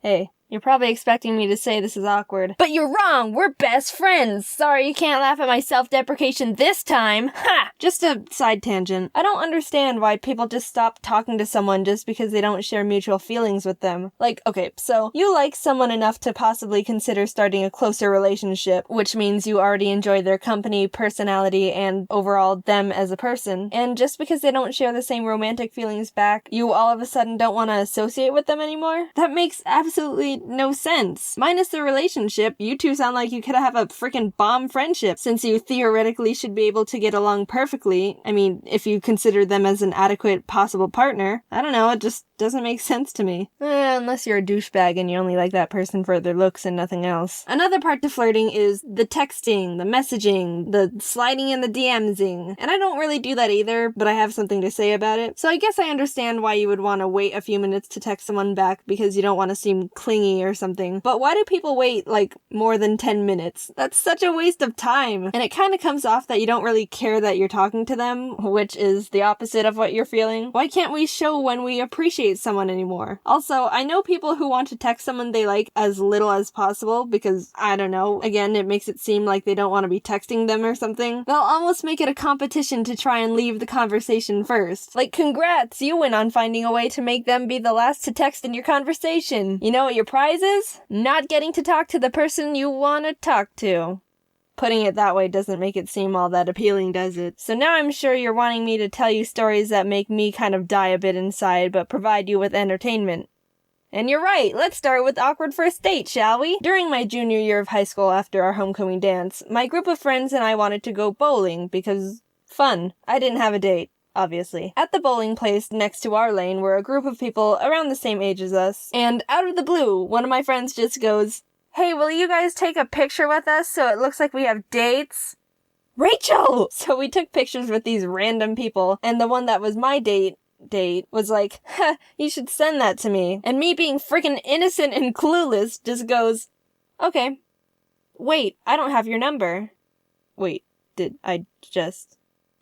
how did I do that? So blah blah blah, I had this person's number now, and I was like, oh yeah, I totally meant to be all smooth like that to my friends, but in reality, technically, nah. I have no idea what I'm doing. They end up asking me to the movies, and I was like, okay. But my parents didn't want me to go alone, so they made me invite Kate and her boyfriend at the time to go as a double date. So we all go to the movies, and since I literally don't know anything about this person, we didn't know what to talk about the whole time. It was all just flop conversations like, so how was your day? Good, how about you? Good. What's your favorite color? It was really, It was scarring. Like, I'm serious. I will never accept any movie invitations unless it's with close friends or family. Ever. All that comes to my mind when I think of movie theaters are just flashbacks. Like, I don't want to relive that. I already lived through it once. That's quite enough. No more, please. So that story wasn't too bad, just awkward tension. Come on, let's bump it up a bit. Awkward first kiss. So, hey, my first date was with someone I literally didn't know. You think I'd learn my lesson and would kind of get to know someone before I accepted date invitations, right? Wrong. Hint, I'm bad at saying no to people. Also, this was my second date ever. Just putting that fact out there. During my freshman year in college, this person invited me to go on a date, and yeah, I didn't know them either.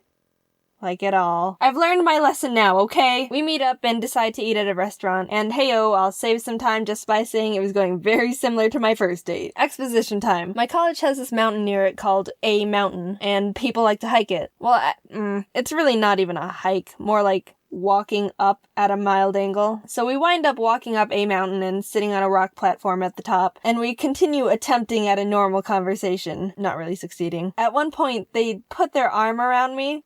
Come to think of it, all these stories are kind of coming full circle, and I never realized that I'm kind of freaking out. And I kind of start just panicking to myself. Okay, I see where this is going, but I don't know if I want to end up kissing them. Like, I literally know nothing about this person, again, and I haven't kissed anyone yet. What is even happening right now? Oh, golly, jeez. And all of a sudden, they grab my face and turn it towards them, and I'm going, I see what's about to happen, but crap, I don't know if I want to kiss them yet. I ran out of time. So anyone who just happens to take a date up to the top of a mountain and sit on the platform thing, you'll be sitting in the same spot I accidentally got kissed by someone. And if you're there, take a picture and tweet it at me. I'd say preferably of you guys kissing, but that's kind of weird. I mean, unless you want to. This last story isn't really about flirting or dates, but I think it's kind of funny. I was hanging out with an ex-friend, and we were walking along our college's main strip. It's a street called Mill, and it's got a bunch of stores and restaurants along it. And just because I like how all these stories are kind of connecting, the restaurant First Kiss and I went to was on this strip too. We sat down at a bench outside a shop, and these two passerbys go, "Aw, relationship goals," as they walk into the shop. We kind of looked at each other and laughed and just kept talking. Then a few minutes later, the same people left the store and walked by us again, and were like, "So how long have you guys been together?" And we were like we froze. And after a bit, I just go, "He's gay." Their faces were like, "We made a mistake." So moral of the video, don't overthink relationship stuff or dates or kissing or whatever you're overthinking. If you like someone, tell them. If you want to date someone, ask them. If you want to kiss someone, give them more thinking time before you yank their head at your face. Just be cool about it all. If you can't be a couple, then show the world how bomb you guys are as friends. Also, super secret special announcement. I'm gonna try and whip up a video explaining this a bit more, but basically, there's been a revamp to the shop. A bunch of new merch stuff, but more importantly, plushes. Yep, there's Jaiden plushes just awaiting your purchase now. More details in the official announcement video, but if you're still here, that means you have early access to the new Jaiden merch. I highly suggest you go check that stuff out, especially since everything's on sale for a limited time right now. What? Anyway, new shop, go peep it out, and yeah. Jaiden out. Hello, everyone. I'm Jaiden, and you already knew that. I'm here with Jazza again. Hi, guys. It's so good to see you again. So we've got this cool drawing program called, what is it, Drawpile? Yeah. And we spent like an hour trying to figure it out. We're gonna draw. We made this. Okay, how do I explain this? I have a way to explain it. You do a sketch of your avatar, I'm doing a sketch of mine, and then we swap, and we'll fill in the lines of each other's avatar. Okay. Oh, and Jaiden discovered this cool highlighter tool. Woo, look at this. Yeah, it's called laser pointer. Yeah. But it doesn't ruin it. It just gets in the way of what she's drawing. It's just obnoxious.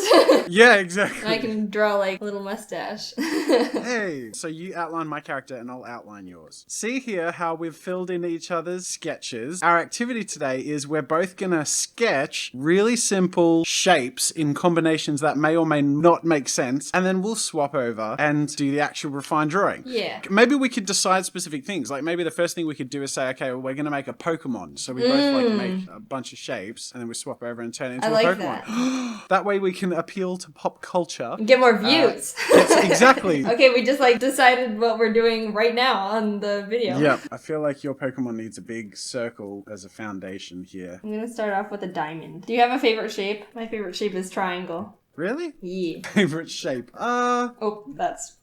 Favorite shape? I don't have a favorite shape. Here you go. I've given you a big triangle. Thank you. Heart is a shape, right? Yeah, that counts, I guess. I'm done. All right, let's do this. I'm adding a circle here. Now I'm done. I needed that circle. We're turning it into a Pokemon? Is that Yes. What okay. Do you watch like the newer Pokemon things? I know there's like a new anime because of the new generation that came out, but I haven't watched it. But I've heard the animation is like, yeah, nice. Apparently they're making a new one for the Nintendo Switch, and there was an interview with the developers, and they're just like, just don't have high expectations. Really? Yeah. So everyone's like conflicted, because on the one hand they're like, thanks for being honest, but on the other hand, come on. You know it's gonna be good when even the producers are like, we're sorry. Yeah, before anyone has seen anything. I think I'm going like buffalo. Mine doesn't look like a Pokemon, it just looks like a Aw, it's like, it made me think of a futuristic cheerleader.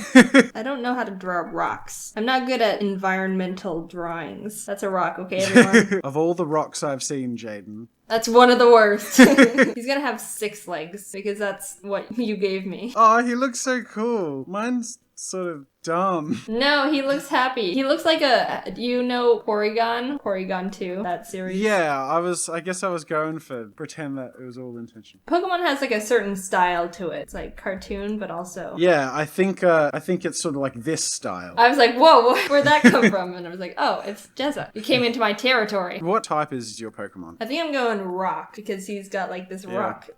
Oh, sorry, I burped. This rock thing, and maybe I'll give him more. Mine's a psychic Pokemon with the power of love, yeah? Aw, so kawaii. Well, that's why he has big fists, because he punches people in the face and they feel love. He punches them in the heart. Yes, exactly. How does his tail want to go? No. Maybe we'll move on to new things. Yeah. I feel like they've seen enough of these Pokemon. Yeah. You're just like, get my little kawaii thing. I feel like this was a good warm-up. Your turn. People. Let's have like 2 shapes and we have to turn them into figures interacting with each other. Oh, okay. And we can cross this line in the middle. Stars are shapes. I'm trying to think. Crescent moon. Oh, this is a shape Yeah, test. no, you better ease up with your shapes there, because I'm not entirely sure. I started getting into what's a shape that hasn't been done done yet. And then I'm like, oh, good luck. Oops, sorry. I wonder what the weirdest shapes are, like that are legitimate shapes. Like this. Yeah. That's got a name. Like, what are the... It's like It 20 does, like- freaking headed. I'm drawing a lady just because I always draw like these action dudes. I need to stretch myself. Bring in the ladies. So I see you gave me room for a sleeve here, but should I go a different way? I see what you set up for me, and I can totally be like, nope. That's not a leg, it's an electric guitar. It's a tooth. Okay. Oh my god. Oh wow, okay. Your dude's about to get eaten. Is it my dude or is it still your dude? Am I just like making your guy in peril? Yes. Sorry, dude. Now I need to change his expression. I was like, help! Plot twist, this guy's a goldfish. Do they have noses? I feel like they don't have noses. Maybe they do. No, they don't. See, this is a dual interpretive dance. You actually drew someone holding her up in the crescendo of the dance.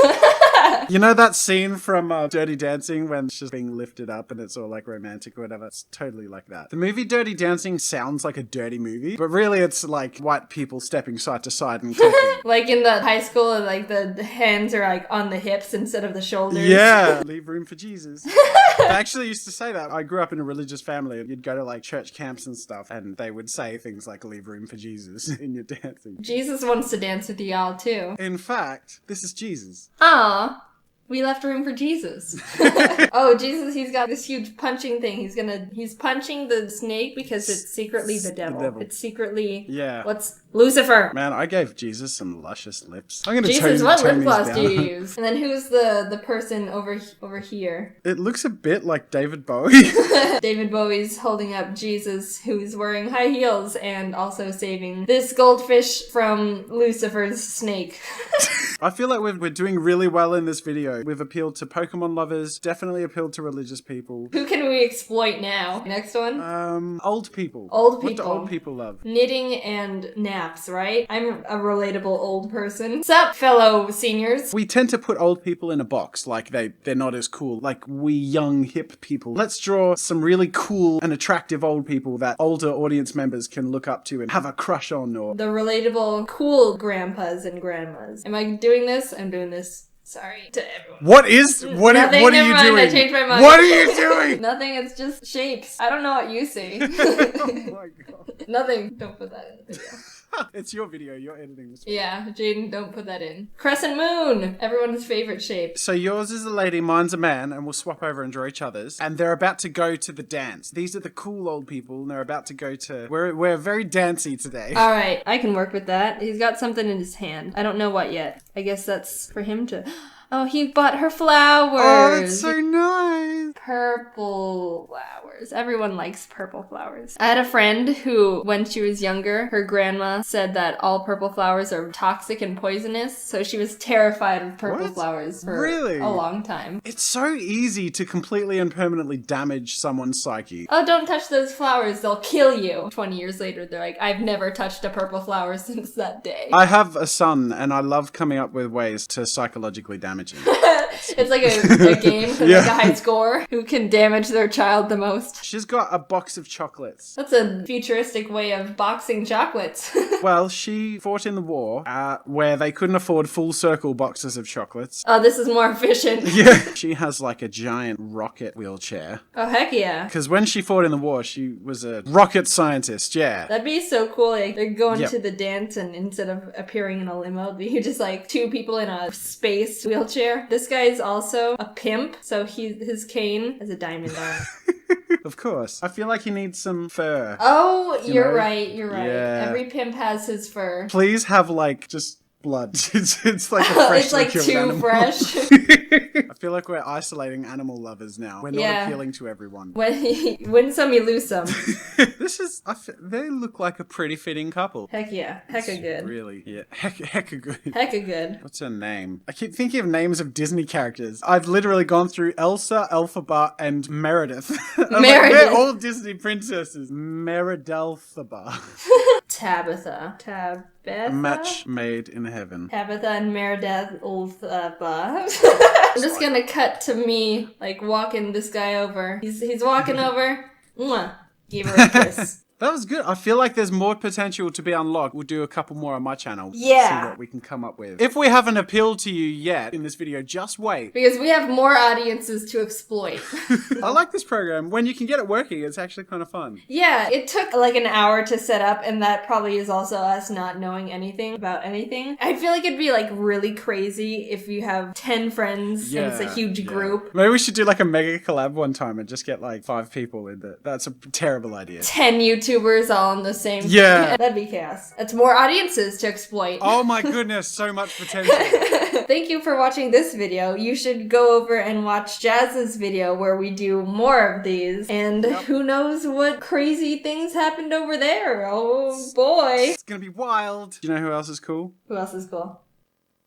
Tabitha. Tabitha gets all the girls, and he's after Meridelahetha Ariel. Okay. Thanks for watching, guys. Bye. Bye. Yay. Round of applause. Hey guys, so I'm gonna start doing some Q&A videos so we can all learn about who I am and we can all be connected and friends and stuff. Anyway. Okay, so the first question is, how old are you and what made you do animations? So, I've gotten so many questions. Are you in college? Are you in high school? How old are you? I'm 17, I'm in my last year of high school, so I'm going into college next year, but yeah. As for animation-wise, I really have no idea how I got into animation. I've always been drawing ever since I was little, and I just all of a sudden wanted to do animation, so I looked it up, I didn't take any classes, and I taught myself, and I'm not a professional at all. I'm pretty sure I'm doing everything wrong, so I don't think you guys want to learn from me. You should probably learn from a professional like I didn't do. When did you start animating? Now, this is a funny story. I'm sure you've all seen that terrible mother animation that I made for Cupquake, right? Yep, that was my first animation that I ever made in my entire life. Like I said, I'm not a professional at all. I just jumped straight into it. I did my best. I had no idea what I was doing, but it turned out pretty well. And I'm so glad that so many of you had such positive feedback and you loved it and you want more. And that's really what helps me grow as an animator. So thank you. Next question. Do you have anything big planned, like a long video or something? For this channel, no. But, as you guys know, I work for Cupquake, and the animation that we are working on right now is amazing.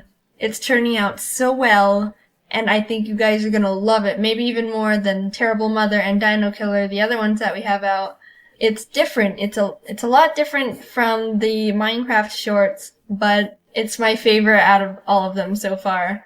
It's probably not going to be out for a couple months because it's different. I'm trying not to give you guys any hints, but you're going to be wanting to watch it 5 days a week. Trust me. Quickly, it's life or death. You have to pick between having hands for feet or feet for hands. Do it at that. Considering that I need my hands to be doing animation and drawing, I'll probably have feet for hands. No, I'm just kidding. Definitely hands for feet, no questions asked. But seriously, I've tried drawing with my feet before, and it is hard. Props to people with no hands, and they have to draw with their feet. Next up, are you ever going to vlog on your YouTube channel? Now, I'm taking this as, what do you look like? And I knew I was going to get this question eventually, but right now I'm only focusing on getting animations out because that's what I think is really important. I guess I can tell you a little bit on what I look like. My dad is white or Caucasian, and my mom is Japanese, and they both grew up in Canada, so I'm like white, Japanese, Canadian, but I also live in the US, so that's a little bit on my background. But who knows, maybe in the future I'll show you guys what I look like, but for now, no. Why do you make videos for Cupquake? Okay, this is something that a lot of you guys probably are wondering. I used to be just a fan of Cupquake. I just watched their videos, I was just a subscriber, that was it. But one day I decided to send in a fan art and they posted it on their channel and I saw it and I was like, oh my gosh, they liked my art, I should send more. And they started kind of talking a little bit about it, and they also mentioned the fact that they were looking into animating some moments in their videos. And I was like, oh my gosh, I don't know how to animate, but I was thinking about learning how to animate. So I sent them a message. I said, hey, I kind of know the basics of animation, and they kind of already knew me by my art. So they're like, okay, what's your email? What's your Skype? Let's get in contact. Let's make this happen. And one thing led to another, and out came Terrible Mother, and you guys loved it so much, we just had to make more, and that's how this whole animation thing started. So that's why I'm telling you guys, you have to get yourself out there, because my whole career basically just started by sending in a fan art, which is a prime example why you don't know what possibilities are out there. You just need to pop your bubble and form the path that you want to take. What inspires you to draw or animate? And this is a really quick answer. It's you guys. All the support and all the love and comments you guys leave for me is the most inspiration that I could ever have. And you guys don't know this, but I really doubt myself when I make animations. On all my videos so far, I've always been working on it in the middle of working, and I just think to myself, I don't even know if this is funny. I don't even think that you guys are gonna like this. And I think about just starting over and doing something else, but I just post it and all the comments are so nice. There's a little bit of criticism, but it's like really good criticism. And it's like, maybe you should do this. And it's really nice. And you're all so polite. And that's really what inspires me. So as long as you guys help support this channel and me, then you guys are definitely going to be getting more animations. So thank you guys. I want to also thank you guys for 13,000 subscribers in 2 months. I have no words. That's beautiful. Thank you guys so much.